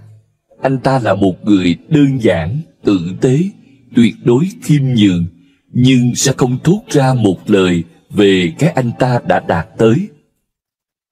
Với anh ta, việc nói ra là quá sức. Anh ta hoàn toàn mãn nguyện. Sao anh ta phải nói ra? Và dù sao thì mỗi người phải tìm con đường cho chính mình. Vậy sao lại quấy rầy mọi người một cách không cần thiết? A-la-hán có quan điểm riêng của anh ta. A-la-hán là người đã nỗ lực hết mình để chứng ngộ, và khi anh ta chứng ngộ, anh ta hoàn toàn quên những ai vẫn đang dò dẫm trong bóng tối. Anh ta không quan tâm đến những người khác. Với anh ta, chứng ngộ là đủ. Trên thực tế, theo các A-la-hán, thậm chí ý niệm to lớn về lòng trắc ẩn cũng chẳng là gì khác ngoài một loại gắn bó. Lòng trắc ẩn cũng là một mối quan hệ. Cho dù nó đẹp đẽ và vĩ đại ra sao, nó cũng vẫn liên quan đến những người khác. Nó cũng là một khao khát. Mặc dù nó là một khao khát tốt, nhưng cũng chẳng có gì khác biệt. Theo các A-la-hán, khao khát là lệ thuộc, bất kể tốt hay xấu. Xiềng xích dù là bằng vàng hay thép, thì xiềng xích vẫn là xiềng xích. Lòng trắc ẩn là một dây xích bằng vàng. A-la-hán nhấn mạnh rằng không ai có thể giúp người khác. Chính ý niệm giúp đỡ người khác là dựa trên những nền tảng sai lầm. Bạn chỉ có thể giúp chính mình. Tâm trí thông thường sẽ nghĩ rằng A-la-hán quá ích kỷ. Nhưng nếu nhìn mà không định kiến, có lẽ bạn sẽ thấy anh ta cũng có điều gì đó cực kỳ quan trọng để tuyên bố với thế giới. Ngay cả giúp người khác cũng là một sự can thiệp vào đời sống của người đó, vào phong cách sống của người đó, vào định mệnh của người đó, vào tương lai của người đó. Cho nên, A-la-hán không tin vào lòng trắc ẩn. Lòng trắc ẩn đối với họ chỉ là một khao khát đẹp đẽ, như bao khao khát khác, để khiến bạn bị buộc vào thế giới của sự gắn bó. Đó là một cái tên khác, đẹp đẽ, nhưng vẫn chỉ là một cái tên khác, thay cái tên khao khát. Sao bạn phải quan tâm đến việc ai đó sẽ chứng ngộ? Đó không phải việc của bạn. Mọi người có tự do tuyệt đối cho chính mình. A-la-hán nhấn mạnh vào tính cá nhân và tự do tuyệt đối của nó. Dù là vì mục đích tốt đẹp, thì cũng không ai được phép can thiệp vào cuộc đời người khác. Cho nên khoảnh khắc anh ta chứng ngộ, A-la-hán không nhận đệ tử, anh ta không bao giờ thuyết pháp, anh ta không bao giờ giúp theo bất kỳ cách nào. Anh ta đơn giản là chỉ sống trong cực lạc của mình. Nếu ai đó có thể tự uống nước từ giếng nước của anh ta sẽ không ngăn cản, nhưng anh ta sẽ không gửi lời mời. Nếu bạn tự nguyện tìm đến anh ta, ngồi bên cạnh, uống sự hiện diện của anh ta và bước vào con đường, đó là việc của bạn. Nếu bạn lạc đường, anh ta sẽ không ngăn bạn lại. Theo cách nào đó, đây là sự tôn trọng lớn lao nhất dành cho tự do cá nhân, cho tột cùng logic. Ngay cả nếu bạn đang rơi vào bóng tối thẳm sâu, A-la-hán cũng sẽ lặng lẽ chờ đợi. Nếu sự hiện diện của anh ta có thể giúp, thế thì tốt thôi. Nhưng anh ta sẽ không động tay để giúp bạn, không đưa tay lôi bạn ra khỏi hố. Bạn được tự do rơi xuống hố, và nếu bạn có thể rơi xuống hố, bạn tuyệt đối có khả năng thoát ra khỏi chỗ đó. Ý tưởng về lòng trắc ẩn thật xa lạ với triết lý của A-la-hán. Đức Phật chấp nhận rằng có vài người sẽ trở thành A-la-hán, và con đường của họ sẽ được gọi là Hinayana, phương tiện nhỏ.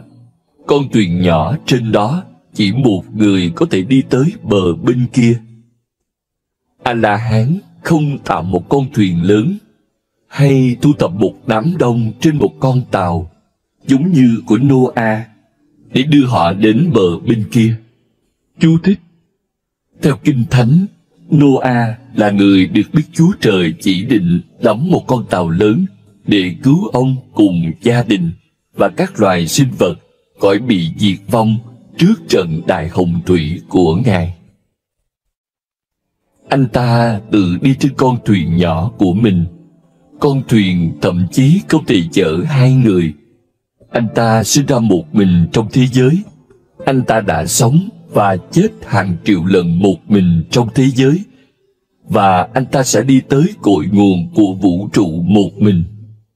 Đức Phật chấp nhận và tôn trọng con đường của A-la-hán, nhưng ông ấy cũng biết có những người có lòng từ bi bao la, và khi họ chứng ngộ, mong muốn đầu tiên của họ là chia sẻ niềm hân hoan, chia sẻ chân lý của họ. Lòng trắc ẩn là con đường của họ. Họ cũng có một chân lý sâu thẳm. Đây là những Bồ Tát. Họ khích lệ và mời gọi những người khác tới trải nghiệm những điều giống họ. Và họ chờ ở bờ bên này lâu nhất có thể, để giúp tất cả những người tìm kiếm đã sẵn sàng lên đường. Những ai chỉ cần một người hướng dẫn, một bàn tay giúp đỡ, Bồ Tát có thể trì hoãn việc đi tới bờ xa bằng lòng trắc ẩn đối với những người mù lòa đang dò dẫm trong bóng đêm. Đức Phật có một sự bao quát và nhận thức rộng lớn để chấp nhận cả hai, rằng bản chất của một vài người là A-la-hán và bản chất của những người khác là Bồ Tát. Quan điểm của Đức Phật là đây là thực tế và không thể làm gì được. Một A-la-hán sẽ là một A-la-hán, và một Bồ Tát sẽ là một Bồ Tát. Bản chất của họ có những định mệnh khác nhau. Mặc dù cuối cùng họ tới cùng một đích đến, nhưng sau khi tới đích, con đường sẽ chia hai. A-la-hán không ở lại bờ bên này dù chỉ một chốc lát. Họ mệt mỏi. Họ đã ở đủ lâu trong bánh xe samsara, xoay vần qua sinh và tử hàng triệu lần. Đã quá sức rồi. Họ chán và không muốn ở lại thêm dù chỉ một phút. Thuyền của họ đã đến, và ngay lập tức họ bắt đầu di chuyển sang bờ bên kia. Đây là chân như của họ. Thế rồi có những Bồ Tát nói với người chèo thuyền: đợi một chút, không có gì phải vội. Tôi đã nán lại bờ bên này đủ lâu rồi, trong khổ sở, đau đớn, phiền não. Bây giờ tất cả đã biến mất. Tôi đang trong phúc lạc, im lặng và bình an tuyệt đối. Tôi không thấy có gì hơn thế ở bờ bên kia. Cho nên chừng nào có thể, tôi sẽ ở đây để giúp đỡ mọi người. Đức Phật rõ ràng là một trong số những người có thể thấy chân lý ngay cả trong những mâu thuẫn. Ông ấy chấp nhận cả hai, mà không làm ai cảm thấy thấp hơn hay cao hơn. chân như. Hãy cố gắng hiểu từ chân như. Đức Phật dựa vào từ đó. Trong ngôn ngữ riêng của mình, Đức Phật gọi nó là Tathata. Toàn bộ thiền của Phật giáo là việc sống trong từ này. Sống với từ này, sâu đến nỗi từ đó biến mất và bạn trở thành chân như. Giả sử bạn bị ốm, thái độ của chân như là chấp nhận nó và nói với chính mình: đây là cách thức của thân thể, hoặc mọi thứ là thể. Đừng tạo ra một cuộc chiến, đừng bắt đầu gây gổ. Bạn bị đau đầu, hãy chấp nhận nó. Đó là bản chất của mọi thứ. Đột nhiên có một thay đổi, bởi vì khi thái độ này xuất hiện, một thay đổi cũng diễn ra theo nó như cái bóng. Nếu bạn có thể chấp nhận cơn đau đầu của mình, cơn đau đầu liền biến mất. Thử đi, nếu bạn chấp nhận một sự khó chịu, nó bắt đầu tiêu tan. Tại sao điều này lại xảy ra? Nó xảy ra bởi vì mỗi khi bạn chiến đấu, năng lượng của bạn bị chia rẽ. Một nửa năng lượng di chuyển vào sự khó chịu, cơn đau đầu, và một nửa năng lượng chiến đấu với cơn đau đầu, một sự rạn nứt, một lỗ hổng, và do đó có cuộc chiến đấu. Thực tế, cuộc chiến này là một cơn đau đầu sâu hơn. Khi bạn chấp nhận, khi bạn không phàn nàn, khi bạn không chiến đấu, năng lượng bên trong trở thành một. Vết rạn được bít lại, và rất nhiều năng lượng được giải phóng. Bởi vì giờ đây không có xung đột, cho nên tự bản thân năng lượng được giải phóng trở thành một nguồn lực chữa lành. Chữa lành không tới từ bên ngoài. Tất cả những gì thuốc men làm được là giúp thân thể sử dụng nguồn lực chữa lành của chính mình. Tất cả những gì bác sĩ làm được là giúp bạn tìm ra nguồn lực chữa lành của chính mình, không thể thúc đẩy sức khỏe từ bên ngoài. Nó là sự nở hoa của năng lượng bên trong bạn. Từ chân như này có thể có tác dụng sâu sắc với bệnh thân thể, bệnh tinh thần, và cuối cùng là bệnh tâm linh. Đây là phương pháp bí mật. Tất cả chúng đều sẽ tan rã, bắt đầu với thân thể, bởi vì đó là lớp thấp nhất. Nếu bạn thành công ở đó thì có thể thử các cấp cao hơn. Nếu bạn thất bại ở đó thì sẽ có di chuyển lên cao. Nếu có gì đó không ổn trong thân thể, hãy thư giãn, chấp nhận nó và đơn giản nhủ thầm, không chỉ bằng lời mà còn cảm nhận đó sâu sắc rằng bản chất của mọi thứ là thế. Thân thể là tập hợp của nhiều thứ. Thân thể được sinh ra và nó sẽ chết đi. Nó là một cơ chế phức tạp, và chắc chắn sẽ có cái này hay, cái kia không ổn. Chấp nhận đó và đừng đồng nhất mình với nó. Khi bạn chấp nhận thì bạn ở bên trên, bạn ở cao hơn. Khi bạn chiến đấu, bạn hạ xuống cùng cấp. Chấp nhận là siêu việt. Khi bạn chấp nhận thì bạn ở trên một ngọn đồi, thân thể bị bỏ lại phía sau. Bạn nói, phải, bản chất của nó là thế. Cái gì sinh ra đều phải chết đi. Và nếu cái gì sinh ra đều phải chết, thì thỉnh thoảng sẽ bị bệnh. Chẳng có gì phải quá lo lắng. Như thể nó không xảy ra với bạn, mà chỉ xảy ra trong thế giới của vật chất. Đây là vẻ đẹp. Khi bạn không chiến đấu, bạn vượt lên trên, bạn không còn ở cùng cấp. Sự vượt lên trên này trở thành một nguồn lực chữa lành. Đột nhiên thân thể bắt đầu thay đổi. Điều này cũng xảy ra với những lo lắng, căng thẳng, băn khoăn thống khổ tinh thần. Bạn lo lắng về một điều nào đó. Nỗi lo đó là gì vậy? Bạn không thể chấp nhận thực tế. Đó chính là sự lo lắng. Bạn muốn nó xảy ra theo cách nào đó với cách đó đang xảy ra. Bạn lo lắng bởi vì bạn có vài ý tưởng bất tuân theo tự nhiên. Chẳng hạn, bạn đang già đi, bạn lo lắng, bạn muốn trẻ mãi. Đây là sự lo lắng.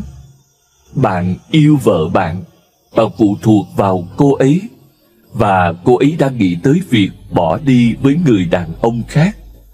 Bạn lo lắng bởi vì cái gì sẽ xảy đến với bạn. Bạn phụ thuộc vào cô ấy quá nhiều. Bạn cảm thấy quá an toàn khi ở cùng với cô ấy. Khi cô ấy đi sẽ không còn sự an toàn. Cô ấy không chỉ là một người vợ đối với bạn. Cô ấy còn là một người mẹ, một chỗ nương tựa. Bạn có thể đến với cô ấy và trốn khỏi thế giới. Bạn có thể trông cậy vào cô ấy sẽ ở đó. Ngay cả khi cả thế giới chống lại bạn, cô ấy sẽ không chống lại bạn. Cô ấy là niềm an ủi. Bây giờ cô ấy bỏ đi, chuyện gì sẽ diễn ra với bạn? Đột nhiên bạn hốt hoảng, lo lắng. Bạn đang nói gì? Bạn đang nói gì với nỗi lo lắng của bạn? Bạn đang nói rằng bạn không thể chấp nhận chuyện này xảy ra. Chuyện không nên như thế.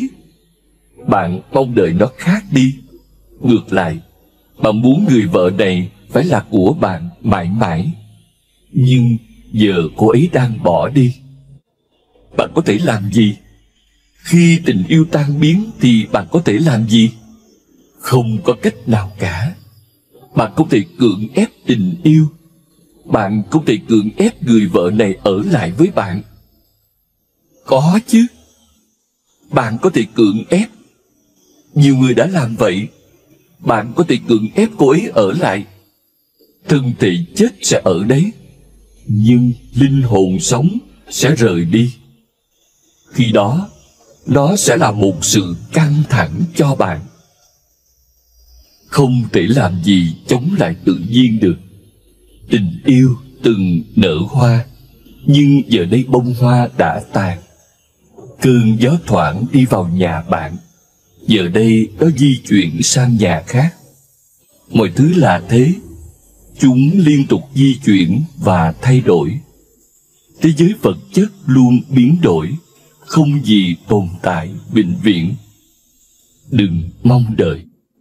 Nếu bạn mong đợi sự vĩnh cửu trong một thế giới mà mọi thứ đều là tạm thời, bạn sẽ tạo ra lo lắng. Bạn muốn tình yêu này là mãi mãi. Chẳng gì có thể mãi mãi trong thế giới này. Tất cả mọi thứ thuộc về thế giới này đều là nhất thời. Đây là bản chất của vạn vật, chân như Tathata. Cho nên bây giờ bạn biết tình yêu đang biến mất. Nó mang cho bạn nỗi buồn. Hãy chấp nhận nỗi buồn. Bạn cảm thấy run rẩy, hãy chấp nhận run rẩy. Đừng kìm nén nó. Bạn cảm thấy muốn khóc, hãy khóc. Chấp nhận nó. Đừng cưỡng ép nó. Đừng ra vẻ. Đừng giả bộ là bạn không lo lắng, bởi vì như thế sẽ chẳng giúp gì cả. Nếu bạn lo lắng thì bạn lo lắng. Nếu người vợ đang bỏ đi thì cô ấy đang bỏ đi. Nếu tình yêu không còn thì đó không còn. Bạn không thể chiến đấu với thực tế. Bạn phải chấp nhận nó. Nếu bạn miễn cưỡng chấp nhận nó thì bạn sẽ tiếp tục đau đớn khổ sở. Nếu bạn chấp nhận nó không chút phàn nàn, không phải bất lực mà thấu hiểu, thì nó trở thành chân như. Khi đó bạn không còn lo lắng. Khi đó chẳng còn vấn đề gì cả. Vấn đề xuất hiện không phải bởi thực tế, mà bởi vì bạn không thể chấp nhận nó theo cách nó diễn ra, bạn buông nó theo ý bạn. Hãy nhớ, cuộc sống sẽ không theo bạn, bạn phải theo cuộc sống. Biện cưỡng hay hạnh phúc, đó là chọn lựa của bạn. Nếu bạn theo một cách biện cưỡng, bạn sẽ đau khổ. Nếu bạn theo một cách hạnh phúc, bạn sẽ trở thành một vị Phật. Cuộc sống của bạn trở thành cực lạc. Đức Phật cũng phải chết. Mọi thứ không thay đổi theo cách đặc biệt dành cho ông ấy. Nhưng ông ấy chết theo một cách đặc biệt. Ông ấy chết quá hạnh phúc, như thể không có cái chết. Ông ấy chỉ đơn giản biến mất. Bởi vì ông ấy nói, cái gì sinh ra đều sẽ chết đi. Sự sinh ngụ ý sự diệt. Vậy thì tốt thôi, ta chẳng thể làm gì. Bạn có thể khổ sở và chết. Thế thì bạn bỏ lỡ mất điểm chính, vẻ đẹp mà cái chết có thể cho bạn. Sự duyên dáng xảy ra vào thời khắc cuối cùng. Sự lóe sáng xảy đến khi thể xác và linh hồn tách lìa. Bạn sẽ bỏ lỡ điều đó bởi vì bạn quá lo lắng. Bạn đang níu bám vào quá khứ quá nhiều, vào thể xác quá nhiều, và mắt bạn thì nhắm. Bạn không thể thấy cái gì đang diễn ra bởi vì bạn không thể chấp nhận nó. Cho nên bạn khép mắt lại, bạn khép cả bản thể của bạn lại, và bạn chết. Bạn sẽ chết nhiều lần nữa, và sẽ tiếp tục bỏ lỡ điểm quan trọng của nó. Cái chết thật đẹp đẽ nếu bạn có thể chấp nhận. Nếu bạn có thể mở cánh cửa với trái tim tiếp nhận, với sự chào đón ấm áp.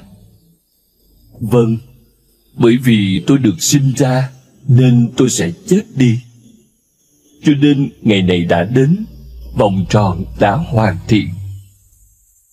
Bạn đón nhận cái chết như một vị khách được chào mừng, và tính chất của hiện tượng sẽ thay đổi ngay lập tức. Đột nhiên bạn bất tử. Thể xác đang chết, chứ không phải bạn đang chết. Giờ bạn có thể nhìn thấy rõ, chỉ áo quần bị vứt bỏ, còn bạn thì không. Chỉ lớp vỏ bọc, cái chứa đựng chứ không phải cái bên trong. Ý thức vẫn ở trong vầng hào quang của nó. Trong cuộc đời, nhiều thứ đã che phủ ý thức của bạn. Trong cái chết, nó trần trụi. Và khi ý thức hoàn toàn trần trụi, nó có một vẻ lộng lẫy của riêng nó. Nó là điều đẹp đẽ nhất trên thế giới. Nhưng để được như thế thì thái độ chân như phải được hấp thụ. Khi tôi nói hấp thụ, ý tôi chính là hấp thụ.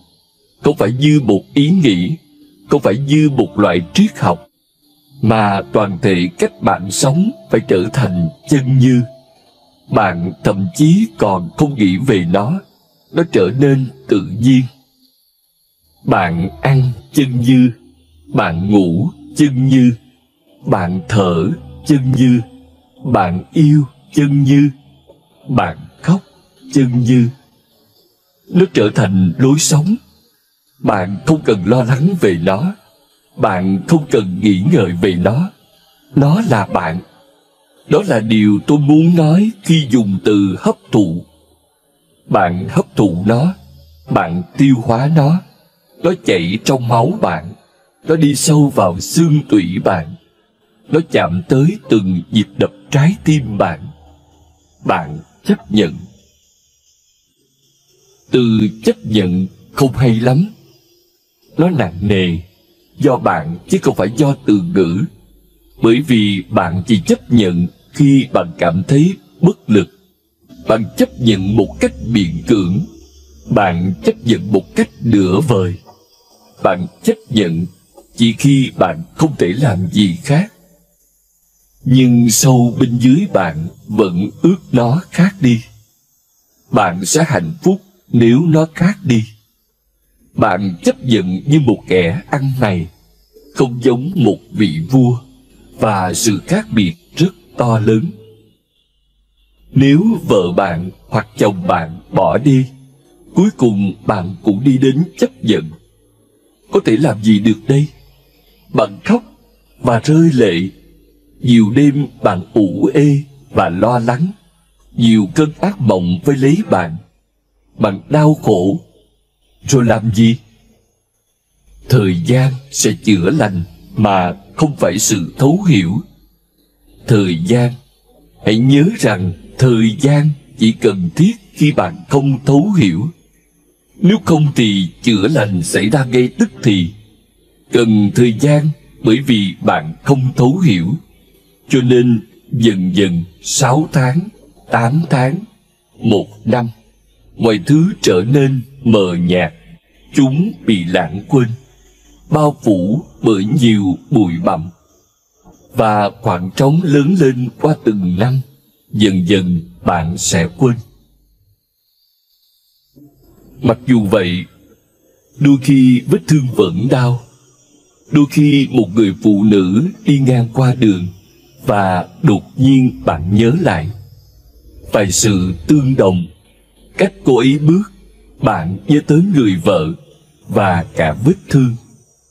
Rồi bạn rơi vào lưới tình của ai đó. Thế rồi càng nhiều bụi bặm tích tụ, bạn càng ít nhớ lại. Nhưng ngay cả với một người phụ nữ mới, thỉnh thoảng các cô ấy nhìn và vợ bạn hiện lên trong tâm trí.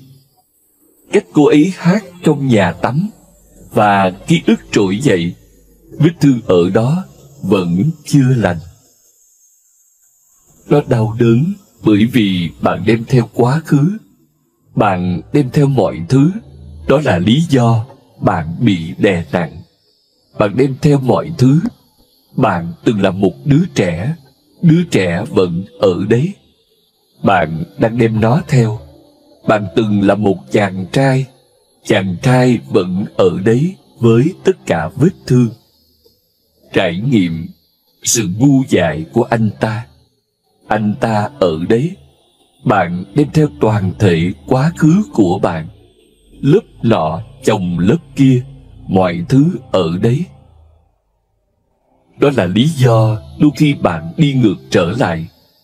Nếu điều gì đó xảy ra và bạn cảm thấy bất lực, bạn bắt đầu khóc như đứa trẻ.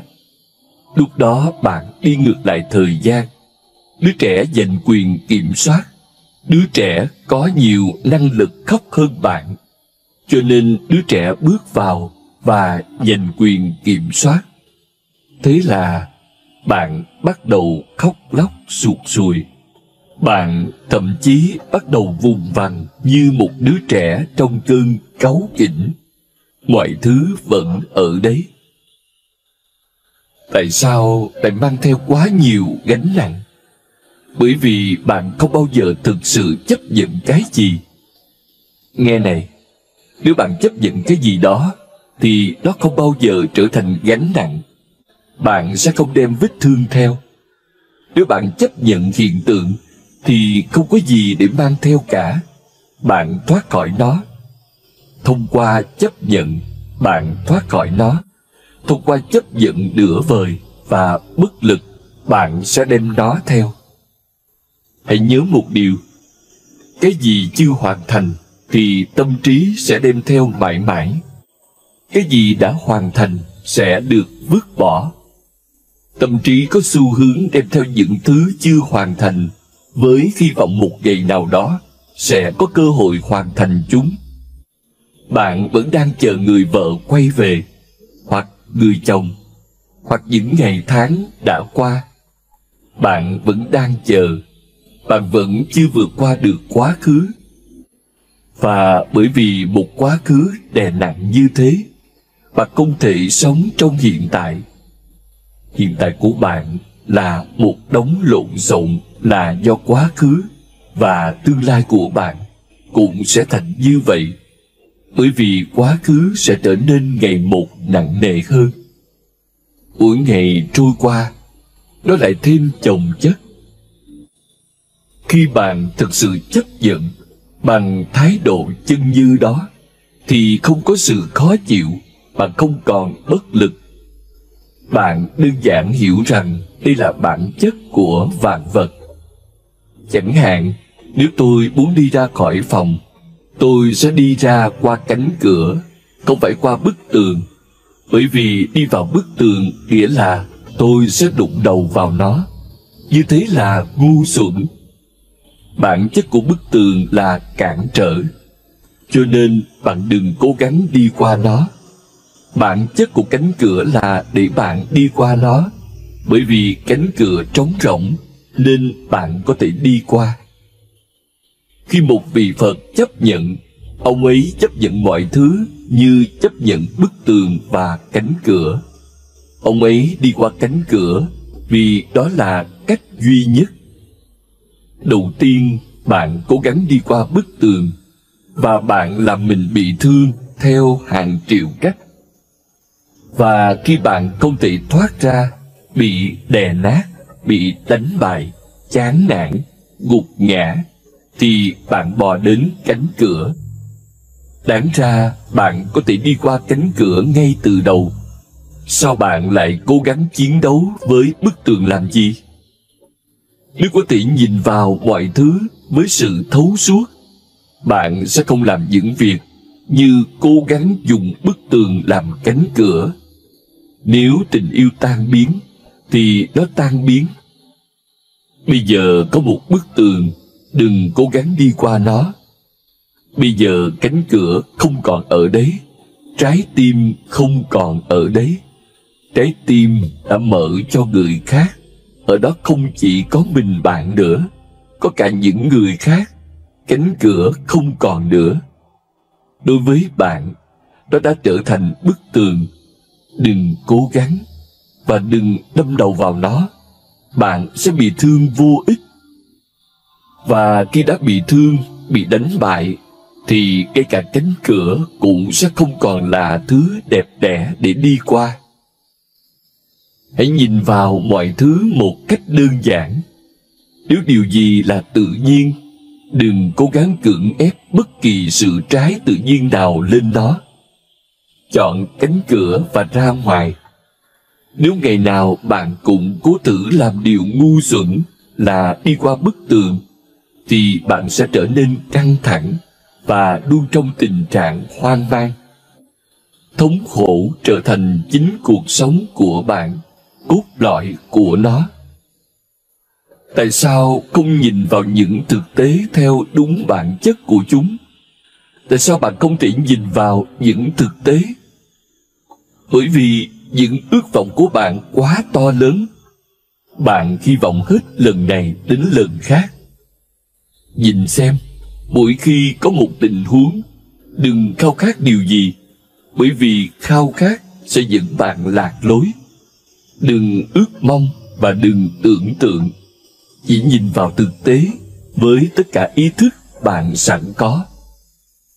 Và đột nhiên một cánh cửa mở ra. Bạn không bao giờ di chuyển qua bức tường. Bạn di chuyển qua cánh cửa một cách an toàn. Như vậy, bạn sẽ không bị đè nặng. Hãy nhớ, chân như là một sự thấu hiểu, chứ không phải một số phận bất lực. Đó là sự khác biệt. Có những người tin vào số phận, định mệnh. Họ nói, bạn có thể làm gì? Thượng đế đã định theo cách ấy. Đứa con nhỏ của tôi đã mất. Thượng đế đã định như thế. Và đây là số phận của tôi. Nó đã được viết ra từ trước. Nó sẽ diễn ra. Tuy nhiên, sâu bên trong là sự phản đối. Đấy chỉ là những thủ đoạn để đánh bóng sự phản đối. Bạn có biết Thượng Đế không? Bạn có biết số phận không? Bạn có biết nó đã được viết ra từ trước không? Không. Tất cả đều chỉ là ngụy biện, những ý tưởng mà bạn sử dụng để an ủi chính mình. Thái độ chân như không phải thái độ của người theo thuyết định mệnh. Nó không ban thượng đế vào, hay số phận, hay định mệnh, không gì cả. Nó nói, chỉ nhìn vào mọi thứ thôi, chỉ nhìn vào thực tế của mọi thứ thôi, rồi thấu hiểu. Và có một cánh cửa, luôn luôn có một cánh cửa. Bạn vượt qua. Chân như nghĩa là chấp nhận bằng một trái tim chào đón, trọn vẹn, không phải bằng sự bất lực. Mãn nguyện hoàn toàn. Khi bạn chấp nhận mọi thứ, cuộc sống của bạn trở nên vui vẻ. Không ai có thể làm bạn khổ sở, không điều gì có thể làm bạn khổ sở. Một người đàn ông chỉ có 3 sợi tóc trên đầu bước vào một tiệm làm tóc, yêu cầu gội đầu và tết tóc. Người thợ làm tóc bắt tay vào việc, nhưng khi anh ta gần chải xong, một sợi tóc rụng ra. Người thợ làm tóc rất lúng túng, nhưng người đàn ông chỉ nói, làm gì đây? Tôi nghĩ mình phải rẽ ngôi giữa rồi. Người thợ làm tóc rất cẩn thận đưa một sợi tóc sang phải, và khi đang định đưa sợi còn lại sang trái thì nó cũng rụng xuống. Người thợ làm tóc không biết làm sao để xin lỗi, nhưng người đàn ông tỏ ra bình tĩnh. Ông ta nói, tôi nghĩ mình phải để kiểu đầu bù tóc rối. Đây là tathata, đây là sự chấp nhận toàn bộ. Bạn không thể làm rối trí một người như thế.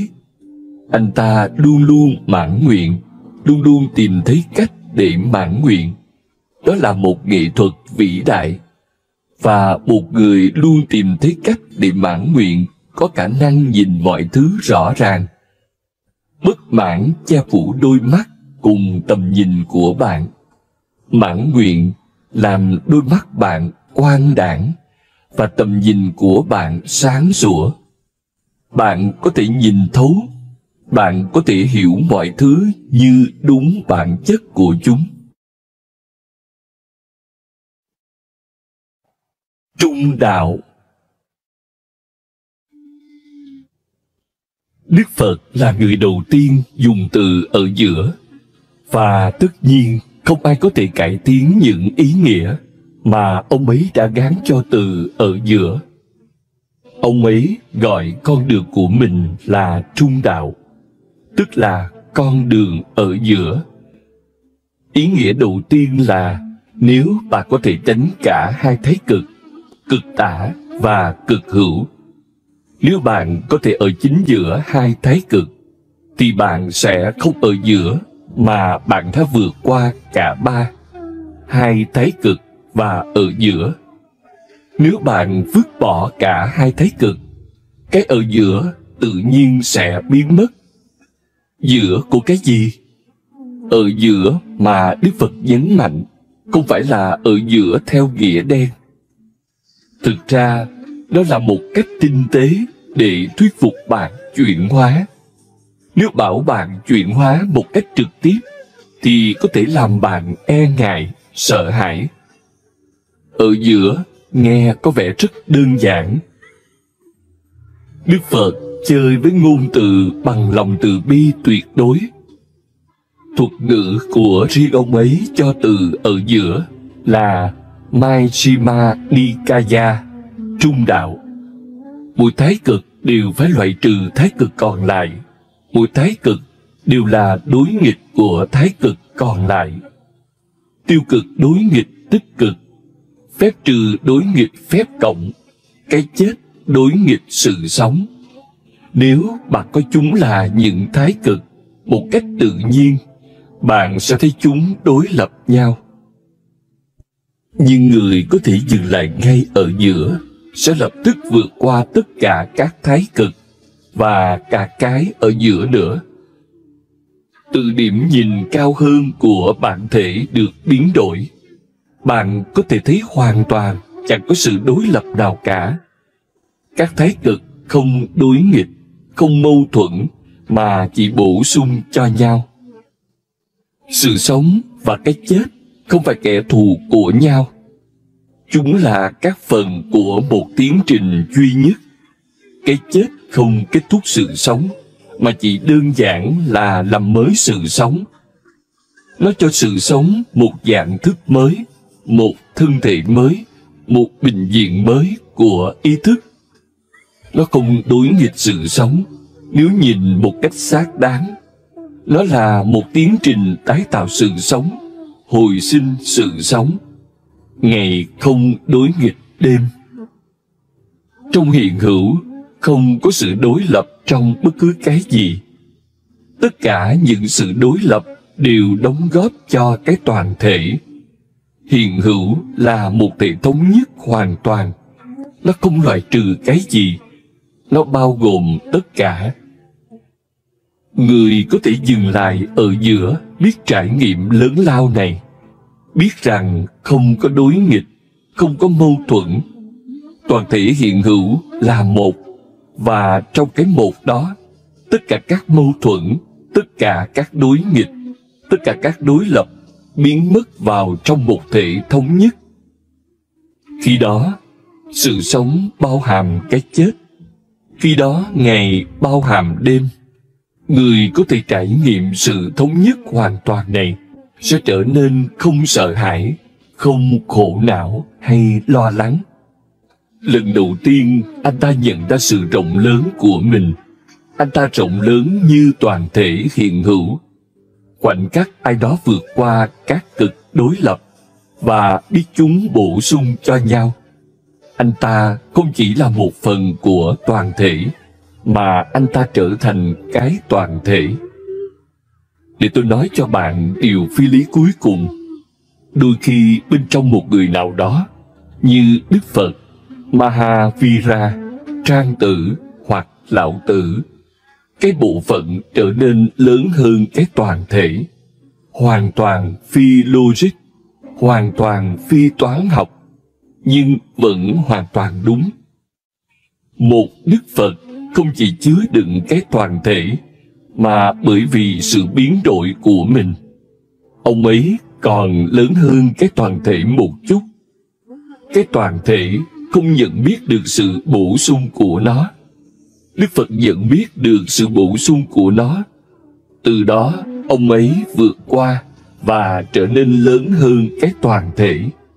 Mặc dù ông ấy vẫn là một phần của nó, ở giữa là một trong những phương pháp tuyệt vời nhất để chuyển hóa bản thân thành cái tối thượng.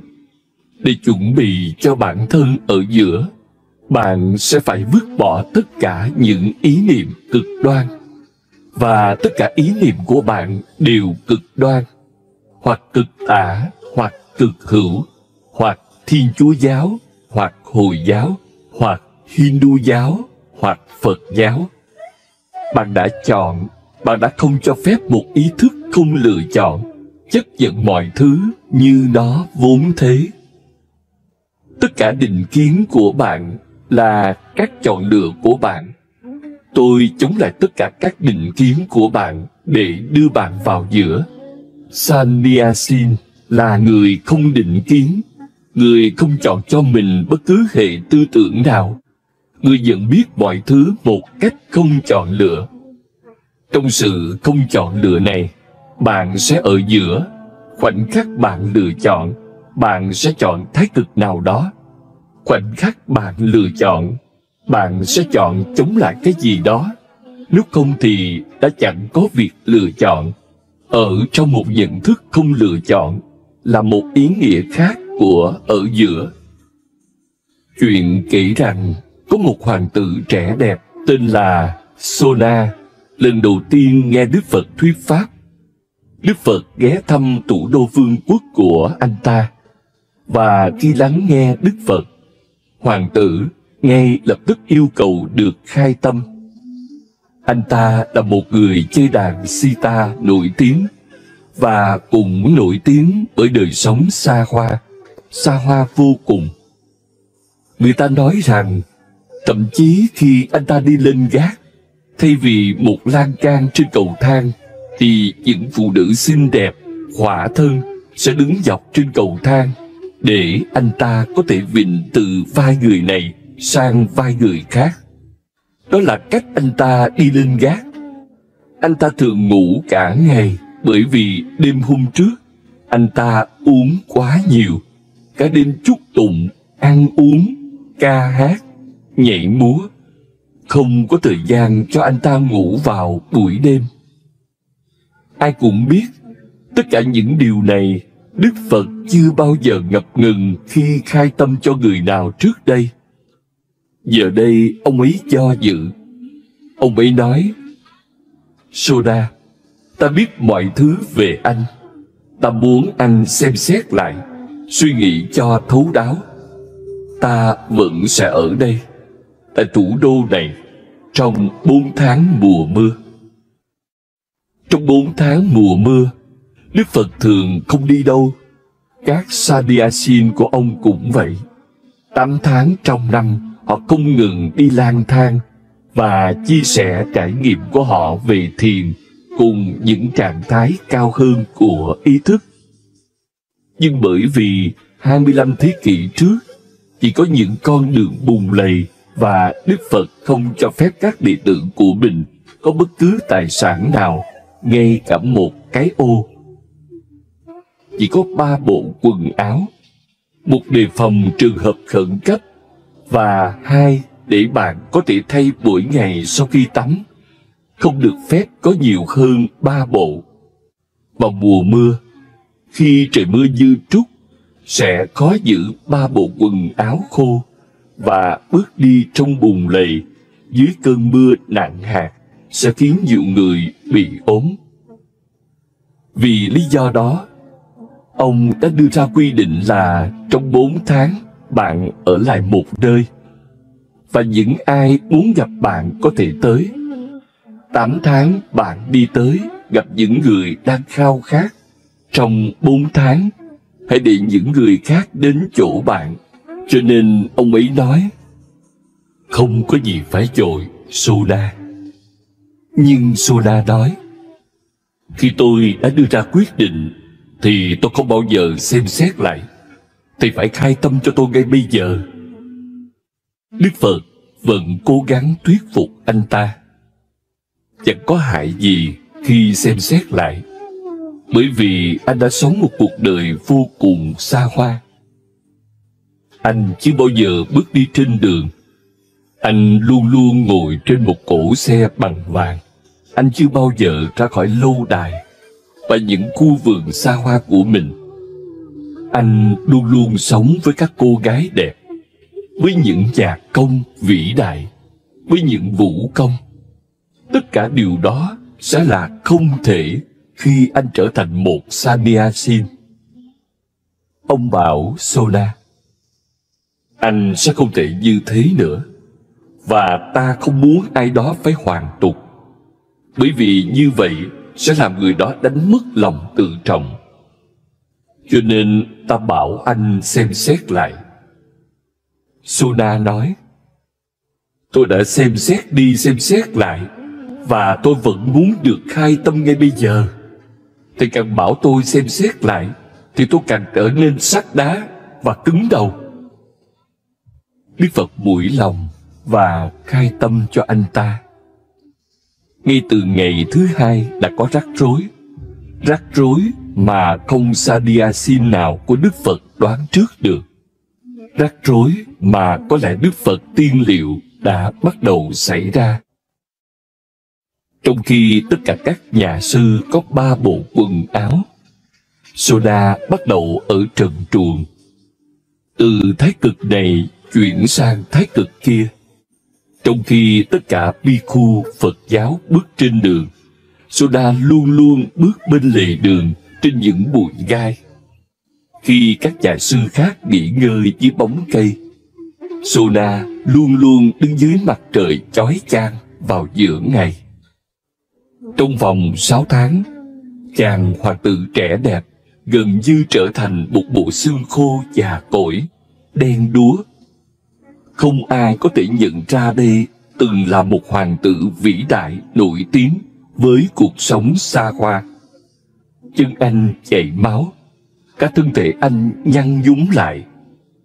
Và một đêm sau 6 tháng, Đức Phật đi đến cái cây mà anh ta đang ngủ. Việc Đức Phật đi đến chỗ Sanyasin nào đó vào buổi đêm, dù với bất kỳ lý do gì, là rất hiếm. Không có lần nào khác như thế. Ít nhất là theo các kinh sách Phật giáo, đây là lần duy nhất. Ông đánh thức Sona dậy và hỏi anh ta một câu hỏi kỳ lạ. Ta đã nghe rằng khi còn là hoàng tử, anh là người chơi đàn sitar tuyệt vời nhất đất nước, có đúng không? Sona nói, thầy có thể hỏi bất cứ lúc nào. Tôi không hiểu sao thầy lại hỏi vào nửa đêm. Đức Phật nói, hãy chờ một chút, anh sẽ hiểu. Sona nói, vâng, đúng vậy. Đức Phật nói, bây giờ là câu hỏi thứ hai. Nếu những dây đàn sitar quá căng, chúng có thể tạo ra âm nhạc không? Sona nói, tất nhiên là không. Nếu quá căng, chúng sẽ đứt. Đức Phật nói, nếu chúng quá trùng, sẽ có âm nhạc chứ? Sona nói, thầy đang hỏi những câu hỏi thật kỳ lạ vào giữa đêm. Khi dây quá trùng, chúng không thể tạo ra âm nhạc được. Phải có một độ căng nào đó. Trên thực tế, dây đàn sitar thì đơn giản. Sự tinh thông thực sự là phải giữ cho dây đàn ở chính giữa, không quá căng, cũng không quá trùng. Đức Phật nói, đây là lý do ta đến nói chuyện với anh. Cuộc sống cũng là một nhạc cụ. Quá căng sẽ không có âm nhạc, quá trùng sẽ không có âm nhạc. Dây đàn của cuộc sống phải ở chính giữa, không quá căng, cũng không quá trùng. Chỉ khi đó mới có âm nhạc. Và chỉ một bậc thầy mới biết cách làm thế nào để giữ chúng ở giữa. Bởi vì anh từng là một bậc thầy đàn sitar, nên ta muốn anh cũng là một bậc thầy của cuộc sống. Đừng chuyển từ thái cực này sang thái cực khác, từ xa hoa sang khổ hạnh, từ lạc thú sang tự hành hạ. Hãy cố gắng ở chính giữa. Về phương diện nào đó, Đức Phật là một trong những nhà tâm lý học uyên thâm nhất mà thế giới từng sản sinh ra. Hãy ở giữa trong mọi hành động của cuộc đời bạn. Luôn luôn tìm kiếm cái ở giữa, và bạn sẽ tìm ra con đường của thiền cùng con đường của giải thoát.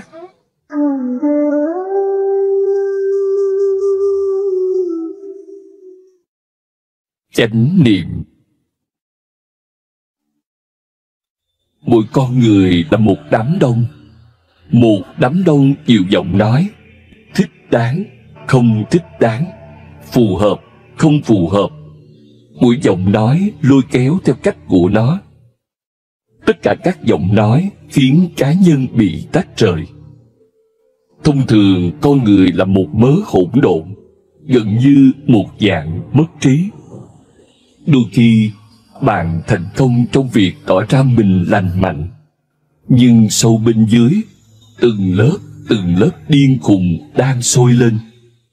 Chúng có thể phun trào bất cứ lúc nào. Bạn có thể mất kiểm soát bất cứ lúc nào, bởi vì sự kiểm soát của bạn bị ép buộc từ bên ngoài. Nó không phải một kỷ luật đến từ trung tâm bản thể. Vì những lý do xã hội, lý do kinh tế, lý do chính trị, bạn đã ép buộc một tính cách nào đó lên bản thân mình. Nhưng nhiều lực lượng sống chống lại tính cách đó tồn tại bên trong bạn. Chúng liên tục phá hoại tính cách của bạn. Cho nên ngày nào bạn cũng mắc nhiều lỗi lầm, nhiều sai sót. Thậm chí đôi khi bạn cảm thấy rằng bạn không bao giờ muốn làm như vậy. Bất chấp chính mình, bạn tiếp tục mắc nhiều lỗi lầm. Bởi vì bạn không phải một, bạn là nhiều. Đức Phật không gọi những lỗi lầm này là tội lỗi, bởi vì như thế là kết án. Ông ấy chỉ gọi chúng là thiếu sót, lỗi lầm, sai sót. Sai lầm mới là con người, không sai lầm là thần thánh. Và con đường từ con người đến thần thánh đi qua chánh niệm. Những giọng nói bên trong này có thể ngừng tra tấn bạn, kéo bạn, đẩy bạn. Những giọng nói này có thể biến mất nếu bạn chánh niệm. Trong trạng thái chánh niệm, các lỗi lầm sẽ không xảy ra. Không phải bạn điều khiển chúng, mà trong trạng thái chánh niệm, trong trạng thái tỉnh giác, nhận biết, các giọng nói sẽ ngừng lại. Bạn trở thành một. Và bất cứ điều gì bạn làm đều sẽ đến từ cốt lõi bản thể của bạn. Nó không bao giờ sai. Cần phải hiểu điều này. Hoạt động tiềm năng con người là một sự so sánh có thể giúp bạn thấu hiểu nó. Đó là cái mà phân tích tương giao gọi là tam giác, PAC. P nghĩa là phụ huynh, parent. A nghĩa là người lớn, adult. C nghĩa là trẻ em, child. Đây là 3 lớp của bạn. Như thể bạn là một tòa nhà 3 tầng. Tầng đầu tiên là của đứa trẻ, tầng thứ hai là của cha mẹ, tầng thứ ba là của người lớn. Cả ba tồn tại cùng nhau. Đây là tam giác và xung đột bên trong của bạn. Đứa trẻ nói một điều, cha mẹ bạn nói điều khác, và người lớn của bạn, lý trí của bạn lại nói điều khác nữa. Đứa trẻ nói, hãy tận hưởng. Đối với đứa trẻ, khoảnh khắc này là khoảnh khắc duy nhất. Nó không có đắn đo nào khác. Đứa trẻ thì tự phát, nhưng không ý thức về kết quả, không ý thức về quá khứ, không ý thức về tương lai. Nó sống trong từng khoảnh khắc. Nó không có các giá trị, và nó không có chánh niệm, không có nhận biết. Đứa trẻ chứa đựng những khái niệm được cảm thấy. Nó sống thông qua cảm xúc. Toàn bộ bản thể của nó là vô lý trí. Tất nhiên nó gặp nhiều xung đột với những người khác. Nó gặp nhiều mâu thuẫn bên trong chính mình. Bởi vì một cảm xúc giúp nó làm điều này, rồi đột nhiên nó bắt đầu cảm thấy một cảm xúc khác. Một đứa trẻ không bao giờ có thể hoàn thành việc gì. Vào lúc nó có thể hoàn thành, cảm xúc của nó thay đổi. Nó bắt đầu nhiều việc, nhưng không bao giờ đi đến kết thúc nào. Đứa trẻ luôn trong tình trạng bỏ lửng. Nó tận hưởng, nhưng sự tận hưởng của nó không sáng tạo, không thể sáng tạo. Nó vui sướng, nhưng không thể sống chỉ bằng vui sướng. Bạn không thể là một đứa trẻ mãi mãi. Bạn sẽ phải học rất nhiều điều, bởi vì bạn không ở đây một mình. Nếu bạn một mình thì chẳng có vấn đề gì. Bạn có thể là một đứa trẻ mãi mãi. Nhưng xã hội ở đây, hàng triệu người ở đây, bạn phải theo nhiều luật lệ, bạn phải giữ nhiều giá trị. Bằng không, sẽ có nhiều xung đột tới mức cuộc sống trở nên bất khả thi. Đứa trẻ phải được huấn luyện, và đó là chỗ phụ huynh bước vào. Giọng nói phụ huynh trong bạn là giọng nói của xã hội, văn hóa, văn minh. Giọng nói khiến bạn có khả năng sống trong một thế giới mà bạn không một mình. Có nhiều cá nhân với những tham vọng mâu thuẫn nhau, phải tranh đấu để sinh tồn, và có nhiều xung đột. Giọng nói phụ huynh là giọng nói của sự thận trọng. Nó làm cho bạn văn minh. Đứa trẻ thì hoang dã. Giọng nói phụ huynh giúp bạn trở nên văn minh. Từ văn minh là tốt. Nó nghĩa là một người đã có khả năng sống trong một thành phố, đã có khả năng làm thành viên của một nhóm, một xã hội. Đứa trẻ rất độc tài. Đứa trẻ nghĩ nó là trung tâm của thế giới. cha mẹ phải dạy bạn rằng bạn không phải trung tâm của thế giới. Mọi người đều nghĩ theo cách đó. Họ sẽ làm bạn ngày càng cảnh giác với việc có nhiều người trên thế giới và bạn không một mình. Bạn phải quan tâm đến họ nếu bạn muốn được họ quan tâm. Nếu không, bạn sẽ bị nghiền nát. Đó hoàn toàn là vấn đề của sống còn, của chính sách, của chính trị. Giọng nói phụ huynh cho bạn một số điều răn dạy được làm gì, không được làm gì. Phụ huynh làm bạn thận trọng. Điều đó là cần thiết. Và thế rồi có giọng nói thứ ba bên trong bạn. Lớp thứ ba. Khi bạn đã trở thành người lớn và bạn không còn bị cha mẹ điều khiển, lý trí của bạn đã trưởng thành và bạn có thể tự mình suy nghĩ. Đứa trẻ chứa đựng những khái niệm được cảm thấy. Cha mẹ chứa đựng những khái niệm được dạy dỗ. Và người lớn chứa đựng những khái niệm được suy nghĩ. Ba lớp này không ngừng xung đột. Đứa trẻ nói một điều, cha mẹ nói điều ngược lại, và lý trí có thể nói điều gì đó hoàn toàn khác. Bạn nhìn thấy một món ăn ngon, đứa trẻ nói hãy ăn bao nhiêu tùy thích. Giọng nói phụ huynh nói rằng phải xem xét nhiều điều. Liệu bạn có đang thấy đói? Liệu mùi vị món ăn này có phải là sự hấp dẫn duy nhất của nó hay không? Món ăn này có thực sự bổ dưỡng? Nó sẽ nuôi dưỡng cơ thể bạn, hay nó có thể gây hại cho bạn? Đợi đã, hãy lắng nghe, đừng vội. Và rồi tâm trí lý lẽ, tâm trí người lớn có thể nói điều gì đó hoàn toàn khác. Tâm trí người lớn của bạn không cần phải đồng ý với cha mẹ bạn. Cha mẹ bạn không toàn tri. Họ không biết tất cả mọi thứ. Họ là những con người có thể sai lầm y như bạn. Và nhiều lần bạn tìm ra lỗ hổng trong suy nghĩ của họ. Nhiều lần bạn thấy họ giáo điều, mê tín, tin vào những điều ngu xuẩn, giữ những ý thức hệ phi lý. Người lớn trong bạn nói không. Phụ huynh trong bạn bảo làm đi. Người lớn trong bạn nói rằng không đáng làm. Và đứa trẻ trong bạn đang kéo bạn đến nơi nào đó khác. Đây là tam giác bên trong bạn. Nếu bạn lắng nghe đứa trẻ, phụ huynh cảm thấy tức giận.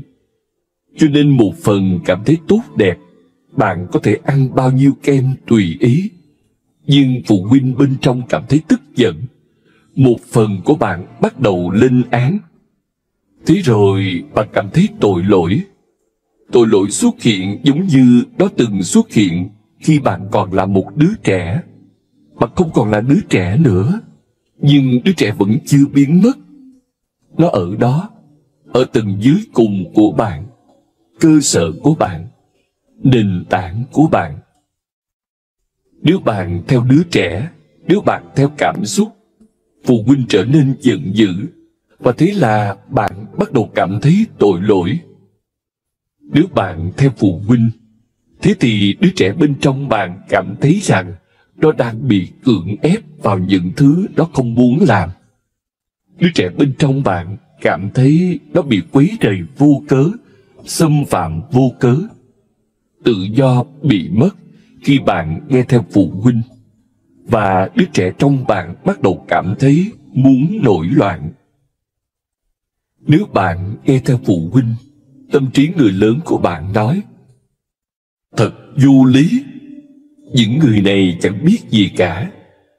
Bạn biết nhiều hơn, bạn đồng điệu với thế giới hiện đại hơn, bạn hợp thời hơn. Những ý thức hệ này chỉ là những ý thức hệ chết, lạc hậu. Sao bạn phải băn khoăn? Nếu nghe theo lý trí thì bạn cảm thấy như thể bạn phản bội lại cha mẹ mình. Tội lỗi lại trỗi dậy. Làm gì đây? Gần như không thể tìm ra cái gì mà cả ba lớp này đồng thuận. Đây là mối lo âu của con người. Không, chưa bao giờ ba lớp này đồng thuận trong bất cứ điểm nào. Không bao giờ có sự đồng thuận. Giờ đây, có những bậc thầy tin tưởng vào đứa trẻ. Họ chú trọng nhiều hơn vào đứa trẻ. Chẳng hạn như Lão Tử. Ông ấy nói, sự đồng thuận sẽ không tới. Bạn hãy vứt bỏ giọng nói phụ huynh này, những lời răn dạy này, những thứ thánh kinh này. Vứt bỏ tất cả những cái nên và trở thành đứa trẻ một lần nữa. Đó cũng là điều Giêsu nói. Lão Tử và Giêsu nhấn mạnh vào việc trở thành đứa trẻ một lần nữa. Bởi vì chỉ với đứa trẻ bạn mới có thể đạt được tính tự phát của mình, mới một lần nữa trở thành một phần của dòng chảy tự nhiên, đạo. Thông điệp của họ thật đẹp, nhưng có vẻ không thực tế. Vâng, đôi khi chuyện đó cũng xảy ra. Một người trở thành đứa trẻ lần nữa, nhưng đó hiếm có đến mức không thể nghĩ rằng khi nào đó loài người sẽ trở thành đứa trẻ một lần nữa. Nó đẹp đẽ như một vì sao ở xa xôi ngoài tầm với.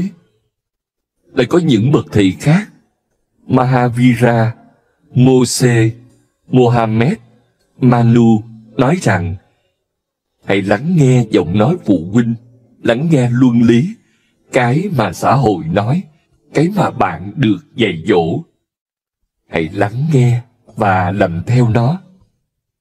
Nếu bạn muốn thoải mái trong thế giới, nếu bạn muốn bình an trong thế giới, hãy lắng nghe cha mẹ. Đừng bao giờ đi ngược lại giọng nói phụ huynh. Đó là các thế giới đang tuân theo, nhiều hay ít. Nhưng thế thì con người sẽ không bao giờ cảm thấy tự phát, không bao giờ cảm thấy tự nhiên. Con người sẽ luôn cảm thấy bị siết lại, bị nhốt vào lòng. Và khi bạn không cảm thấy tự do, bạn có thể cảm thấy bình an. Nhưng sự bình an đó không có giá trị, trừ khi bình an đến cùng tự do, còn không thì bạn không thể chấp nhận nó. Trừ khi bình an đến cùng phúc lạc, còn không thì bạn không thể chấp nhận nó.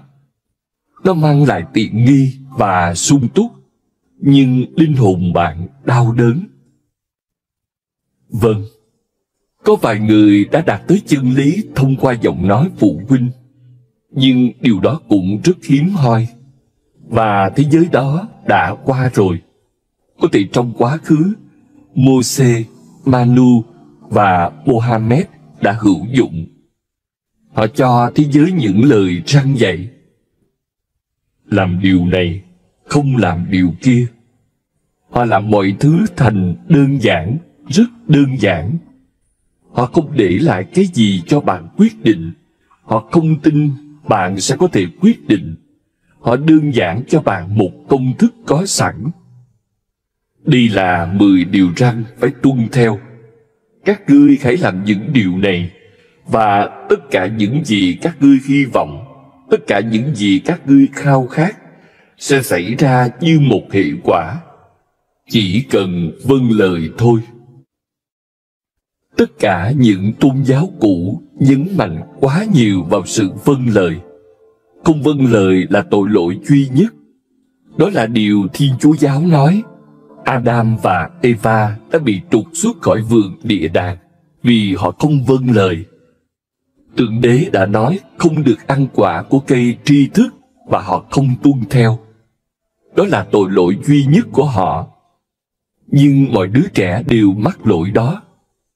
Ông bố nói, đừng hút thuốc, nhưng đứa trẻ sẽ thử hút.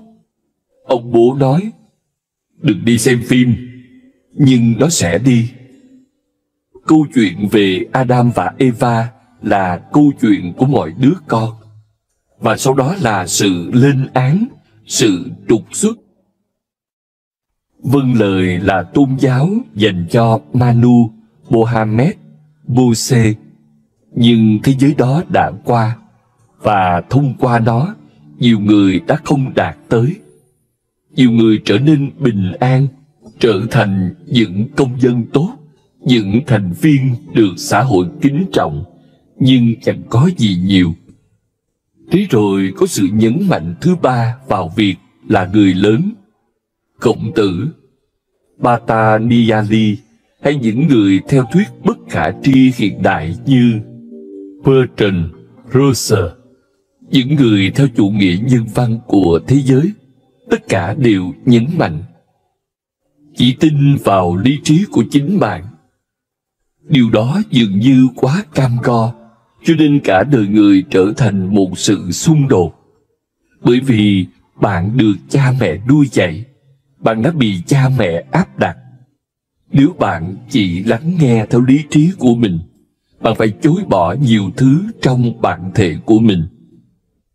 Trên thực tế, bạn phải chối bỏ toàn bộ tâm trí của mình. Không phải dễ để xóa bỏ được điều này. Và bạn được sinh ra là những đứa trẻ không có chút lý trí nào. Về cơ bản, bạn là một sinh linh thuần cảm xúc. Lý trí đến rất muộn.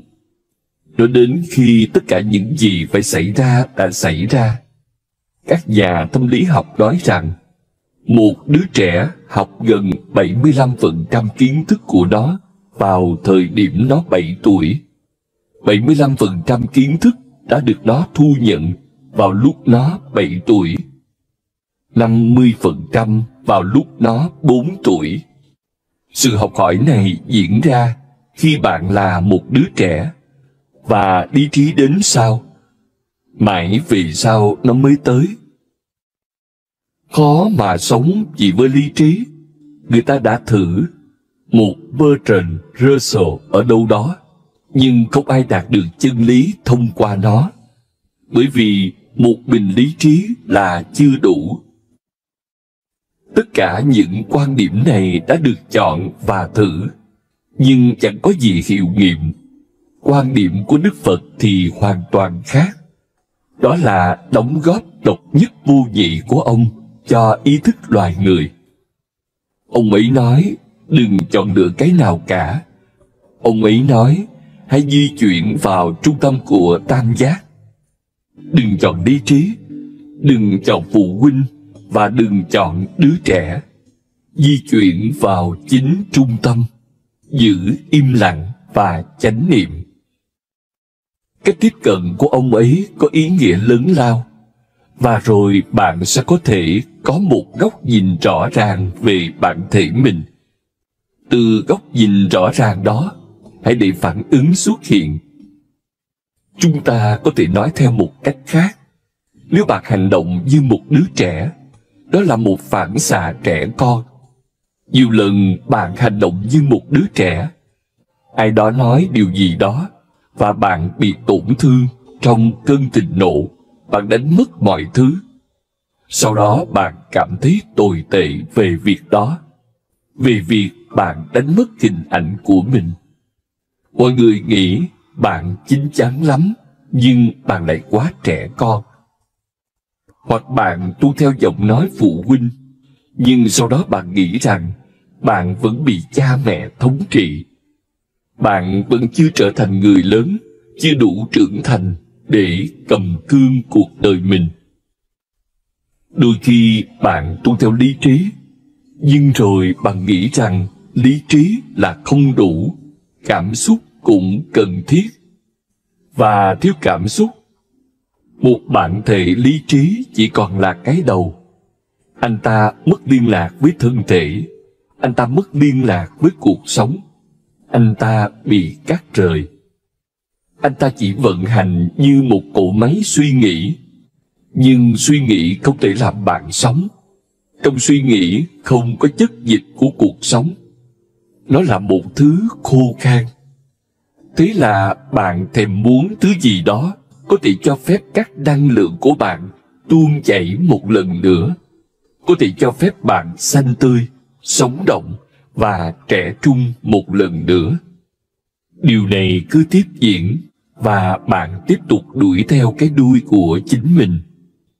Đức Phật nói, tất cả những phản xạ này và bất cứ phản xạ nào khác cũng đều chỉ là phiến diện. Chỉ có phản ứng mới là toàn diện. Và cái gì phiến diện thì đều là sai lầm. Đó là định nghĩa của ông về sai lầm. Cái gì phiến diện thì đều là sai lầm, bởi vì những phần khác của bạn vẫn chưa được thỏa mãn và chúng sẽ trả thù. Hãy toàn diện. Phản ứng là toàn diện, phản xạ là phiến diện. Khi bạn lắng nghe một giọng nói và tuân theo nó, bạn đang chuốc lấy rắc rối. Bạn sẽ không bao giờ thỏa mãn với nó. Chỉ một phần thỏa mãn, hai phần kia sẽ không thỏa mãn. Do đó, 2/3 bản thể của bạn sẽ không thỏa mãn. 1/3 bản thể của bạn sẽ thỏa mãn. Và bạn sẽ luôn rối loạn.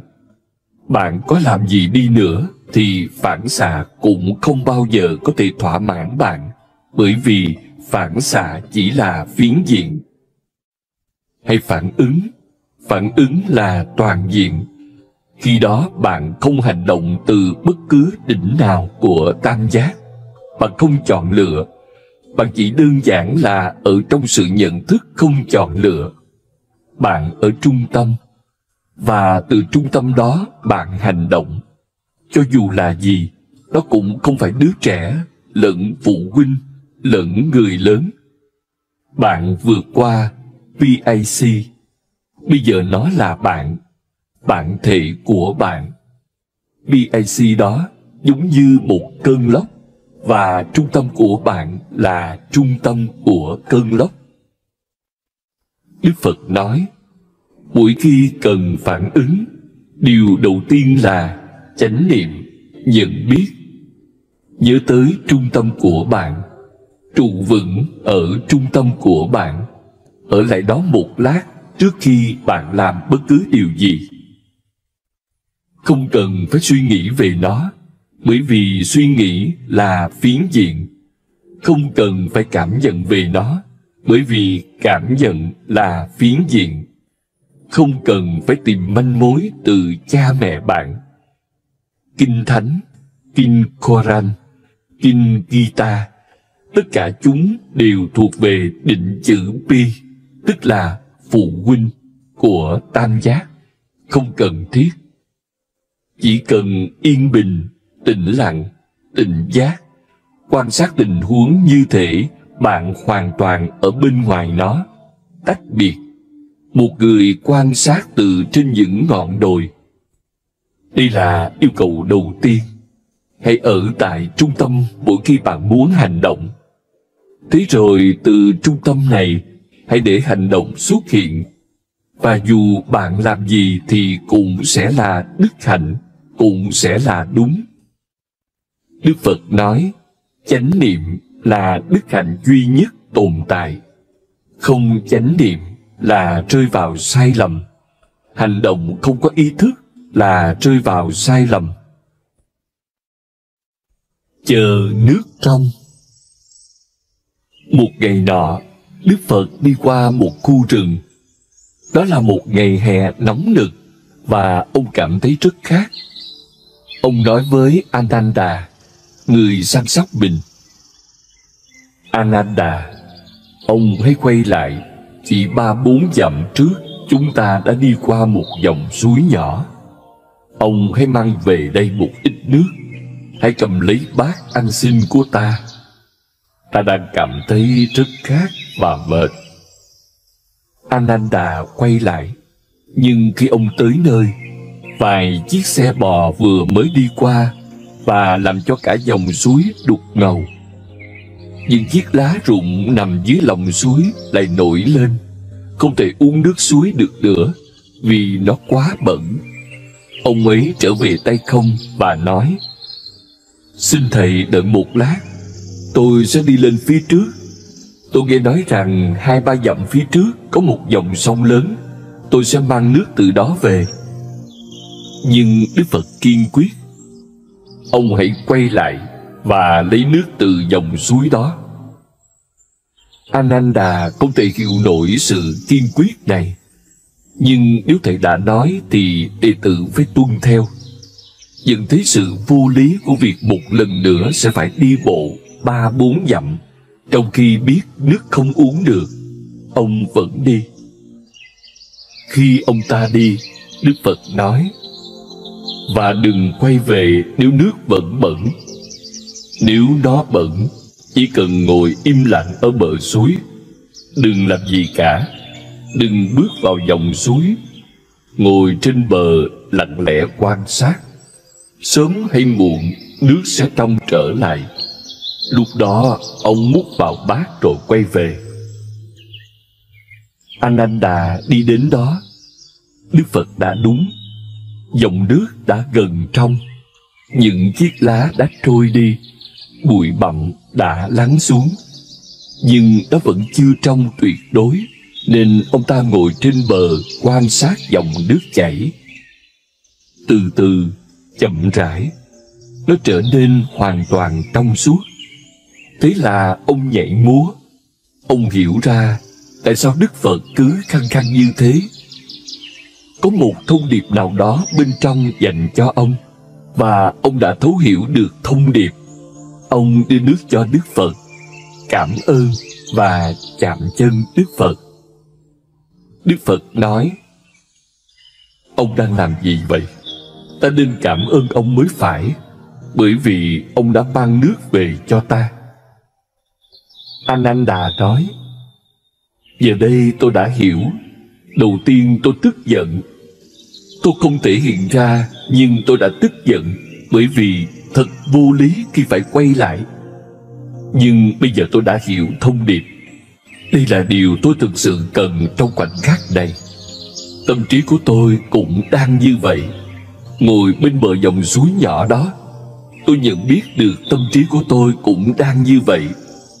Nếu tôi nhảy vào dòng suối, tôi sẽ lại làm nó vẩn đục. Nếu tôi nhảy vào tâm trí thì sẽ tạo ra nhiều tiếng ồn hơn. Nhiều vấn đề bắt đầu trồi lên, nổi lên bề mặt. Ngồi bên cạnh dòng suối, tôi đã học được kỹ thuật. Bây giờ tôi cũng sẽ ngồi bên bờ tâm trí, quan sát nó cùng tất cả những dơ bẩn và vấn đề của nó. Những chiếc lá già, những nỗi đau và vết thương, ký ức, khao khát. Tôi sẽ ngồi trên bờ vô tư lự và chờ đợi khoảnh khắc mà mọi thứ trong veo.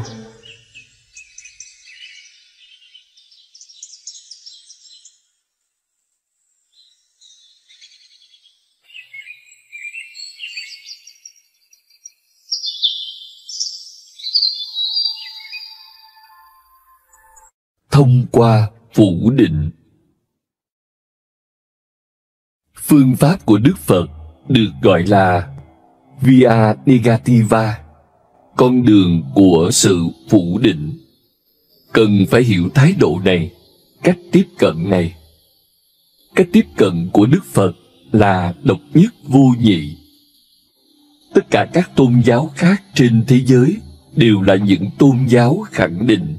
Họ có một mục tiêu để đạt tới, dù đó có là Thượng Đế, giải thoát hay cứu rỗi. Và người tìm kiếm cần nỗ lực tích cực. Bạn sẽ không đạt tới mục tiêu trừ khi bạn nỗ lực nghiêm khắc.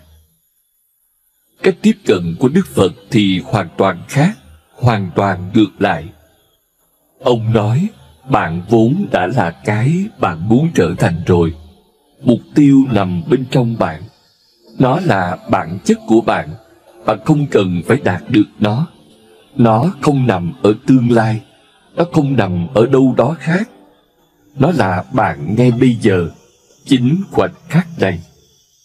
Nhưng có một vài chướng ngại, và những chướng ngại đó phải được gỡ bỏ.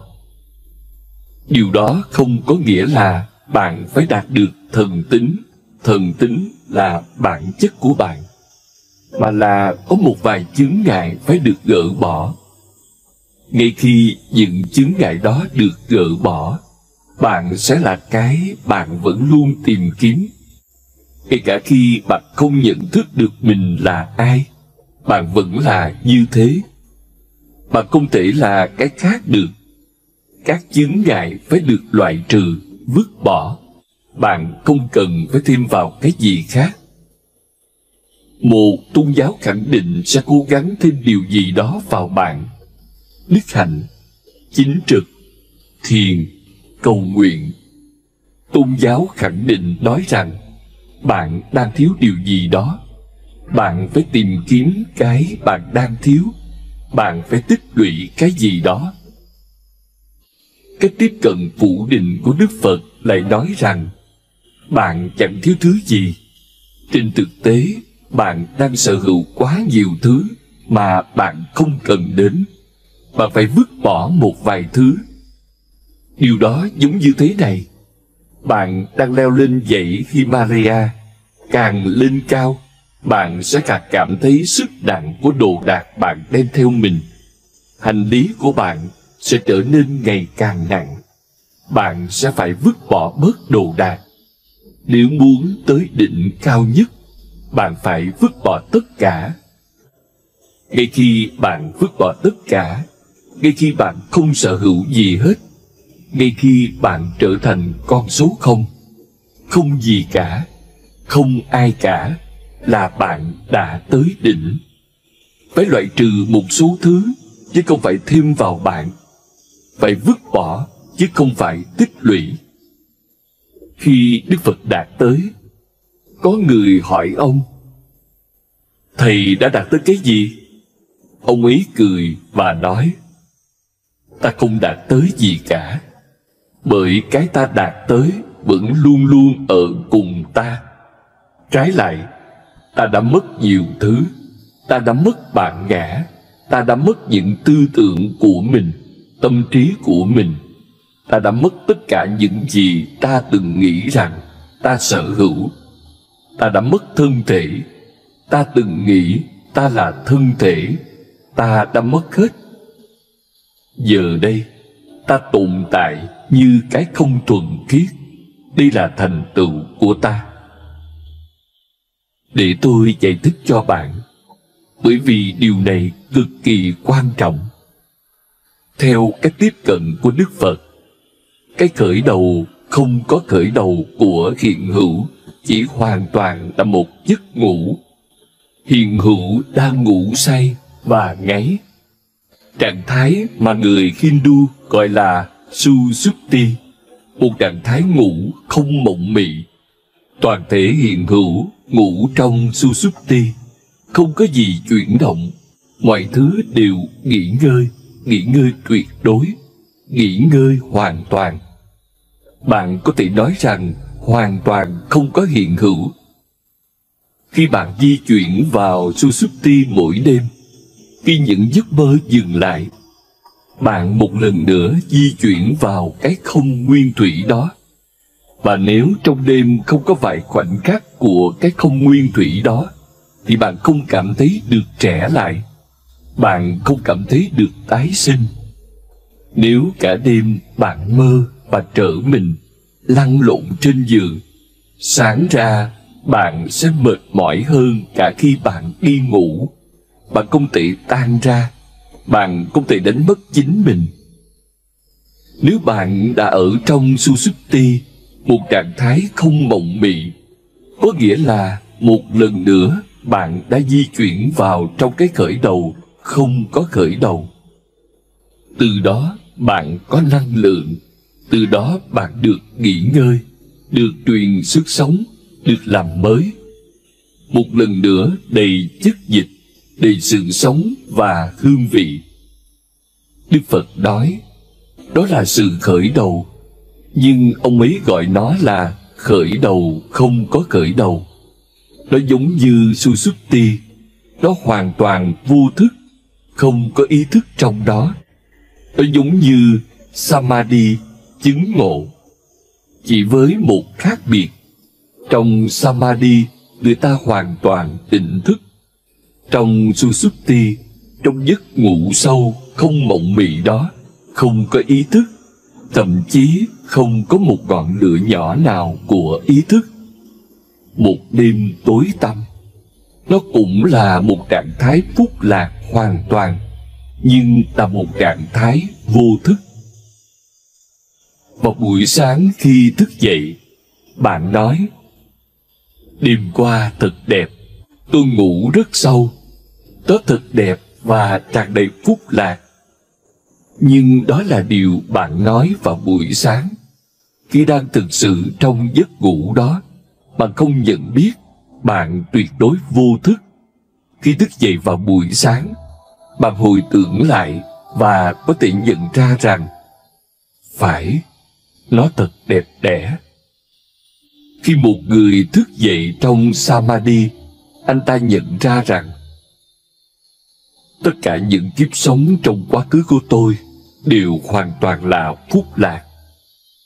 Tôi đã ở trong một thế giới phép thuật quyến rũ. Tôi chưa bao giờ đau khổ. Khi đó, con người nhận ra, nhưng ngay bây giờ bạn không thể nhận ra. Bạn đang vô thức. Trạng thái nguyên thủy tràn đầy phúc lạc, nhưng không ai nhận ra nó. Cây cối vẫn tồn tại trong trạng thái nguyên thủy đó. Núi non, đại dương, những đám mây và những sa mạc vẫn tồn tại trong ý thức nguyên thủy đó. Đó là một trạng thái vô thức. Đức Phật gọi điều này là cái không thuần khiết, bởi vì không có phân biệt, không có phân ranh giới. Nó âm u, không hình dạng, không tên. Nó giống như một đêm tối tăm. Thế rồi vụ nổ xuất hiện. Các nhà khoa học cũng nói về vụ nổ này. Họ gọi nó là Big Bang, tức là vụ nổ lớn. Khi đó mọi thứ bùng nổ. Cái không biến mất và vật chất xuất hiện. Đây vẫn là một giả thuyết, ngay cả với các nhà khoa học, bởi vì không ai có thể quay trở lại thời điểm đó. Đối với các nhà khoa học, đó là một giả thuyết. Cùng lắm cũng chỉ là một giả thuyết nhiều khả năng xảy ra nhất. Có nhiều học thuyết đã được đưa ra, đề xuất, nhưng học thuyết Big Bang được chấp nhận rộng rãi nhất. Tức là từ cái không đó, vạn vật bùng nổ như một hạt mầm bùng nổ và trở thành một cái cây. Và trong cái cây là hàng triệu hạt mầm, rồi chúng lại bùng nổ. Chỉ một hạt mầm có thể phủ đầy cây cối khắp trái đất. Đây là ý nghĩa của bùng nổ. Bạn đã bao giờ quan sát thực tế chưa? Thật huyền bí. Một hạt mầm bé nhỏ, gần như không thể nhìn rõ, có thể bùng nổ và lấp đầy cả trái đất bằng những khu rừng. Không chỉ trái đất này, mà là tất cả những trái đất có thể có trong hiện hữu. Chỉ duy nhất một hạt mầm. Và nếu bạn đập vỡ hạt mầm, bạn sẽ tìm thấy gì bên trong đó? Không gì cả. Một cái không thuần khiết. Từ cái không này, tất cả đã tiến hóa. Đối với các nhà khoa học, nó chỉ là một giả thuyết, một suy luận. Đối với Đức Phật, đó không phải là một giả thuyết, đó là kinh nghiệm của ông ấy. Ông ấy đã biết sự việc này bên trong chính mình. Tôi sẽ cố gắng giải thích điều này cho bạn. Làm thế nào một người có thể biết được cái khởi đầu không có khởi đầu này? Bởi vì bạn không thể quay ngược lại, nhưng có một cách di chuyển về phía trước. Và cũng giống như vạn vật đều di chuyển theo một vòng tròn, thời gian cũng di chuyển theo một vòng tròn. Ở phương Tây, khái niệm về thời gian là tuyến tính. Thời gian di chuyển trên một đường nằm ngang, nó cứ tiếp tục và tiếp tục. Nhưng ở phương Đông, chúng ta tin vào một thời gian vòng tròn, và khái niệm thời gian của Đông phương gần với thực tại hơn. Bởi vì mọi chuyển động đều là hình tròn. Trái đất di chuyển theo một vòng tròn, mặt trăng di chuyển theo một vòng tròn, các vì sao di chuyển theo một vòng tròn, một năm di chuyển theo một vòng tròn, cuộc đời di chuyển theo một vòng tròn. Sinh ra, lớn lên, già đi, rồi lại sinh ra. Thứ mà bạn gọi là cái chết Thực ra là sinh ra một lần nữa, lại lớn lên, già đi, và bánh xe tiếp tục quay. 5 tháng quay vòng, mùa hè đến với những cơn mưa, và mùa đông rồi lại mùa hè. Mọi thứ đang chuyển động theo một vòng tròn. Tại sao thời gian lại ngoại lệ? Thời gian cũng chuyển động theo một vòng tròn. Một người không thể quay ngược lại, nhưng nếu bạn tiếp tục đi về phía trước, di chuyển về phía trước, một ngày nào đó thời gian sẽ bắt đầu di chuyển theo một vòng tròn. Bạn đạt tới khởi đầu không có khởi đầu, hoặc bây giờ bạn có thể gọi nó là kết thúc không có kết thúc. Đức Phật đã biết nó, trải nghiệm nó. Cái mà các nhà khoa học gọi là vụ nổ lớn, Big Bang, thì tôi gọi là cực khoái vũ trụ. Cách gọi này dường như có ý nghĩa hơn với tôi. Vụ nổ lớn nghe hơi xấu xí, quá công nghệ, không có tính con người. Cực khoái vũ trụ bùng nổ trong cực khoái. Hàng triệu hình thái sinh ra từ nó, và đó là một kinh nghiệm phúc lạc lớn lao. Cho nên chúng ta hãy gọi nó là cực khoái vũ trụ. Trong cực khoái đó, 3 thứ đã được sinh ra. Đầu tiên, vũ trụ, cái mà phương Đông chúng ta gọi là xác. Từ vũ trụ sinh ra sự sống, cái chúng ta gọi là Ananda.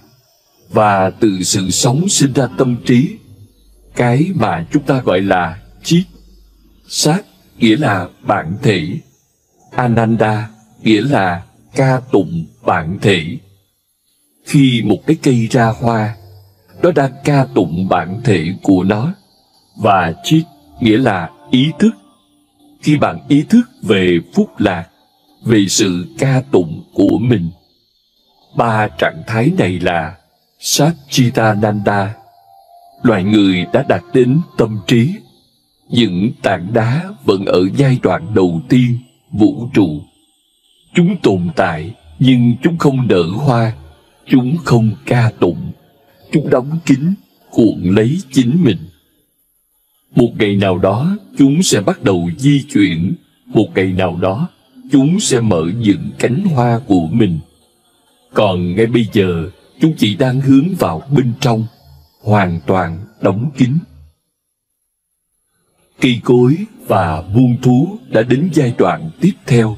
Sự sống quá hạnh phúc, quá đẹp đẽ, quá nhiều màu sắc.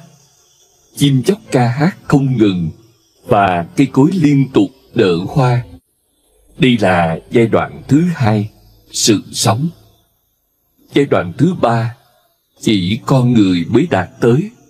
Trạng thái của tâm trí, trạng thái của Chit, ý thức. Đức Phật nói 3 giai đoạn này giống như một giấc mơ. Giai đoạn đầu tiên, khởi đầu không có khởi đầu. Trạng thái nguyên thủy giống như giấc ngủ. Susupti, 3 giai đoạn này giống như một vở kịch đang được mở ra. Nếu bạn di chuyển vượt khỏi tâm trí, nếu bạn bắt đầu hướng tới thiền, hướng tới vô trí, một lần nữa một sự bùng nổ khác xảy ra. Nhưng giờ đây, nó không còn là một sự bùng nổ ra ngoài. Đó là sự bùng nổ vào trong, giống như cái ngày mà sự bùng nổ ra ngoài xảy đến.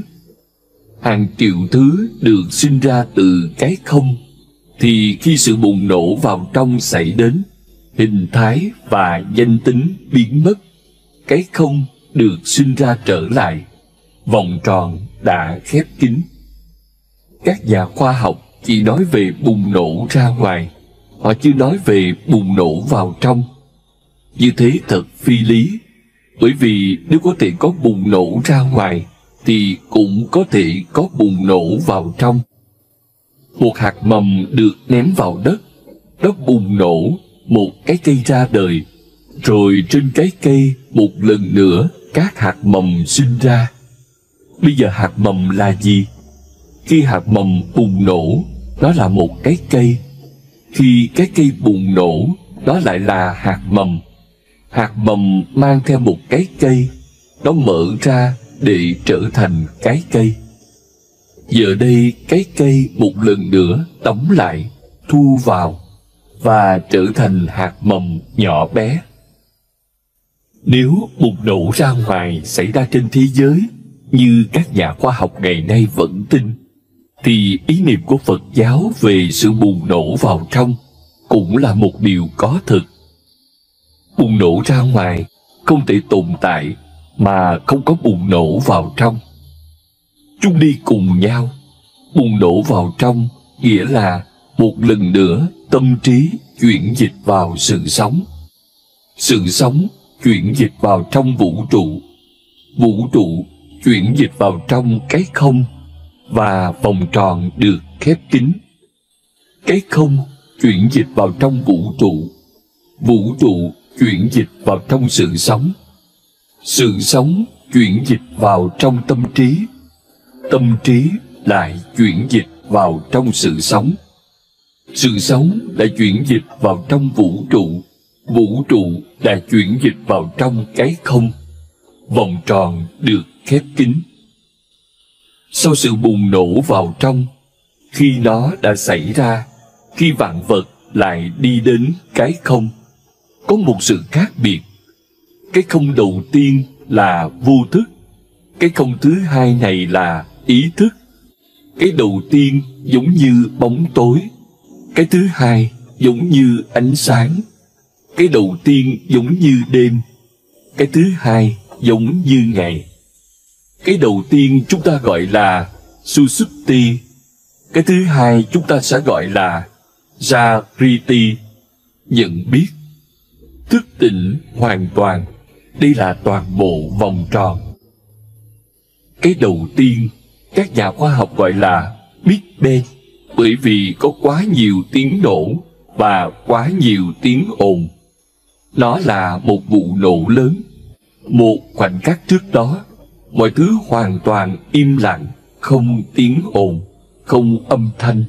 Và sau một khoảnh khắc, khi hiện hữu bùng nổ, có quá nhiều âm thanh và quá nhiều tiếng ồn. Tất cả các loại tiếng ồn bắt đầu xảy ra. Điều gì xảy ra khi sự bùng nổ ra ngoài biến mất vào một sự bùng nổ vào trong? Âm thanh vô thanh. Bây giờ không có bất cứ tiếng ồn nào. Một lần nữa, vạn vật lại im lặng. Đây là cái mà thiền gọi là tiếng vỗ tay của một bàn tay.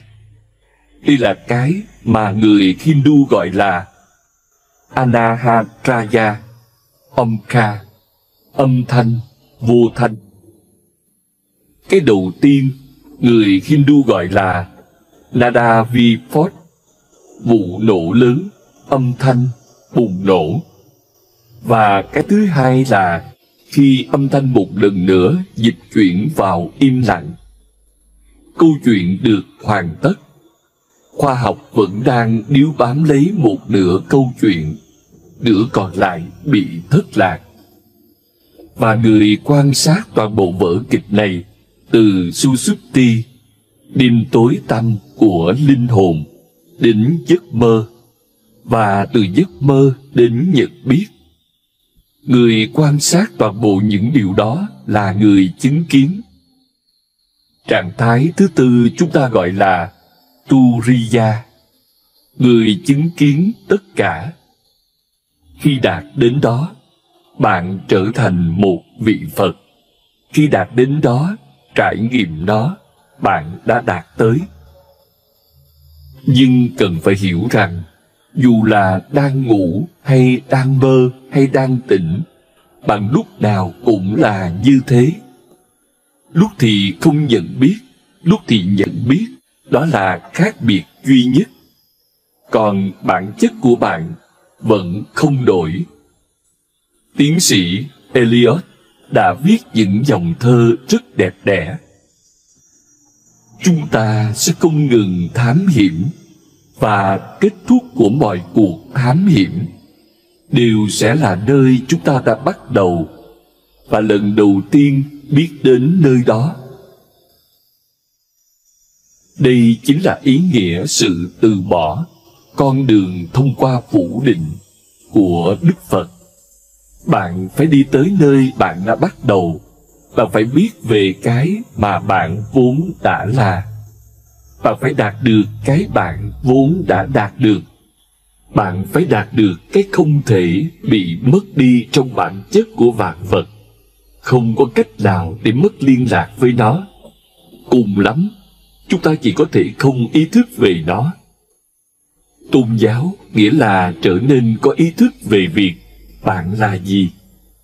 Nó không phải là tìm kiếm một thứ mới. Nó là nỗ lực để biết được cái đã luôn luôn ở đó, cái vĩnh cửu. Từ khởi đầu không có khởi đầu tới kết thúc không có kết thúc, nó luôn luôn ở đó. Bởi vì con đường là phủ định nên có vài khó khăn.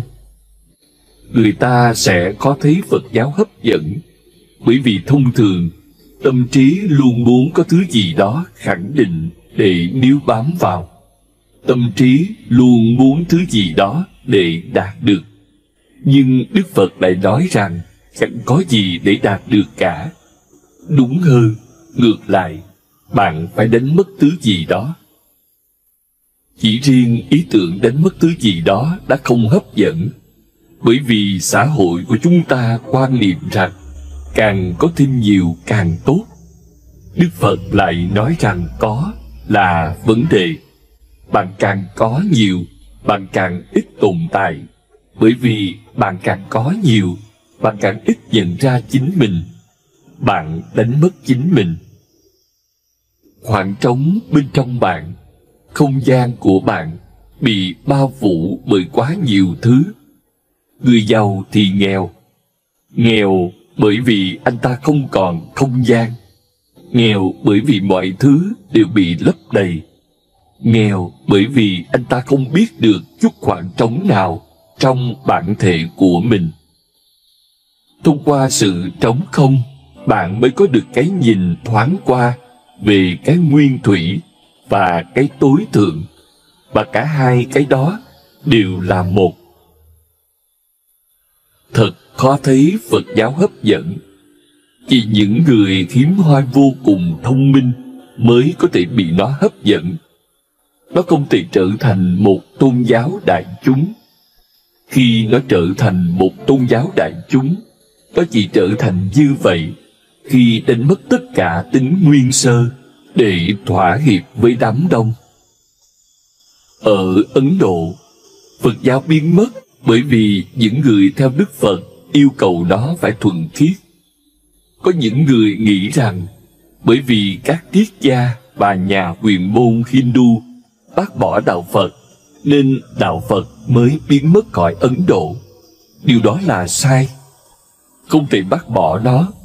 Chưa bao giờ có ai bác bỏ nó. Không có khả năng bác bỏ nó. Bởi vì ngay từ đầu nó đã không dựa trên logic. Nếu điều gì đó dựa trên logic, bạn có thể phá hủy nó bằng logic.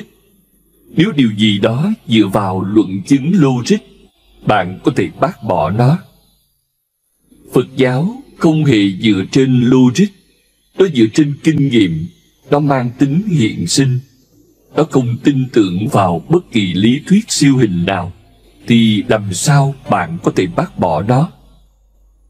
Nó không bao giờ xác nhận bất cứ điều gì về bất cứ khái niệm nào.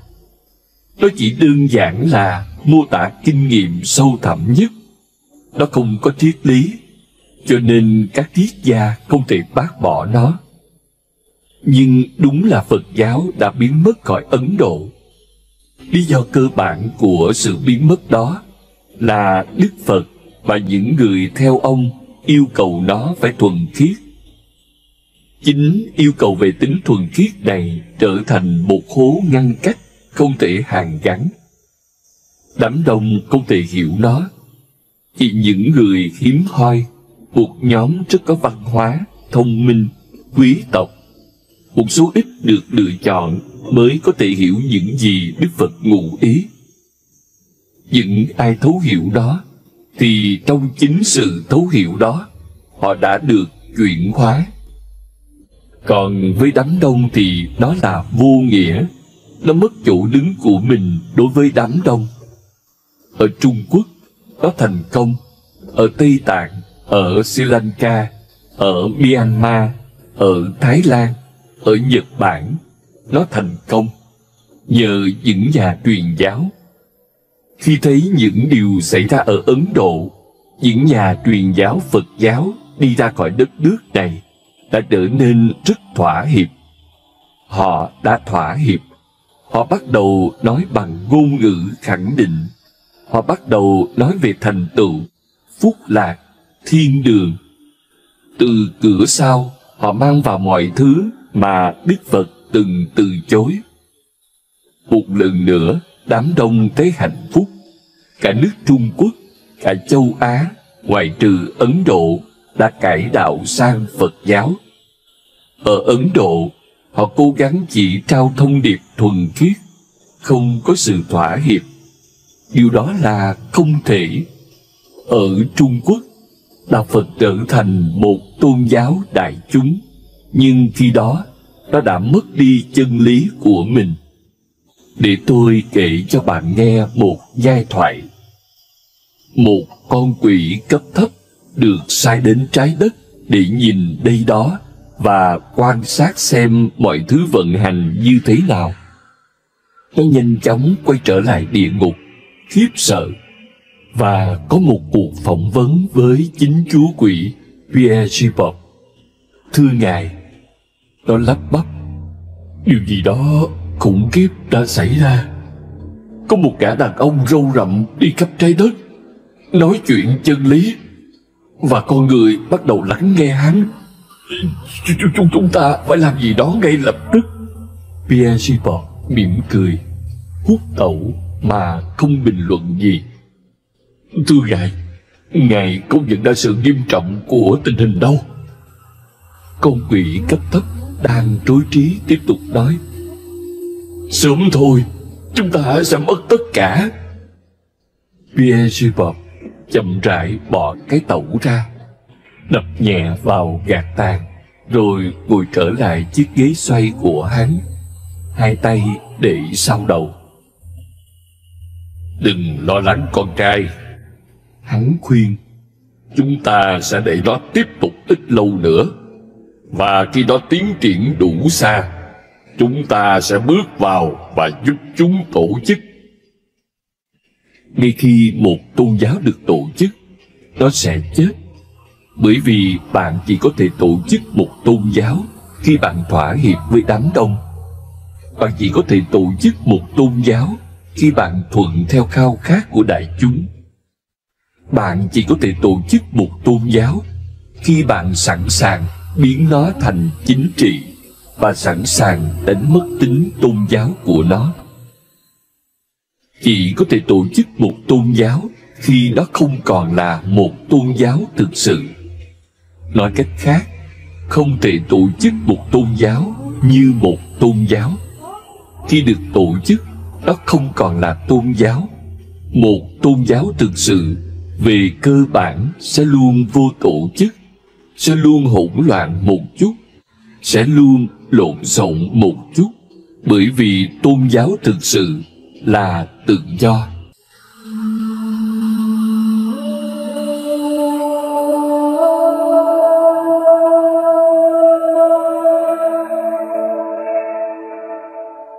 Tôn giáo, phi tôn giáo.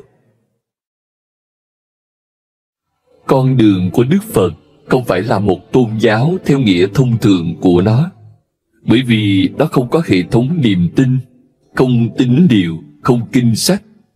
Nó không tin vào Thượng Đế, nó không tin vào linh hồn, nó không tin vào thiên đường nào cả.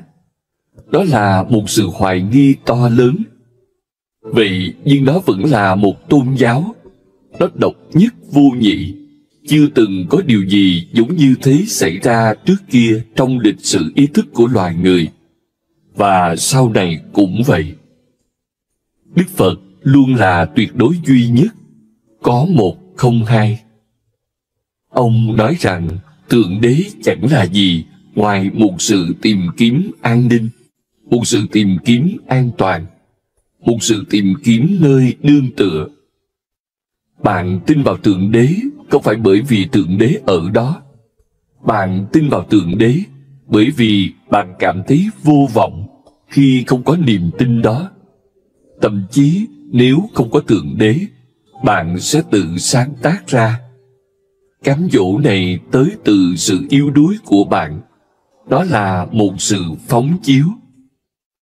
Con người luôn cảm thấy mình bị giới hạn, bất lực, là nạn nhân của hoàn cảnh, không biết mình đến từ đâu, không biết mình đi về đâu, không biết tại sao mình lại ở đây. Nếu không có Thượng Đế, thật khó để những người bình thường tìm được ý nghĩa nào đó trong cuộc đời. Tâm trí thông thường sẽ phát khùng khi không có Thượng Đế. Thượng Đế là cái nạn. Nó giúp đỡ bạn, nó an ủi bạn, nó vỗ về bạn. Nó nói, đừng lo, Thượng Đế toàn năng biết mọi thứ về việc tại sao bạn ở đây. Người là đấng sáng tạo. Người biết vì sao người lại tạo ra thế giới. Bạn có thể không biết, nhưng Cha biết, và bạn có thể tin tưởng người. Nó là sự an ủi vĩ đại. Chính ý niệm về Thượng Đế cho bạn cảm giác mình được cứu rỗi. Bạn không một mình. Có ai đó đang trông coi mọi việc. Vũ trụ này không chỉ có hỗn loạn, nó thực sự là một vũ trụ. Có một hệ thống phía sau đó, có logic phía sau đó. Nó không phải một mớ bòng bong, những thứ phi logic. Nó không vô chính phủ. Ai đó đang cai trị vũ trụ. Đức vua tối cao đang ở đây trong năm từng chi tiết nhỏ. Ngay cả một chiếc lá cũng không rung nếu thiếu bàn tay người. Mọi thứ đã được lên kế hoạch. Bạn là một phần của định mệnh vĩ đại. Có lẽ bạn không biết ý nghĩa của mình, nhưng phải có ý nghĩa bởi vì có Thượng Đế. Thượng Đế mang đến sự cứu rỗi lớn lao. Con người có thể tin rằng cuộc sống không phải là ngẫu nhiên. Có một dòng ý nghĩa và định mệnh chảy ngầm bên dưới. Thượng Đế mang tới cảm giác về định mệnh. Đức Phật nói, không có Thượng Đế. Điều đó cho thấy rằng chúng ta thực sự không biết tại sao chúng ta lại ở đây. Nó cho thấy sự bất lực của chúng ta. Nó cho thấy rằng chẳng ý nghĩa nào sẵn có cho chúng ta. Bằng cách tạo ra ý niệm về Thượng Đế, chúng ta có thể tin vào ý nghĩa, và chúng ta có thể sống cuộc đời phù phiếm này với ý niệm ai đó đang trông nom nó. Tự nghĩ mà xem, bạn đang trên một chiếc máy bay và ai đó nói, không có phi công đâu. Đột nhiên bạn hốt hoảng. Không có phi công ư? Không có phi công nghĩa là bạn toi đời. Rồi ai đó nói, phi công đang ở đây nhưng vô hình. Chúng ta có thể không nhìn thấy phi công, nhưng anh ta ở đây. Nếu không thì sao thứ máy móc xinh đẹp này vận hành được? Tự nghĩ mà xem, mọi thứ đang diễn ra tốt đẹp. Hẳn phải có một phi công. Có lẽ chúng ta không thể trông thấy anh ta. Có lẽ chúng ta không đủ sùng tính để trông thấy anh ta. Có lẽ mắt chúng ta đang bị che mờ. Nhưng phi công đang ở đây. Nếu không thì làm sao mọi chuyện có thể xảy ra được? Chiếc máy bay này đã cất cánh. Nó đang bay rất ổn. Động cơ kêu ro ro. Mọi thứ đều chứng tỏ rằng có một phi công. Nếu ai đó xác nhận điều này, bạn thư giãn trở lại trên ghế của mình. Bạn nhắm mắt, bắt đầu nằm mơ tiếp. Bạn có thể chìm vào giấc ngủ. Phi công đang ở đấy, bạn không cần lo. Đức Phật nói, phi công không tồn tại, đó là sáng tạo của con người. Loài người đã tạo ra Thượng Đế bằng chính hình ảnh của mình. Đó là một sáng tạo của con người. Thượng Đế không phải một phát hiện, mà là một phát minh. Và Thượng Đế không phải sự thật, nó là sự dối trá vĩ đại nhất. Đó là lý do tại sao tôi nói Phật giáo không phải là một tôn giáo theo nghĩa thông thường của từ này. Một tôn giáo không có Thượng Đế. Bạn mường tượng được không? Lần đầu tiên các học giả phương Tây biết về Phật giáo, họ đã bị sốc. Họ không thể hiểu nổi việc một tôn giáo có thể tồn tại mà không có Thượng Đế.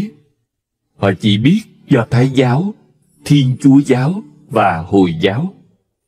Tất cả ba tôn giáo này đều ở trên một con đường rất non nớt so với Phật giáo. Phật giáo là một tôn giáo trưởng thành. Phật giáo là tôn giáo của một tâm trí trưởng thành. Phật giáo hoàn toàn không trẻ con chút nào, và nó không ủng hộ bất kỳ khao khát trẻ con nào trong bạn. Nó tàn nhẫn. Để tôi nhắc lại, chưa bao giờ có ai từ bi hơn Đức Phật, nhưng tôn giáo của ông thì rất tàn nhẫn. Trên thực tế, bằng sự tàn nhẫn đó, ông thể hiện lòng từ bi của mình.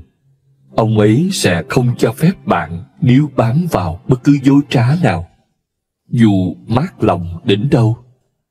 Lời nói dối vẫn là lời nói dối. Những người nói dối bạn không phải là bạn của bạn, hoặc là kẻ thù. Bởi vì dưới ảnh hưởng của sự dối trá, bạn sẽ sống một cuộc đời tràn đầy dối trá. Bạn phải được biết sự thật, dù khó khăn, dù choáng váng, dù sốc thế nào. Ngay cả nếu bạn bị sự thật hủy diệt, thì điều đó cũng tốt. Đức Phật nói, sự thật là những tôn giáo của con người, là những phát minh của loài người. Bạn đang trong đêm đen, bị bao vây bởi những thế lực bên ngoài. Bạn cần ai đó để dựa vào, ai đó để bám vào. Và mọi thứ bạn có thể thấy đều đang thay đổi. Một ngày nào đó, cha bạn sẽ qua đời và bạn bị bỏ lại một mình. Một ngày nào đó, mẹ bạn sẽ qua đời và bạn bị bỏ lại một mình. Bạn sẽ là trẻ mồ côi. Từ nhỏ, bạn đã được quen với việc có một người cha bảo vệ, một người mẹ yêu thương. Bây giờ, chính khao khát trẻ con đó sẽ một lần nữa vùng lên. Bạn sẽ cần một hình tượng người cha. Nếu bạn không thể tìm thấy trên trời, thì bạn sẽ tìm ở đâu đó khác. Con người là thế. Họ không thể sống thiếu một hình tượng người cha. Con người rất trẻ con. Chỉ một vài người hiếm hoi có thể trưởng thành. Điều tôi quan sát thấy là con người vẫn còn đang ở độ tuổi 7, 8 hoặc 9. Cơ thể họ liên tục lớn lên, nhưng tâm trí họ vẫn mắc lại đâu đó dưới 10 tuổi. Thiên Chúa giáo, Do Thái giáo, Hồi giáo, Hindu giáo là những tôn giáo dưới 10 tuổi. Chúng thỏa mãn nhu cầu của bạn. Chúng không quá quan tâm đến chân lý. Chúng quan tâm tới bạn nhiều hơn, quan tâm đến việc làm sao để an ủi bạn. Tình huống giống như thế này, người mẹ đã mất và đứa trẻ đang gào khóc. Bạn phải an ủi đứa trẻ. Cho nên bạn nói dối, bạn giả vờ người mẹ chưa chết. Mẹ cháu đang đi thăm hàng xóm, mẹ cháu sẽ trở về. Đừng lo lắng, mẹ cháu sẽ quay về ngay. Hoặc, mẹ cháu đang đi xa, vài ngày nữa mẹ cháu sẽ quay về. Hoặc, mẹ cháu đang đi gặp Thượng Đế, không có gì phải lo lắng cả, mẹ cháu vẫn sống. Có thể mẹ cháu đã rời thân thể, nhưng linh hồn vẫn sống mãi mãi. Đức Phật là cá nhân gây choáng váng nhất trong lịch sử loài người. Cả đời ông chỉ nỗ lực làm một việc là đánh gãy tất cả các cột chống. Ông ấy không nói phải tin vào điều gì. Ông ấy là một người nghi ngờ, và tôn giáo của ông ấy cũng là tôn giáo của sự nghi ngờ. Ông ấy không nói tin tưởng đi. Ông ấy nói hoài nghi đi. Lúc này, bạn đã từng nghe đến những tôn giáo nói rằng hãy tin tưởng.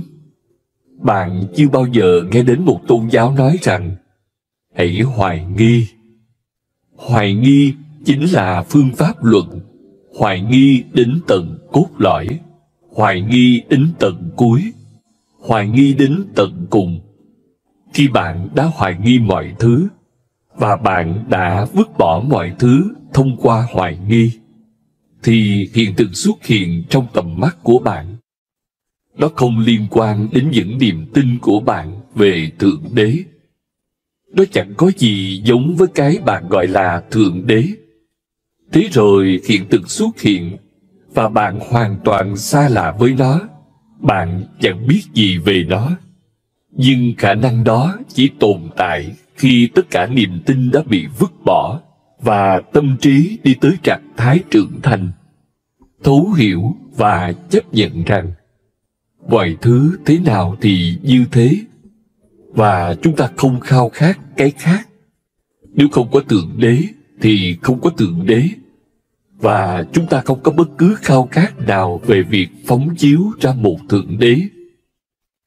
Nếu không có Thượng Đế thì chúng ta chấp nhận điều đó.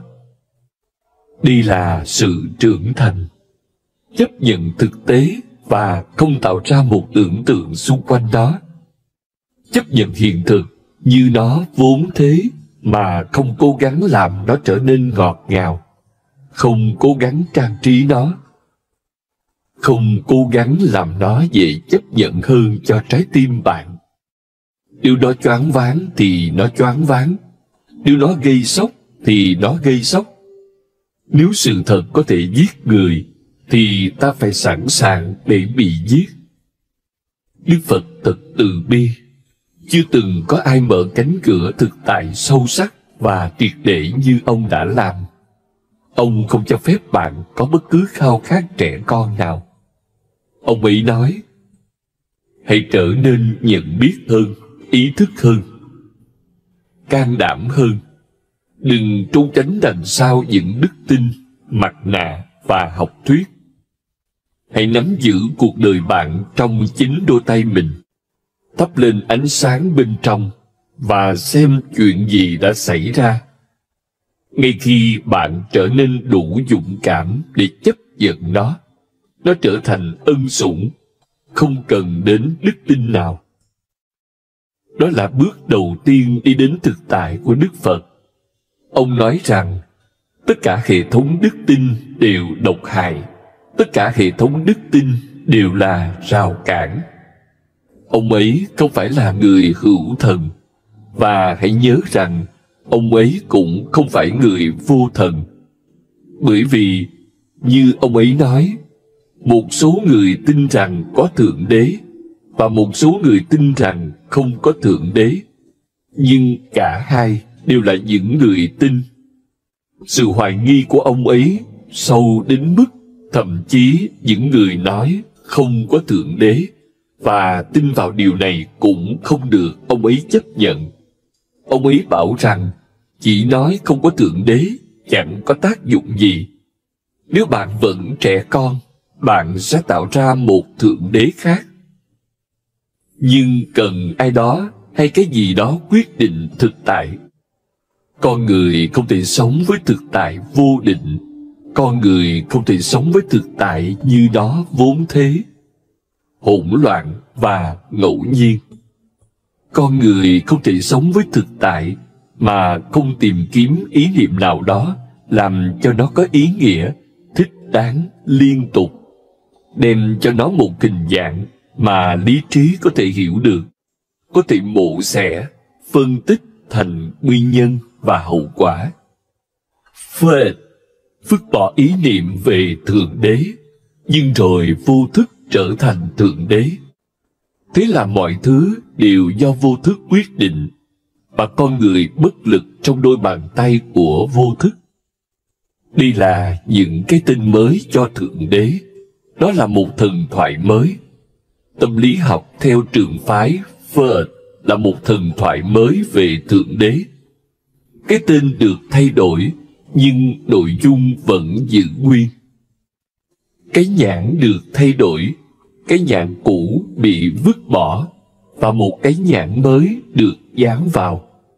Nó có thể đánh lừa những người không đủ tỉnh táo. Nhưng nếu bạn đi sâu hơn vào việc phân tích theo trường phái Freud, bạn sẽ ngay lập tức thấy rằng vô thức đang làm cùng công việc mà Thượng Đế đã từng làm. Thế thì có gì sai với Thượng Đế tội nghiệp? Nếu bạn phải sáng chế ra cái gì đó, và con người luôn cần một cái gì đó quyết định họ, lịch sử, kinh tế, vô thức, cái này, cái kia, nếu con người không thể tự do, vậy thay đổi các phương pháp luận, học thuyết để làm gì? Chẳng để làm gì cả. Bạn có thể là người Hindu giáo, bạn có thể là người Hồi giáo, bạn có thể là người Thiên Chúa giáo, bạn có thể là người Do Thái giáo, cũng chẳng khác gì. Tâm trí bạn vẫn trẻ con, bạn vẫn chưa trưởng thành, bạn vẫn tìm kiếm, bạn tiếp tục tìm kiếm một hình tượng người cha, một ai đó, ở nơi nào đó. Người có thể giải thích mọi thứ, người có thể trở thành sự giải thích tối thượng. Tâm trí trưởng thành là tâm trí không cần sự tìm kiếm nào, ngay cả khi không có sự giải thích tối thượng cho vạn vật. Đó là lý do tại sao Đức Phật nói, tôi không phải là một nhà siêu hình học. Ông không có những khái niệm siêu hình. Siêu hình học nghĩa là sự giải thích tối thượng về vạn vật. Và ông ấy không có sự giải thích tối thượng. Ông ấy không nói, tôi đã làm sáng tỏ được điều huyền bí. Ông ấy không nói, đây, tôi giao lại cho bạn chân lý.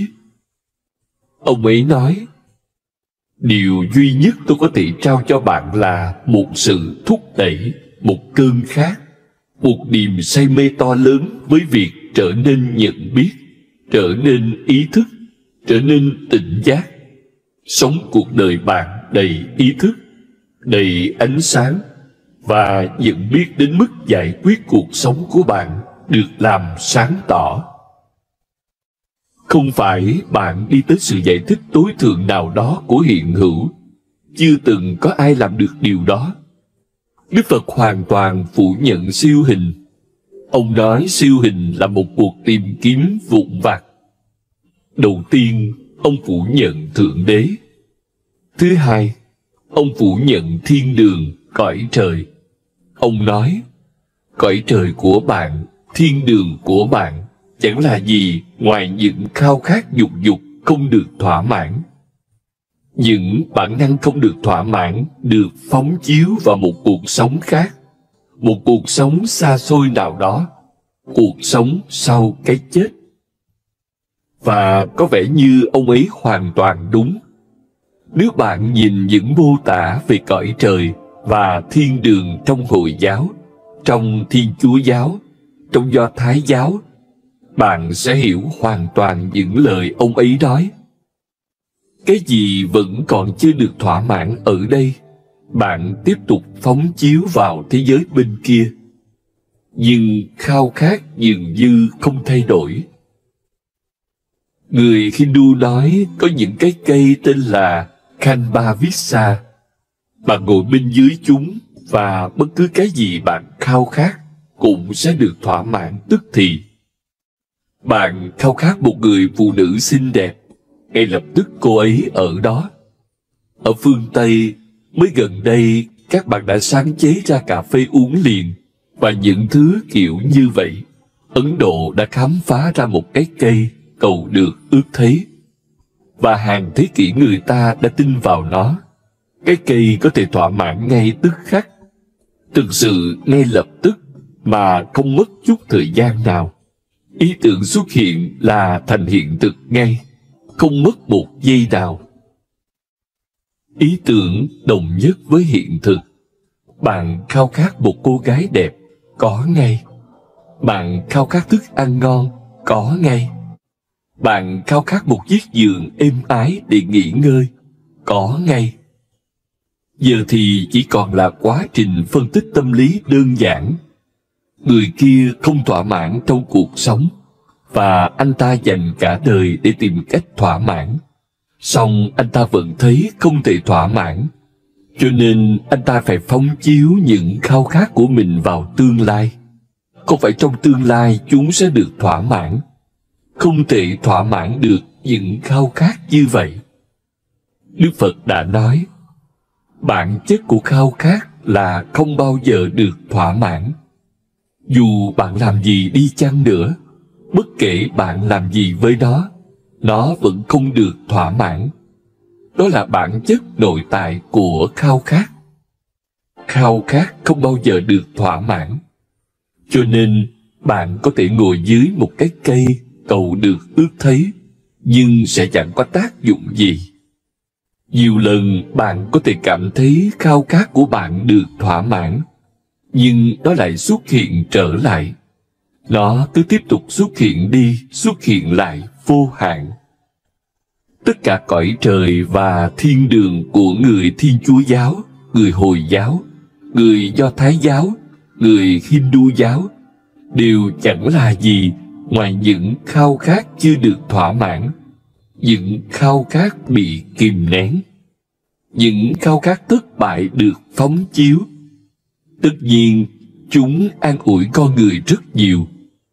Nếu bạn không thể thỏa mãn chúng ở chỗ này, thì bạn sẽ có thể thỏa mãn ở chỗ khác. Sớm hay muộn, bạn sẽ vươn tới Thượng Đế. Điều duy nhất bạn phải làm là tiếp tục cầu xin ông ta, tiếp tục quỳ xuống trước hình ảnh, ý niệm hay lý tưởng nào đó, và làm cho ông ta vui vẻ. Hãy làm cho Thượng Đế vui vẻ, và rồi bạn sẽ gặt hái được một mùa bội thu khoái lạc và sự vừa lòng. Đó sẽ là món quà Thượng Đế tặng cho bạn vì những lời cầu nguyện của bạn, vì sự kính trọng của bạn, vì sự đầu hàng liên tục của bạn, vì hết lần này đến lần khác bạn chạm chân ông ta, vì sự vâng lời của bạn. Đó sẽ là phần thưởng. Tất nhiên, phần thưởng là sau khi chết, bởi vì ngay cả những tu sĩ xảo quyệt cũng không thể đánh lừa bạn trong kiếp sống này. Ngay cả họ cũng không thể đánh lừa được.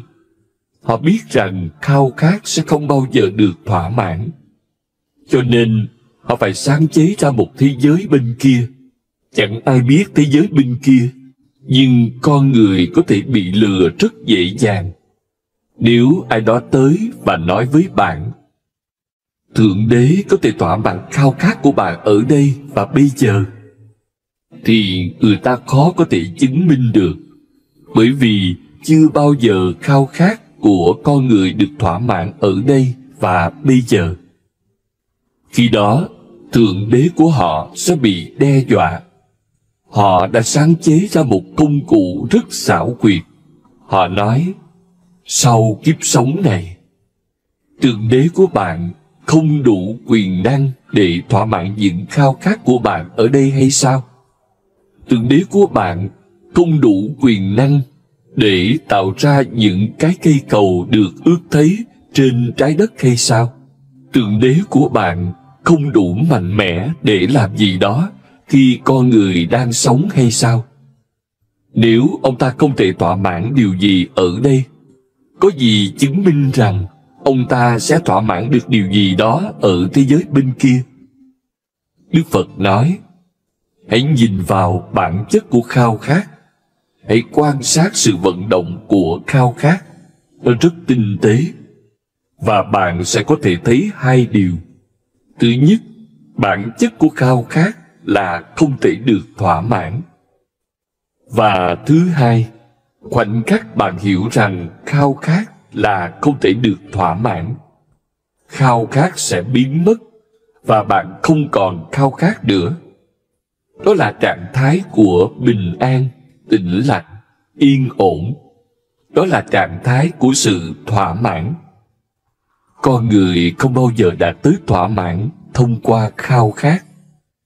Họ chỉ có thể đạt tới thỏa mãn bằng cách vượt qua khao khát. Khao khát là một cơ hội to lớn để bạn thấu hiểu hoạt động tâm trí của chính mình. Nó vận hành ra sao? Cơ chế của nó là gì? Và khi bạn đã thấu hiểu, thì trong chính sự thấu hiểu đó là sự chuyển hóa. Khao khát biến mất, không để lại dấu vết nào. Và khi bạn không có khao khát, không khao khát bất cứ điều gì, bạn thỏa mãn. Không phải bạn thỏa mãn khao khát, mà khi bạn vượt qua khao khát thì bạn thỏa mãn. Bây giờ hãy nhìn sự khác biệt. Các tôn giáo khác nói có thể thỏa mãn những khao khát ở thế giới khác. Những người trần tục nói có thể thỏa mãn những khao khát ở đây. Bạn có thể thỏa mãn những khao khát của mình. Hãy tranh đấu quyết liệt. Đó là cái phương Tây đang làm. Tranh đấu, ganh đua, thành công bằng đủ mọi thủ đoạn và phương pháp. Thâu tóm thật nhiều giàu sang, thật nhiều quyền lực. Đó là cái mà các chính trị gia trên khắp thế giới đang làm. Hãy trở nên quyền lực hơn, và những khao khát của bạn sẽ được thỏa mãn. Đó là cái mà các nhà khoa học nói. Họ nói rằng chỉ cần phát minh thêm vài công nghệ nữa là thiên đường sẽ hiện ra ngay. Còn các tôn giáo của bạn thì nói gì? Họ chẳng nói điều gì khác. Họ nói những khao khát có thể được thỏa mãn, nhưng không phải ở cuộc đời này, mà ở thế giới bên kia. Đó là khác biệt duy nhất giữa những người được gọi là duy vật và những người được gọi là tôn giáo. Đối với Đức Phật, cả hai đều là duy vật, và với tôi cũng vậy. Cả hai đều là duy vật. Những người mà bạn gọi là tôn giáo và những người mà bạn gọi là phi tôn giáo, cả hai đều ở trên cùng một chiếc thuyền. Chẳng có một chút khác biệt nào. Thái độ của họ giống nhau, cách tiếp cận của họ giống nhau. Đức Phật thể hiện tính tôn giáo khi ông ấy nói khao khát không thể được thỏa mãn. Bạn phải nhìn vào trong khao khát. Khao khát chưa bao giờ được thỏa mãn, dù là ở đây hay ở nơi nào đó khác. Chưa bao giờ. Nó chưa từng xảy ra và sẽ không bao giờ xảy ra, bởi vì đó không phải bản chất của khao khát. Khao khát là gì? Bạn đã bao giờ nhìn vào tâm trí khao khát của mình chưa? Bạn đã bao giờ chạm trán với nó chưa? Bạn đã bao giờ thử trầm tư mặc tưởng về nó chưa? Khao khát là gì? Bạn khao khát một ngôi nhà nào đó. Bạn làm việc để có nó. Bạn làm việc chăm chỉ. Bạn phá hủy các cuộc đời bạn vì nó. Thế rồi, bạn có ngôi nhà. Nhưng có thỏa mãn không? Ngay khi có ngôi nhà, đột nhiên bạn cảm thấy trống rỗng. Bạn cảm thấy trống rỗng hơn trước. Bởi vì trước kia bạn có một việc để làm là đạt được ngôi nhà này. Bây giờ nó đây rồi. Đột nhiên tâm trí bạn bắt đầu tìm kiếm thứ gì đó khác để lấp đầy nó. Bây giờ hãy có những ngôi nhà lớn hơn. Tâm trí bạn bắt đầu nghĩ đến những ngôi nhà lớn hơn. Có những cung điện lớn hơn. Bạn khao khát một người tình, và bạn đã đạt được khao khát của mình. Thế rồi, đột nhiên đôi tay bạn lại trở nên trống rỗng. Một lần nữa, bạn bắt đầu khao khát một người tình khác. Đây là bản chất của khao khát. Khao khát luôn luôn đi trước bạn. Khao khát luôn luôn ở tương lai. Khao khát là một hy vọng. Khao khát không thể được thỏa mãn, bởi vì bản chất của nó là không bao giờ được thỏa mãn và bị phóng chiếu vào tương lai. Nó luôn luôn nằm trên đường chân trời. Bạn có thể gấp gáp, bạn có thể chạy đến đường chân trời, nhưng bạn sẽ không bao giờ tới được đó. Dù bạn đi đâu, bạn sẽ luôn thấy đường chân trời ở xa, và khoảng cách giữa bạn với đường chân trời không hề thay đổi. Bạn có 10.000 đô la, bạn khao khát 20.000 đô la. Bạn có 20.000 đô la, bạn khao khát 40.000 đô la. Khoảng cách không đổi, tỷ lệ toán học không đổi. Bất kể bạn có gì, khao khát luôn luôn ở phía trước đó. Đức Phật nói, hãy từ bỏ hy vọng, từ bỏ khao khát. Khi từ bỏ hy vọng, từ bỏ khao khát, bạn sẽ ở đây, bây giờ. Không có khao khát, bạn sẽ thỏa mãn. Chính khao khát đang đánh lừa bạn. Cho nên khi Đức Phật nói, tất cả những người được gọi là tôn giáo đều là người duy vật. Tất nhiên, người Hindu đã tức giận, rất tức giận. Họ chưa bao giờ giận dữ như thế với ai. Họ tìm cách nhổ bật rễ tôn giáo của Đức Phật ra khỏi Ấn Độ. Và họ đã thành công. Phật giáo được sinh ra tại Ấn Độ, nhưng ngày nay Phật giáo không tồn tại ở Ấn Độ nữa. Bởi vì tôn giáo của người Hindu là một trong những tôn giáo duy vật nhất trên thế giới. Hãy nhìn vào bộ kinh Vệ Đà.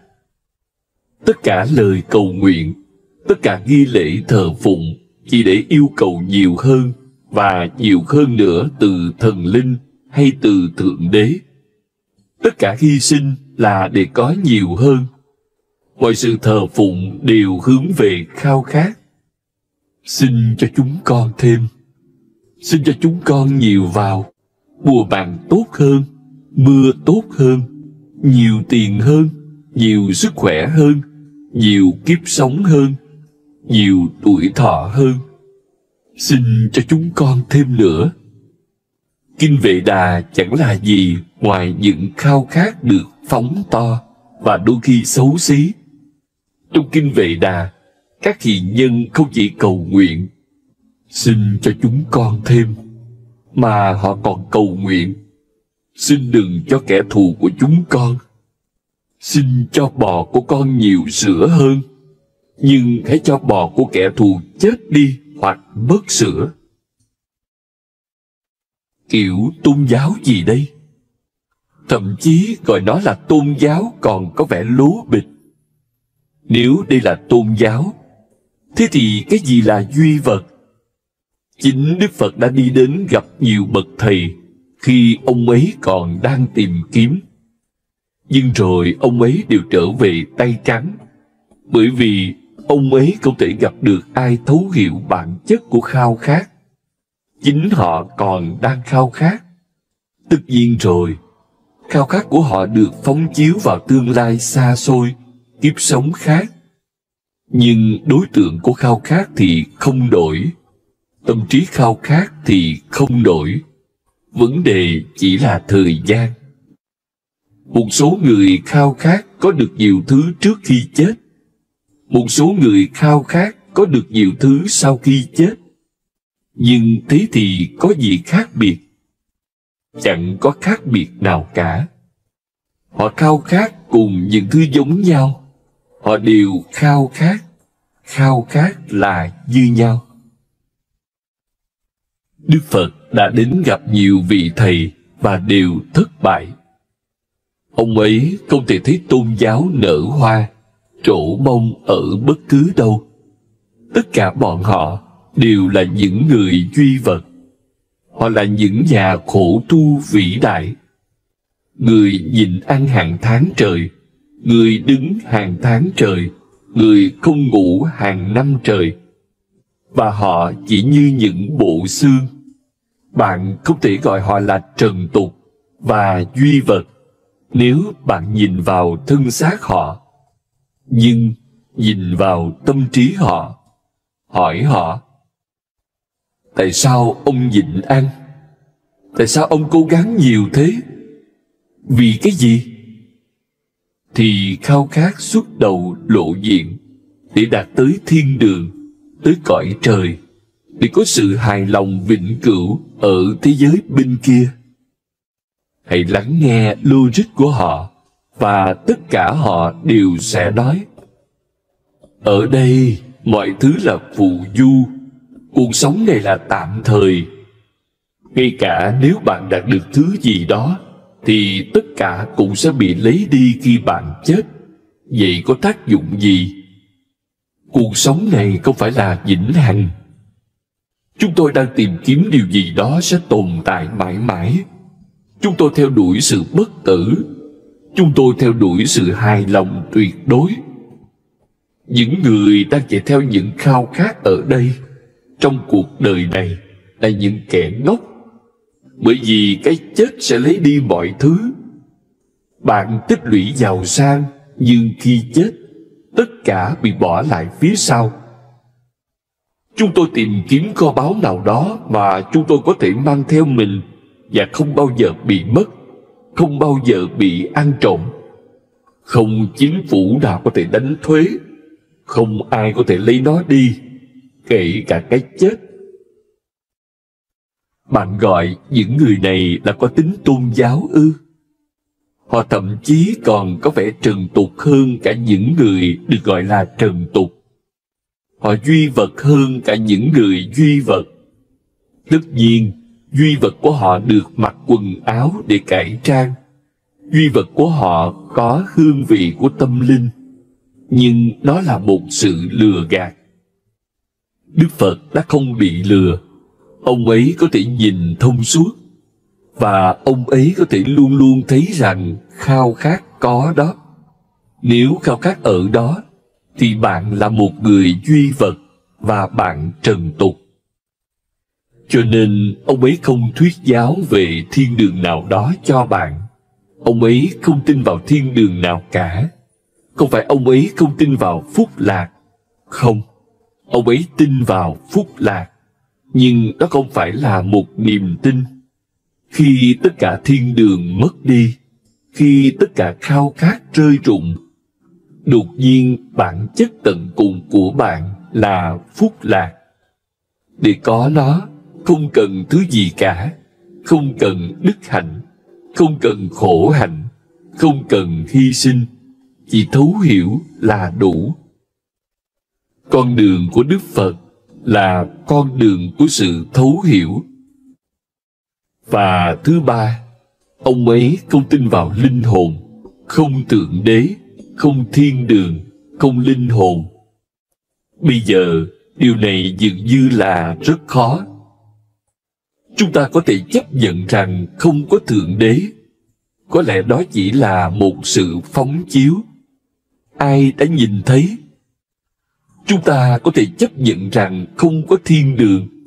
Có lẽ nó chỉ là khao khát chưa được thỏa mãn của chúng ta, mơ mộng của chúng ta. Nhưng không có linh hồn ư? Thế thì bạn lấy đi toàn bộ nền tảng bên dưới, không có linh hồn ư? Thế thì tất cả mọi thứ có ý nghĩa gì? Nếu không có linh hồn trong con người, nếu không có gì bất tử trong con người, thế thì tại sao phải nỗ lực nhiều thế? Tại sao phải thiền? Để làm gì? Đức Phật nói ý niệm về cái tôi là một sự hiểu lầm. Bạn tồn tại, nhưng bạn không phải một cái tôi. Bạn tồn tại, nhưng bạn không tách rời khỏi vũ trụ. Sự tách rời là ý tưởng gốc rễ trong khái niệm về cái tôi. Nếu tôi tách rời bạn, thì tôi có một cái tôi. Nếu bạn tách rời tôi, thì bạn có một cái tôi. Nhưng Đức Phật nói, hiện hữu là một, không có ranh giới, không ai tách rời ai. Chúng ta sống trong một đại dương ý thức. Chúng ta là một ý thức bị những ranh giới của thân thể đánh lừa, bị những ranh giới của tâm trí đánh lừa. Và bởi vì thân thể và tâm trí, bởi vì sự đồng nhất với thân thể và tâm trí, chúng ta nghĩ chúng ta tách rời, chúng ta nghĩ chúng ta là những cái tôi. Đây là cách chúng ta tạo ra bản ngã. Nó giống y như trên bản đồ bạn thấy nước Ấn Độ. Nhưng trên mặt đất thì không có nước Ấn Độ nào cả. Chỉ trên bản đồ của các chính trị gia. Trên bản đồ bạn thấy lục địa châu Mỹ và lục địa châu Phi như tách rời. Nhưng sâu xuống dưới những đại dương, trái đất là một. Tất cả các lục địa đều liền nhau thành một trái đất. Chúng ta bị chia cắt chỉ trên bề mặt. Chúng ta càng đi sâu, càng nhiều sự chia cắt biến mất. Khi chúng ta đi tới cốt lõi tận cùng của bản thể mình, đột nhiên nó là toàn bộ. Không có cái tôi trong đó, không có linh hồn ở đó. Đức Phật không có niềm tin vào Thượng Đế, vào linh hồn, vào thiên đường. Thế thì giáo huấn của ông là gì? Giáo huấn của ông là một cách sống, chứ không phải một cách tin. Giáo huấn của ông rất khoa học, rất kinh nghiệm, rất thực tiễn. Ông không phải một triết gia, không phải một nhà siêu hình học. Ông là một người rất thực tế. Đức Phật nói, bạn có thể thay đổi cuộc đời bạn. Những niềm tin này không cần thiết. Trên thực tế, những niềm tin này là rào cản cho thay đổi thực sự. Hãy bắt đầu mà không có niềm tin nào cả. Hãy bắt đầu mà không có khái niệm siêu hình nào cả. Hãy bắt đầu mà không có đạo lý nào cả. Hãy bắt đầu hoàn toàn trần trụi và trống không. Không học thuyết, không hệ tư tưởng. Hãy bắt đầu trong trạng thái trống rỗng. Đó là con đường duy nhất đến chân lý. Tôi đã đọc một giai thoại. Một người bán hàng đây đây mai đó mở cuốn kinh thánh Gideon trong phòng khách của khách sạn ven đường. Ở trang đầu, anh ta đọc lời tựa: nếu bạn đang bị ốm, hãy đọc Thánh Vịnh 18. Nếu bạn đang gặp rắc rối với gia đình mình, hãy đọc Thánh Vịnh 45. Nếu bạn đang cô đơn, hãy đọc Thánh Vịnh 92. Anh ta đang cô đơn, cho nên anh ta mở Thánh Vịnh 92 ra đọc. Khi đọc hết, anh ta để ý ở cuối trang có dòng viết tay: nếu bạn vẫn cô đơn, hãy gọi số 888 3468 và hỏi Myrtle. Nếu nhìn sâu vào trong những kinh sách của bạn, bạn sẽ luôn luôn tìm thấy một ghi chú ở chân trang, còn đúng hơn nội dung chính. Hãy tìm ghi chú ở chân trang trong mọi trang kinh sách. Đôi khi nó có thể không được viết bằng mực, nhìn thấy được. Nhưng nếu bạn nỗ lực tìm kiếm, bạn sẽ luôn thấy nó ở đó. Một ghi chú ở chân trang thực tế hơn. Đức Phật nói, tất cả kinh sách của bạn chẳng là gì ngoài những khao khát, bản năng, lòng tham, dục vọng, sự giận dữ của bạn. Tất cả các kinh sách của bạn chẳng là gì ngoài những sáng tạo của tâm trí. Cho nên chắc chắn là chúng sẽ đem theo tất cả hạt giống tâm trí của bạn. Các kinh sách là do con người làm ra.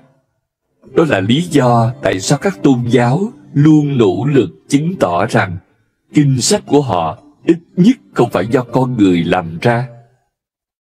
Những người Công giáo nói kinh thánh không phải do con người làm ra, 10 điều răn được Thượng Đế trao trực tiếp cho Mô-sê, trực tiếp từ chính ông trùm. Kinh Tân Ước là một thông điệp trực tiếp đến từ con trai của chính ông ta, đứa con đẻ duy nhất, Chúa Giêsu. Nó không dính dáng gì đến loài người, nó tới từ bề trên.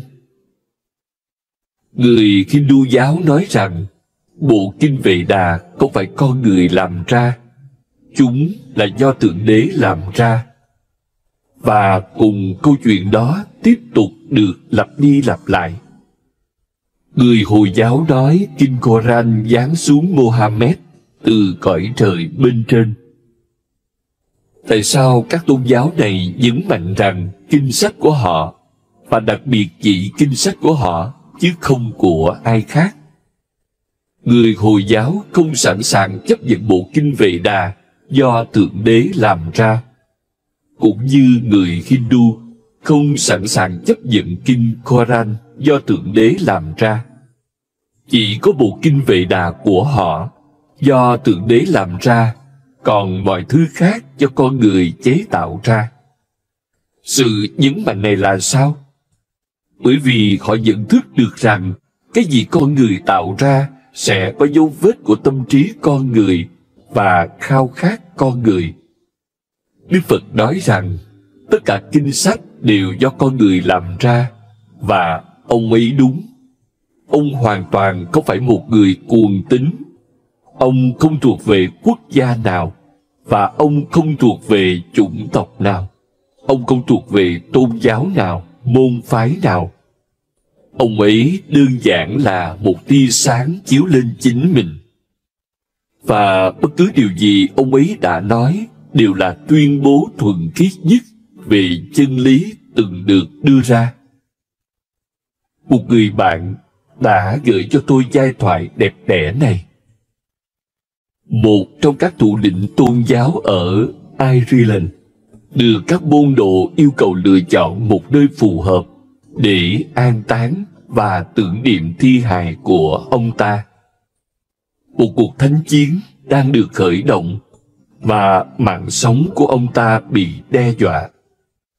3 kế hoạch riêng biệt được đệ trình cho ông ta, và trước sự thất kinh của hội đồng, ông ta chọn kế hoạch ít đắt đỏ nhất. Người ta hỏi ông, tại sao ông lại chọn như vậy? Tại sao ông lựa chọn nơi yên nghỉ khiêm tốn này, khi mà 2 thiết kế còn lại là những lăng mộ tráng lệ? Nào, các bạn thân mến của tôi, ông ta bảo họ, tôi cảm kích sự hào phóng của các bạn, nhưng toàn bộ phí tổn này có đáng không, khi tôi chẳng mong mình còn trong lăng mộ được quá 3 ngày. Kiểu khẳng định giáo điều này bạn sẽ không bao giờ tìm thấy ở Đức Phật. Ông rất ngập ngừng. Chỉ có một cái tên nữa cũng ngập ngừng như thế, và đó là Lão Tử. 2 người này luôn ngập ngừng. Đôi khi, vì sự ngập ngừng của họ, họ có thể không gây ấn tượng cho bạn, bởi vì bạn bị rối trí. Bạn cần ai đó quả quyết để bạn có thể trông cậy vào. Thế nên những người cuồng tín gây ấn tượng cho bạn. Họ có thể chẳng có gì để nói, nhưng họ đập bàn rất nhiều. Họ làm loạn đến mức chính cái náo loạn đó của họ cho bạn cảm giác rằng họ hẳn phải biết. Nếu không thì làm sao họ có thể chắc chắn như thế? Vài môn phái tôn giáo đưa ra những khẳng định giáo điều đến mức họ tạo ra một cảm giác chắc chắn, và những người rối trí cần sự chắc chắn. Khi đến gặp một vị Phật, bạn có thể không bị ấn tượng ngay lập tức, bởi vì ông ấy sẽ ngập ngừng. Ông ấy sẽ không quả quyết điều gì. Ông ấy biết nhiều hơn thế. Ông ấy biết rằng cuộc sống không thể bị giới hạn trong tuyên bố nào đó, và tất cả các tuyên bố đều phiến diện. Không tuyên bố nào chứa đựng toàn thể chân lý. Cho nên làm sao bạn có thể chắc chắn về nó? ông ấy sẽ luôn giữ trạng thái tương đối. Cả hai bậc thầy vĩ đại của Ấn Độ là Đức Phật và Mahavira đều tương đối một cách sâu sắc. Einstein khám phá ra nó muộn hơn. Einstein mang tính tương đối vào thế giới của khoa học. Trước Einstein, các nhà khoa học đều chắc chắn một cách giáo điều, chắc chắn một cách tuyệt đối. Einstein mang tính tương đối và khiêm nhường đến cho khoa học. Ông ấy mang chân lý đến cho khoa học. Đức Phật và Mahavira đã làm điều này ở Ấn Độ. Họ đem đến tính tương đối, khái niệm cho rằng không thể quả quyết về chân lý một cách toàn bộ, không bao giờ có thể chắc chắn về nó. Cùng lắm, chúng ta chỉ có thể gợi ý về nó mà thôi. Gợi ý thì phải gián tiếp, không thể chỉ đích xác nó. Nó quá rộng lớn, quá mênh mông. Việc chúng ta, những con người yếu ớt, ngập ngừng là hết sức tự nhiên. Thái độ ngập ngừng này cho thấy sự tỉnh giác. Bạn sẽ luôn luôn thấy là những người dốt nát thì giáo điều. Càng dốt nát lại càng giáo điều. Đây là một trong những bất hạnh lớn lao nhất trên thế giới. Kẻ ngốc chắc chắn tuyệt đối, còn người sáng suốt thì ngập ngừng. Đức Phật ngập ngừng. Do đó, nếu bạn muốn thấu hiểu ông, bạn sẽ phải tỉnh giác và cởi mở trong việc lắng nghe. Ông ấy không trao toàn bộ chân lý cho bạn. Ông ấy chỉ gợi ý nó. Cùng lắm chỉ là những dấu hiệu, và chúng cũng vô cùng vi tế. Như tôi đã nói với bạn, Đức Phật rất thực tế. Ông không bao giờ bay lên cao vào siêu hình học. Ông ấy không bao giờ giới thiệu. Trên thực tế, ông không có mở đầu cho các phát biểu của mình. Ông ấy phát biểu trực tiếp, ngay tức thì, đơn giản hết mức có thể. Đôi khi, những phát biểu của ông dường như không có bất cứ chiều sâu thâm thúy nào. Chúng là thế. Nhưng ông không vòng vo, ông không làm loạn lên về nó. Tôi đã nghe. Cô ấy là một cô gái trẻ ngọt ngào. Anh ấy là giám đốc đang thăng tiến nhanh trong một công ty quảng cáo nổi tiếng. Mọi người nghĩ đó là một cuộc hôn nhân lý tưởng. Nhưng than ôi, có một vấn đề tình dục. Tuần trăng mật thậm chí còn chưa bắt đầu. Anh ấy là người làm quảng cáo. Cô ấy thổn thức với một người bạn. Nên đêm nào anh ấy cũng chỉ ngồi ở mé giường và kể cho tớ nghe chuyện đó sẽ tuyệt vời như thế nào. Nhưng nó không bao giờ xảy ra. Đức Phật không có mở đầu. Ông ấy không bao giờ quảng cáo cái ông sẽ nói. Ông ấy chỉ nói và đi tiếp. Ông ấy nói, bị xúi dục bởi những khao khát vị kỷ, con người đuổi theo danh vọng và vinh quang. Nhưng khi giành được đó, họ đã bị thương tổn trong nhiều năm. Nếu bạn thèm muốn danh vọng trần tục và thực hành không đúng con đường, những nỗ lực của bạn đổ vào sai chỗ và năng lượng của bạn bị lãng phí. Nó giống như đốt một que hương. Cho dù que hương có thơm bao nhiêu đi nữa, thì ngọn lửa vẫn đều đều đốt cháy hết cả que hương. Một phát biểu đơn giản và thực tế.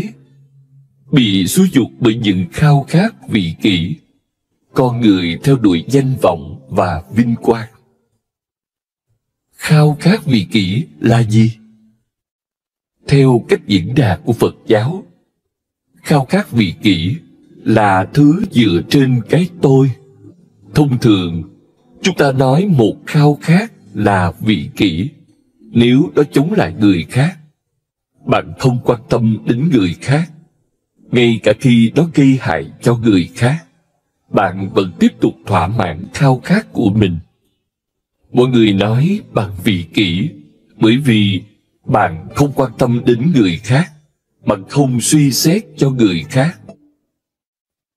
Nhưng khi Đức Phật nói một khao khát là vị kỷ, ý của ông ấy lại khác.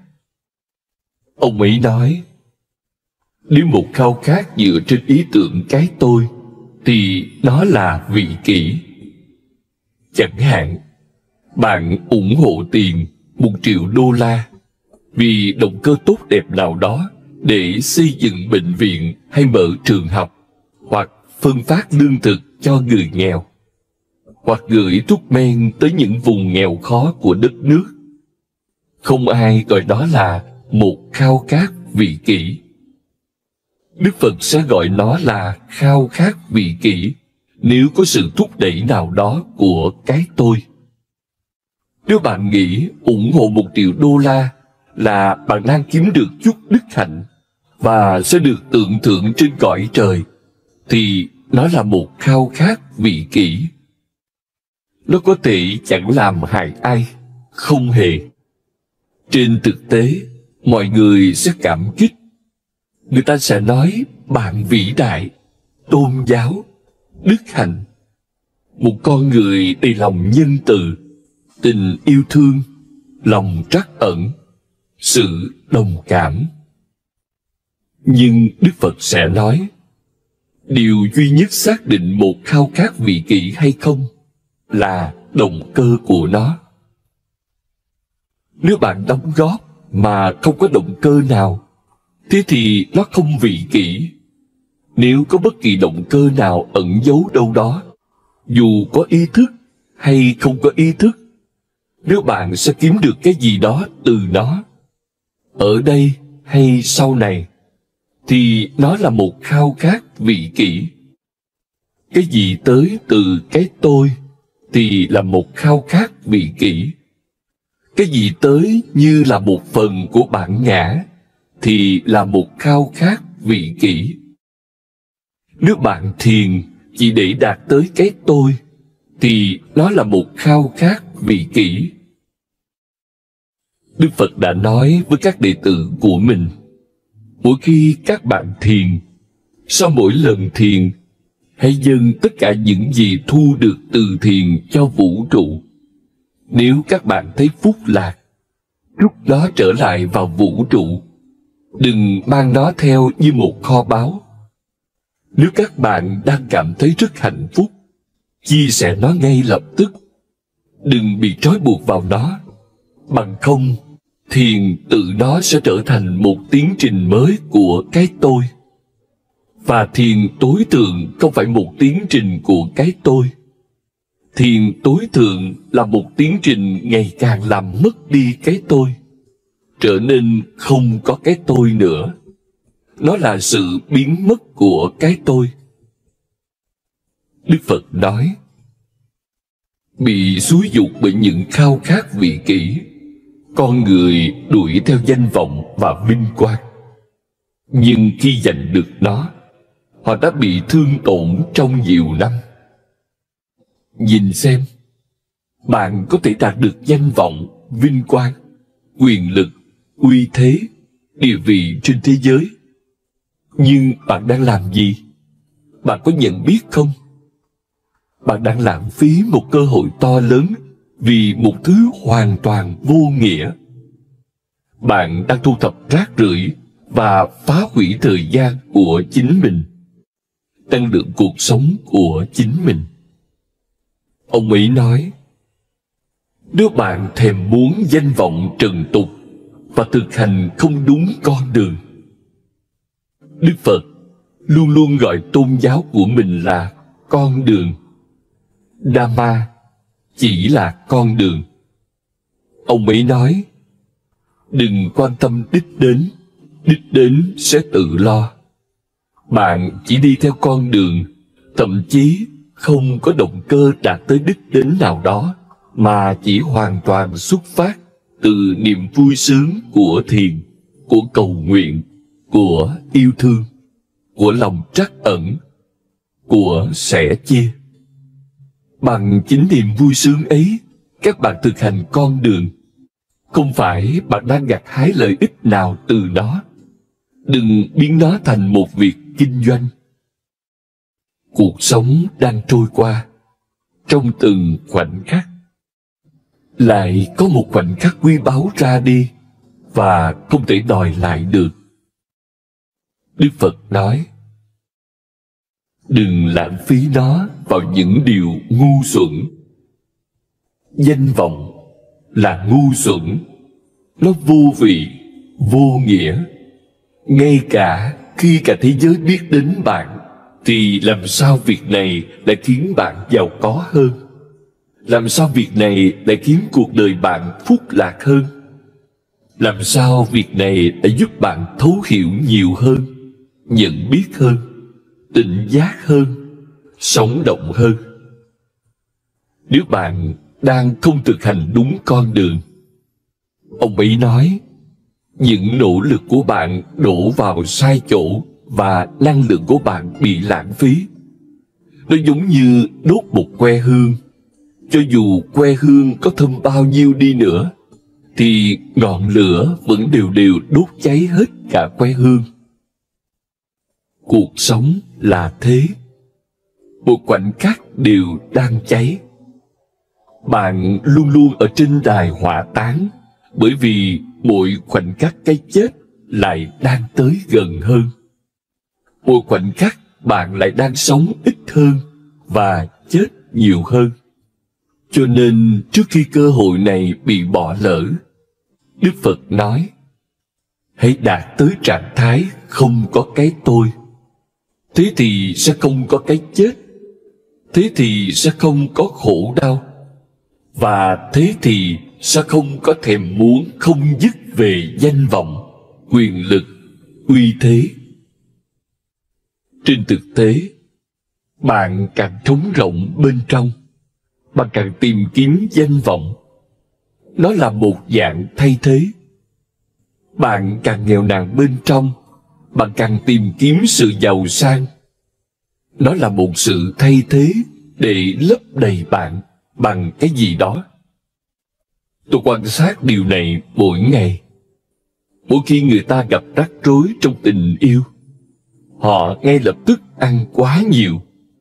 Mỗi khi họ cảm thấy rằng tình yêu của họ gặp khủng hoảng, họ đang không được yêu, hoặc họ không thể yêu, điều gì đó ngăn trở năng lượng tình yêu của họ, họ ngay lập tức nhồi các thứ vào mình.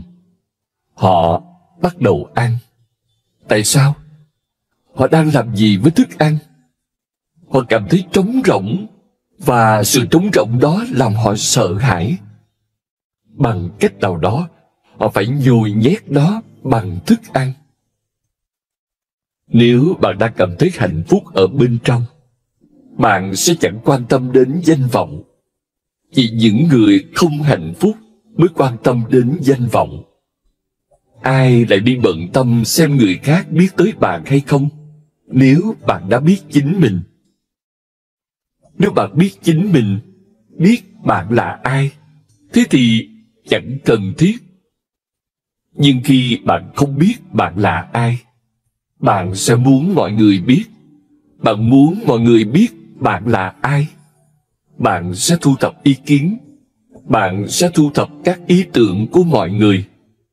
Và từ bộ sưu tập đó, bạn sẽ cố gắng soạn ra vài nhân dạng.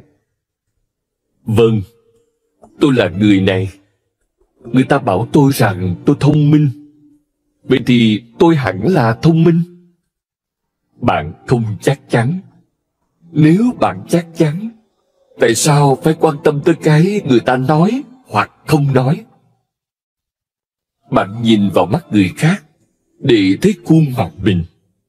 Bạn không biết khuôn mặt của chính mình. Bạn van xin, nói gì đó về tôi đi. Nói rằng tôi xinh đẹp đi. Nói rằng tôi đáng yêu đi. Nói rằng tôi lôi cuốn đi. Hãy nói gì đó về tôi đi. Bạn đã chứng kiến mình van xin chưa? nói gì đó về thân thể tôi, về tâm trí tôi, về sự am hiểu của tôi. Hãy nói gì đi. Bạn vồ lấy ngay nếu ai đó nói điều gì. Nhưng nếu nó sốc và choáng thì bạn trở nên giận dữ. Người này đang hủy hoại hình ảnh của bạn nếu anh ta nói gì đó trái ý bạn. Nếu anh ta nói gì đó thuận ý bạn, anh ta giúp cho hình ảnh của bạn được trang trí thêm một chút, được trang hoàng thêm một chút, và bạn hạnh phúc trở về nhà. Nếu người ta tán thưởng bạn, bạn cảm thấy hạnh phúc. Tại sao? Bạn không biết bạn là ai. Đó là lý do tại sao bạn lại tìm kiếm. Bạn hỏi mọi người, tôi là ai? Nói cho tôi biết đi. Thế rồi bạn phải phụ thuộc vào họ. Trớ trêu là những người này cũng không biết họ là ai. Những người ăn mày đi xin của những người ăn mày khác. Họ tới để van xin bạn, cho nên có sự lừa dối lẫn nhau. Một người đàn ông gặp một người phụ nữ và nói, em đẹp quá, đẹp tuyệt trần. Và cô ấy nói, vâng, em cũng chưa bao giờ gặp một người đàn ông đẹp như anh. đây là lừa dối lẫn nhau. Họ có thể gọi nó là tình yêu, nhưng đây là lừa dối lẫn nhau. Cả hai đang thèm muốn một nhân dạng nào đó xung quanh họ. Cả hai thỏa mãn khao khát của nhau. Mọi thứ sẽ diễn ra tốt đẹp cho đến khi một trong hai người quyết định rằng thế là đủ và bắt đầu vứt bỏ sự dối trá. Thế thì tuần trăng mật kết thúc và hôn nhân bắt đầu. Thế rồi mọi thứ trở nên xấu xí. Thế rồi anh ta nghĩ, người đàn bà này đã lừa dối mình. Và cô ấy nghĩ, người đàn ông này đã lừa dối mình. chẳng ai có thể lừa dối bạn, trừ khi bạn sẵn sàng bị lừa dối.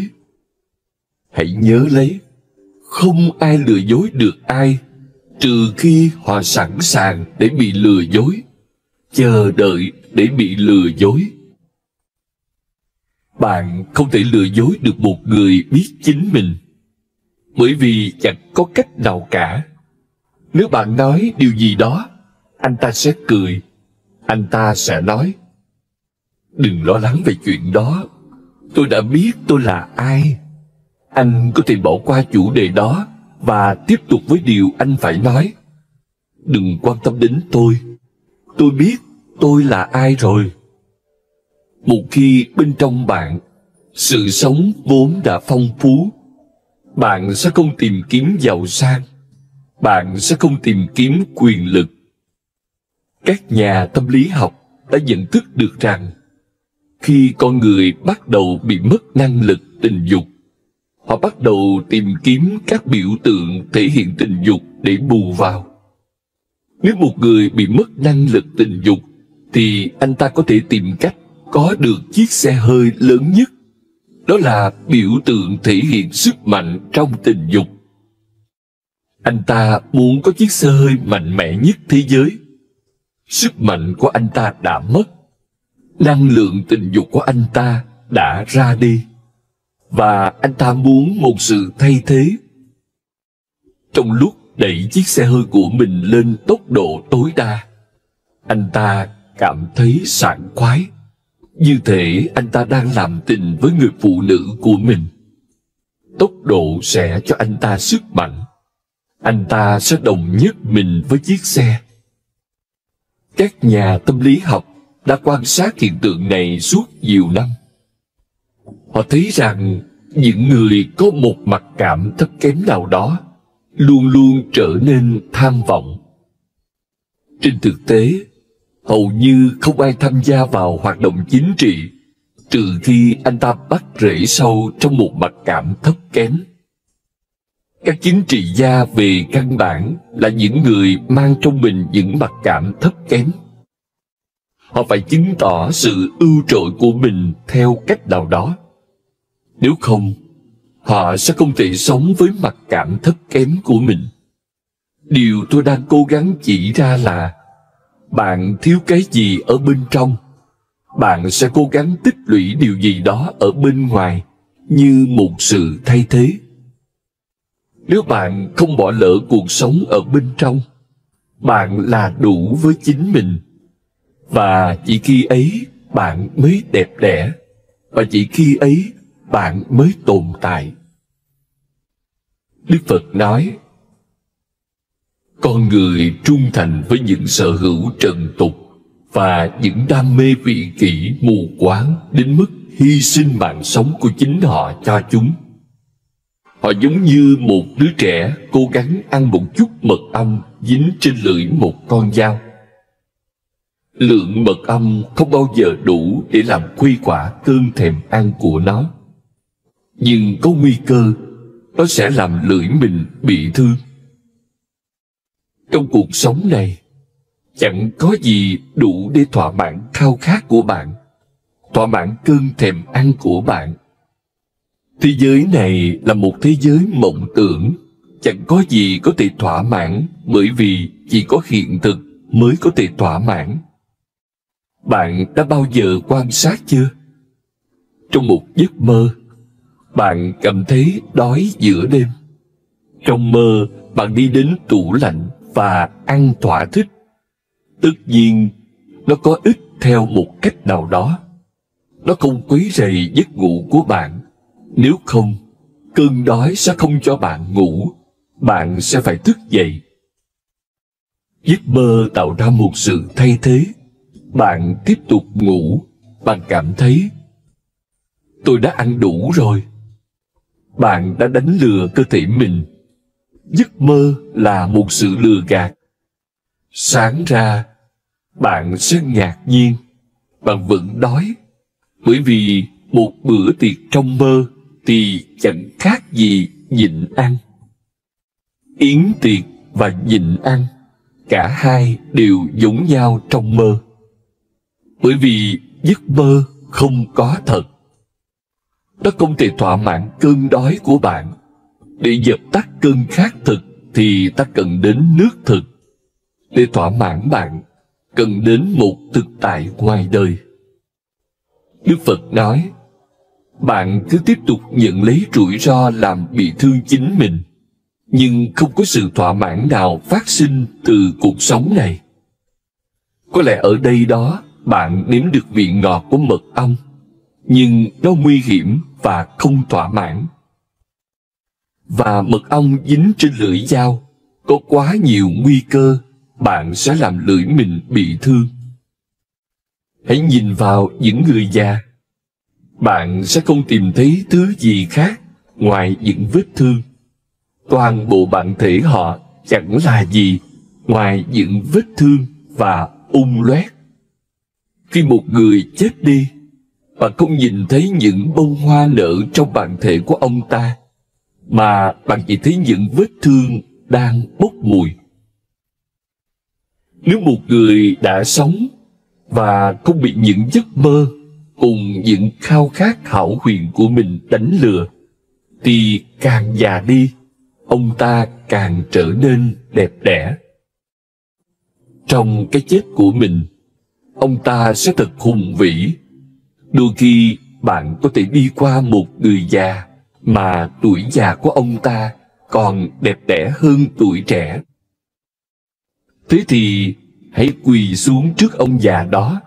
Ông ta đã sống một cuộc sống thực sự, một cuộc sống hướng nội, một cuộc sống bên trong.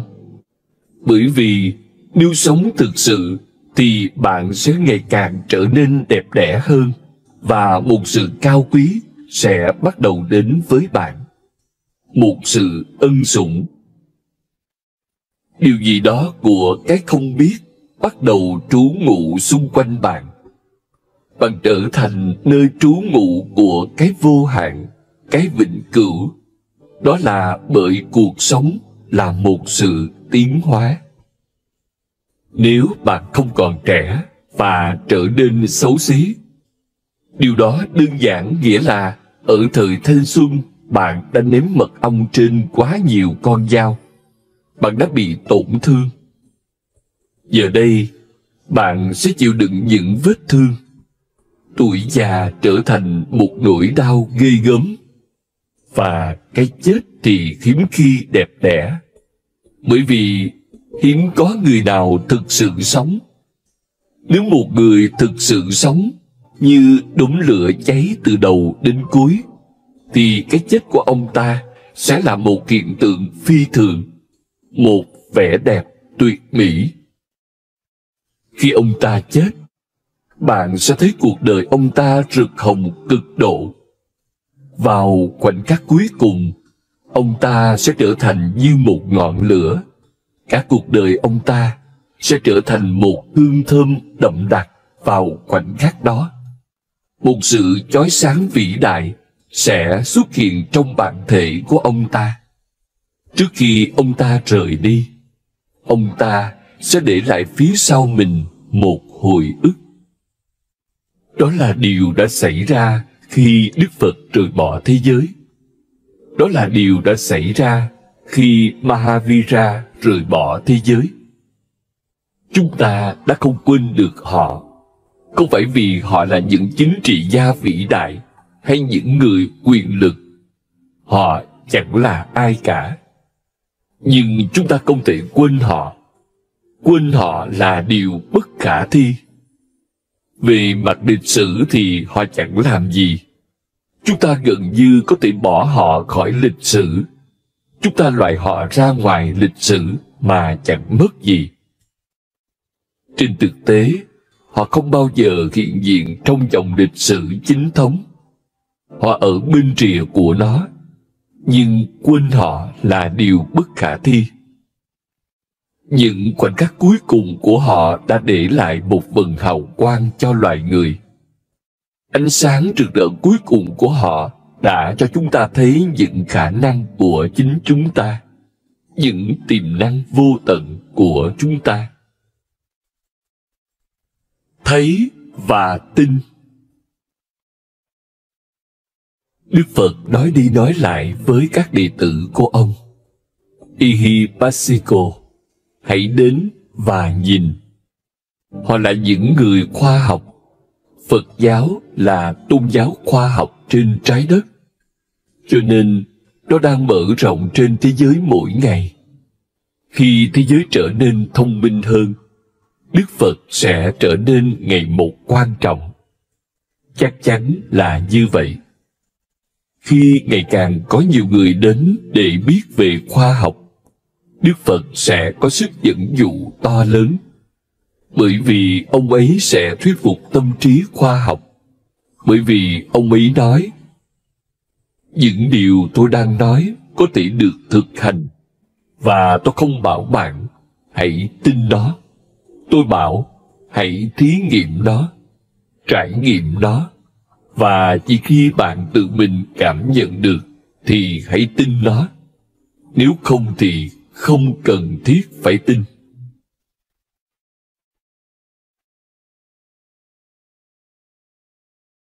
Thổi tắt ngọn nến. Cần phải hiểu rằng chỉ có một người duy nhất là Đức Phật sử dụng cái không, cái trống rỗng để thể hiện kinh nghiệm tối thượng. Tất cả những nhà huyền môn khác của thế giới đều sử dụng cái đầy đủ, cái trọn vẹn để diễn đạt, biểu lộ kinh nghiệm tối thượng. Tại sao Đức Phật lại chọn một thuật ngữ phủ định? Cần phải hiểu điều đó. Vì sự phát triển tâm linh của chính bạn, chứ không vì bất cứ lý do triết học nào.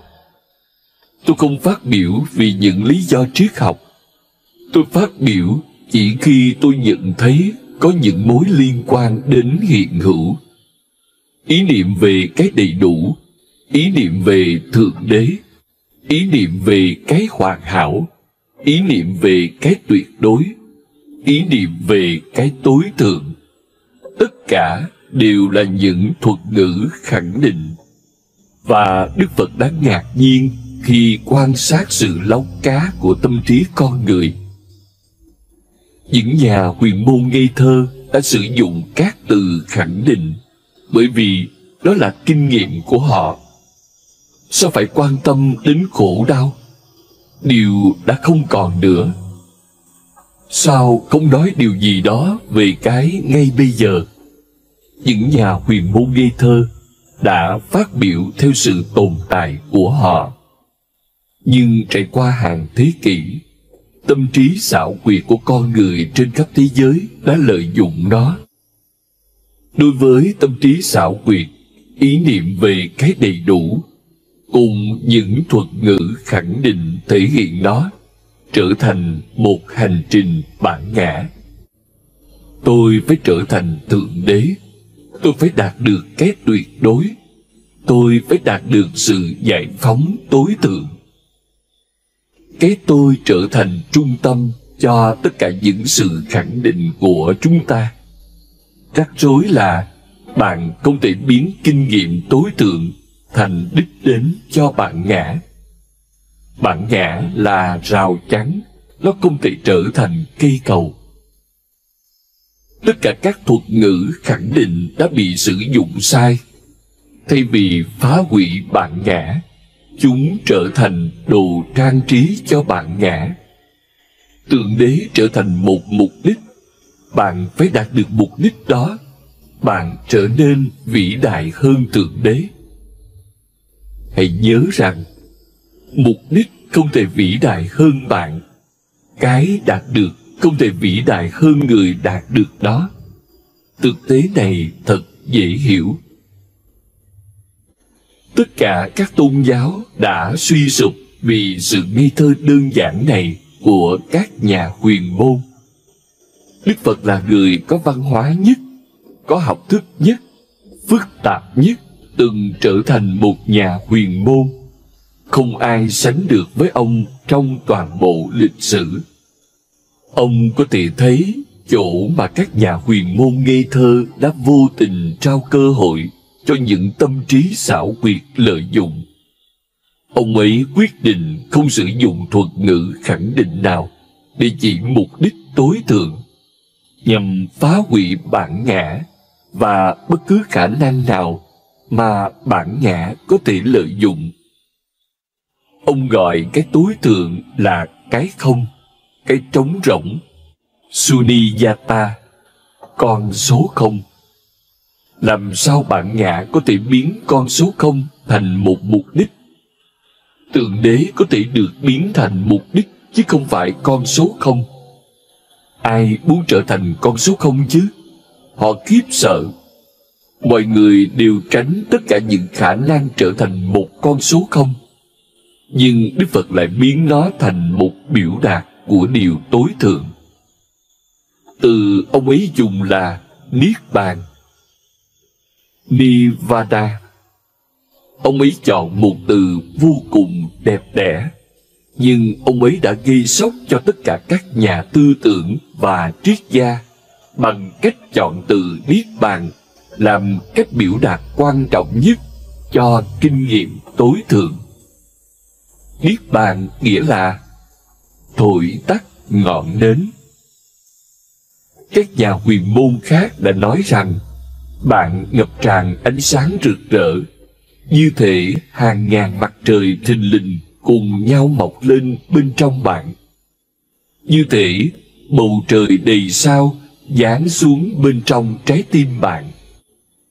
Những ý tưởng này lôi cuốn bản ngã. Bản ngã thích có tất cả các vì sao. Nếu không ở trong rương, cũng đính trên vỏ ngoài của chiếc rương. Ánh sáng rực rỡ, bản ngã đang rất thèm muốn. Để cắt bỏ gốc rễ, Đức Phật nói kinh nghiệm đó giống như thể bạn thổi tắt ngọn nến. Có một ngọn lửa nhỏ trên ngọn nến đang cho ta một ánh sáng nhỏ. Thậm chí giờ nó cũng ra đi, và bạn bị bao vây bởi bóng tối tuyệt đối, bóng tối không đáy.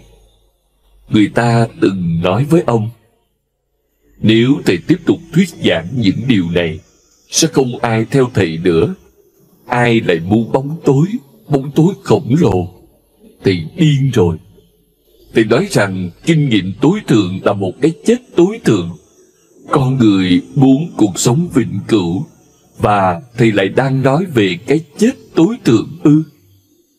Nhưng ông là một người kiên định, và bạn có thể thấy rằng trong 42 năm, ông đã nện búa vào các bậc kỳ tài phương Đông mà không bao giờ thỏa hiệp với bản ngã.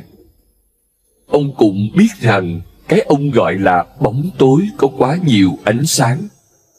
Đó là lý do tại sao nó trông như bóng tối. Nếu 1000 mặt trời mọc trong bạn, bạn nghĩ sao? Bạn sẽ cảm thấy ánh sáng rực rỡ ư? Bạn sẽ cảm thấy bóng tối mênh mông. Nó sẽ quá chói mắt.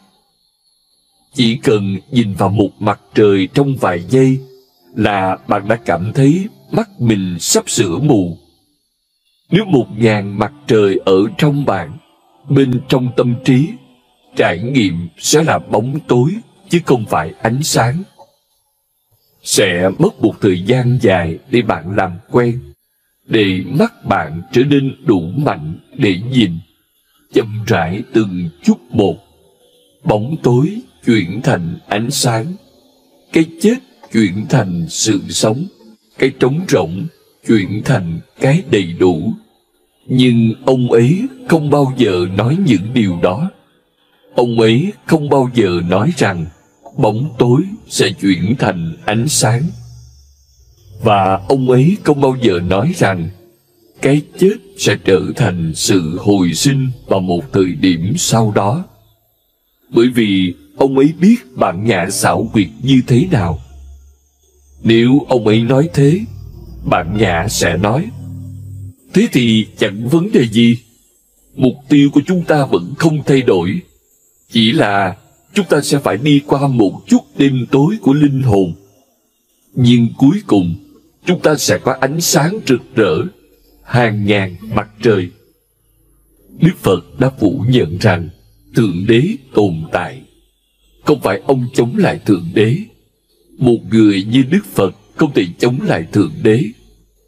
Và nếu Đức Phật chống lại Thượng Đế, thì dù có ai bênh vực Thượng Đế cũng chẳng ích gì. Nhưng ông không chống lại Thượng Đế. Ông chống lại bản ngã. Và ông liên tục cẩn trọng, không cho bản ngã bất cứ sự nâng đỡ nào để bám trụ. Nếu Thượng Đế có thể trở thành sự nâng đỡ, thì sẽ không có Thượng Đế. Một điều trở nên rất rõ ràng là, mặc dù lần đầu tiên ông đã sử dụng tất cả những thuật ngữ phủ định, nhưng người này hẳn đã có những phẩm chất lôi cuốn khủng khiếp. Ông ảnh hưởng đến hàng triệu người.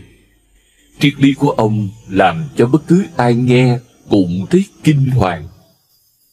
Tất cả thiền và tất cả khổ hạnh, việc rời bỏ thế giới, ăn một lần mỗi ngày có ý nghĩa gì?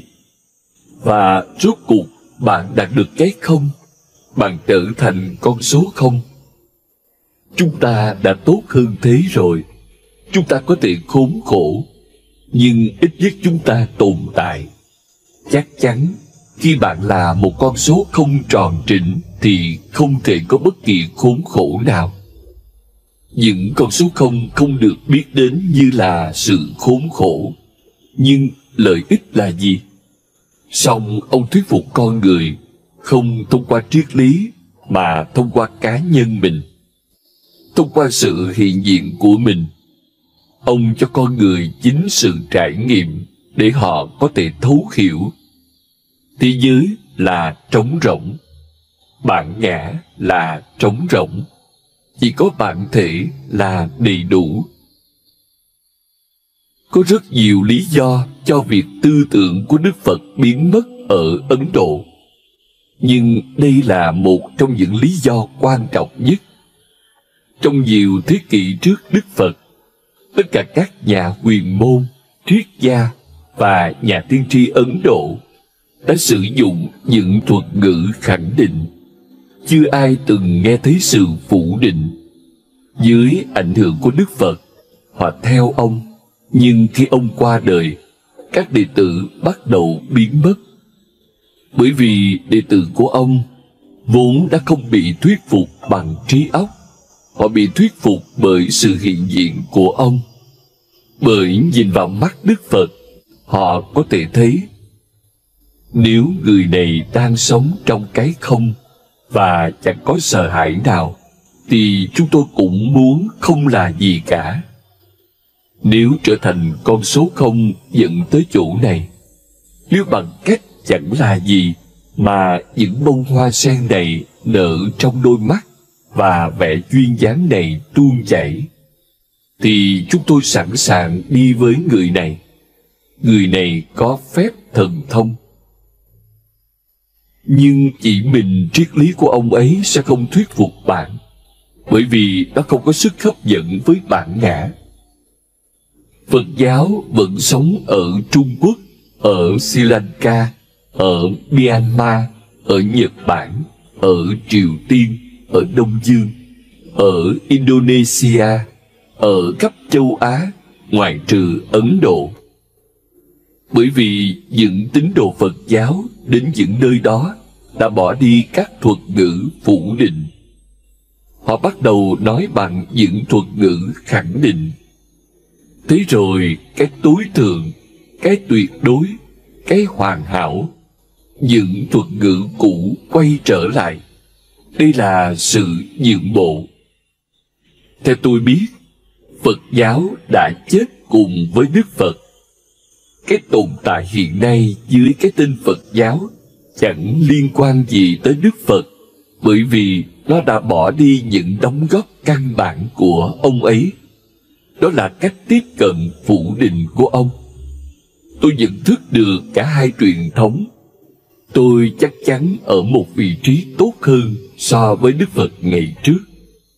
Đức Phật đã nhận biết chỉ một điều, đó là bản ngã có thể sử dụng sự khẳng định. Và nó là đóng góp vĩ đại của ông ấy, đóng góp đầy can đảm của ông ấy. Khi ông vứt bỏ sự khẳng định và chỉ tập trung vào sự phủ định, nhấn mạnh sự phủ định, dù hoàn toàn biết rằng con người sẽ không theo điều này, bởi vì nó không có sức hấp dẫn đối với bản ngã. Đối với tôi, hiện nay cả hai truyền thống đều phù hợp. Tôi biết điều gì xảy ra với sự khẳng định. Bản ngã đã lợi dụng nó. Tôi biết điều gì xảy ra với sự phủ định. Sau khi Đức Phật qua đời, các đệ tử đã thỏa hiệp với chính điều mà Đức Phật đã quyết liệt chống lại. Do đó, tôi đang cố gắng giải thích cả hai cách tiếp cận cùng với nhau. Dùng sự trống rỗng khi nói về thế giới và dùng sự đầy đủ khi nói về trải nghiệm bên trong. Đây là một cách tiếp cận toàn bộ. Nó lưu ý đến cả hai. Một cái phải bị bỏ lại phía sau và một cái phải thu được. Tất cả những cách tiếp cận khác cho đến nay đều là nửa này hoặc nửa kia. Mahavira, Sankara, Moses, Mohammed, tất cả họ sử dụng sự khẳng định. Đức Phật sử dụng sự phủ định. Tôi sử dụng cả hai. Và tôi không thấy bất cứ mâu thuẫn nào. Nếu bạn hiểu tôi rõ ràng, thì bạn có thể tận hưởng vẻ đẹp của cả hai quan điểm. Bạn cần không bị bản ngã lợi dụng, không sợ cái chết, bóng tối và cái không. Chúng không phải là hai thứ khác nhau. Nó giống như việc tôi đặt một cốc nước trước mặt bạn. Một nửa đầy cùng một nửa vơi.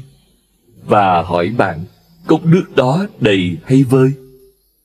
Câu trả lời nào cũng sai. Bởi vì cốc nước vừa đầy một nửa, vừa vơi một nửa. Từ phía này nó là vơi, từ phía khác nó lại là đầy. Một nửa cuộc sống của bạn là thuộc về thế giới trần tục, nửa còn lại là thuộc về cái thiêng liêng. Thật không may, nhưng chẳng còn cách nào khác. Chúng ta phải sử dụng cùng một ngôn ngữ cho cả cái trần tục và cái thiêng liêng. Do đó, con người cần phải tỉnh giác. Chọn cái trần tục sẽ thiếu đi điều gì đó thiết yếu. Nếu bạn nghĩ theo cách trần tục, bạn sẽ thấy cuộc sống thiêng liêng là trống rỗng. Nếu bạn nghĩ theo cách thiêng liêng, bạn sẽ thấy nó đầy tràn.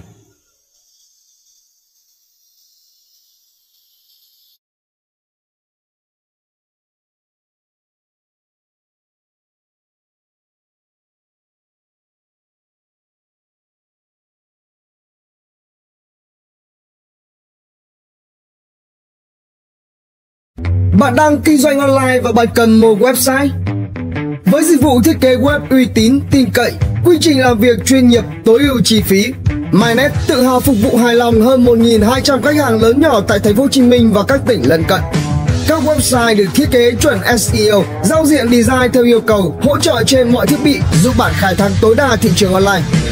Đặc biệt, MyNet cập nhật liên tục tính năng, bảo hành trọn đời cũng như hỗ trợ kỹ thuật 24/24. MyNet.vn đồng hành cùng startup khởi nghiệp. Truy cập ngay mynet.vn để được tư vấn, hỗ trợ miễn phí về dịch vụ website.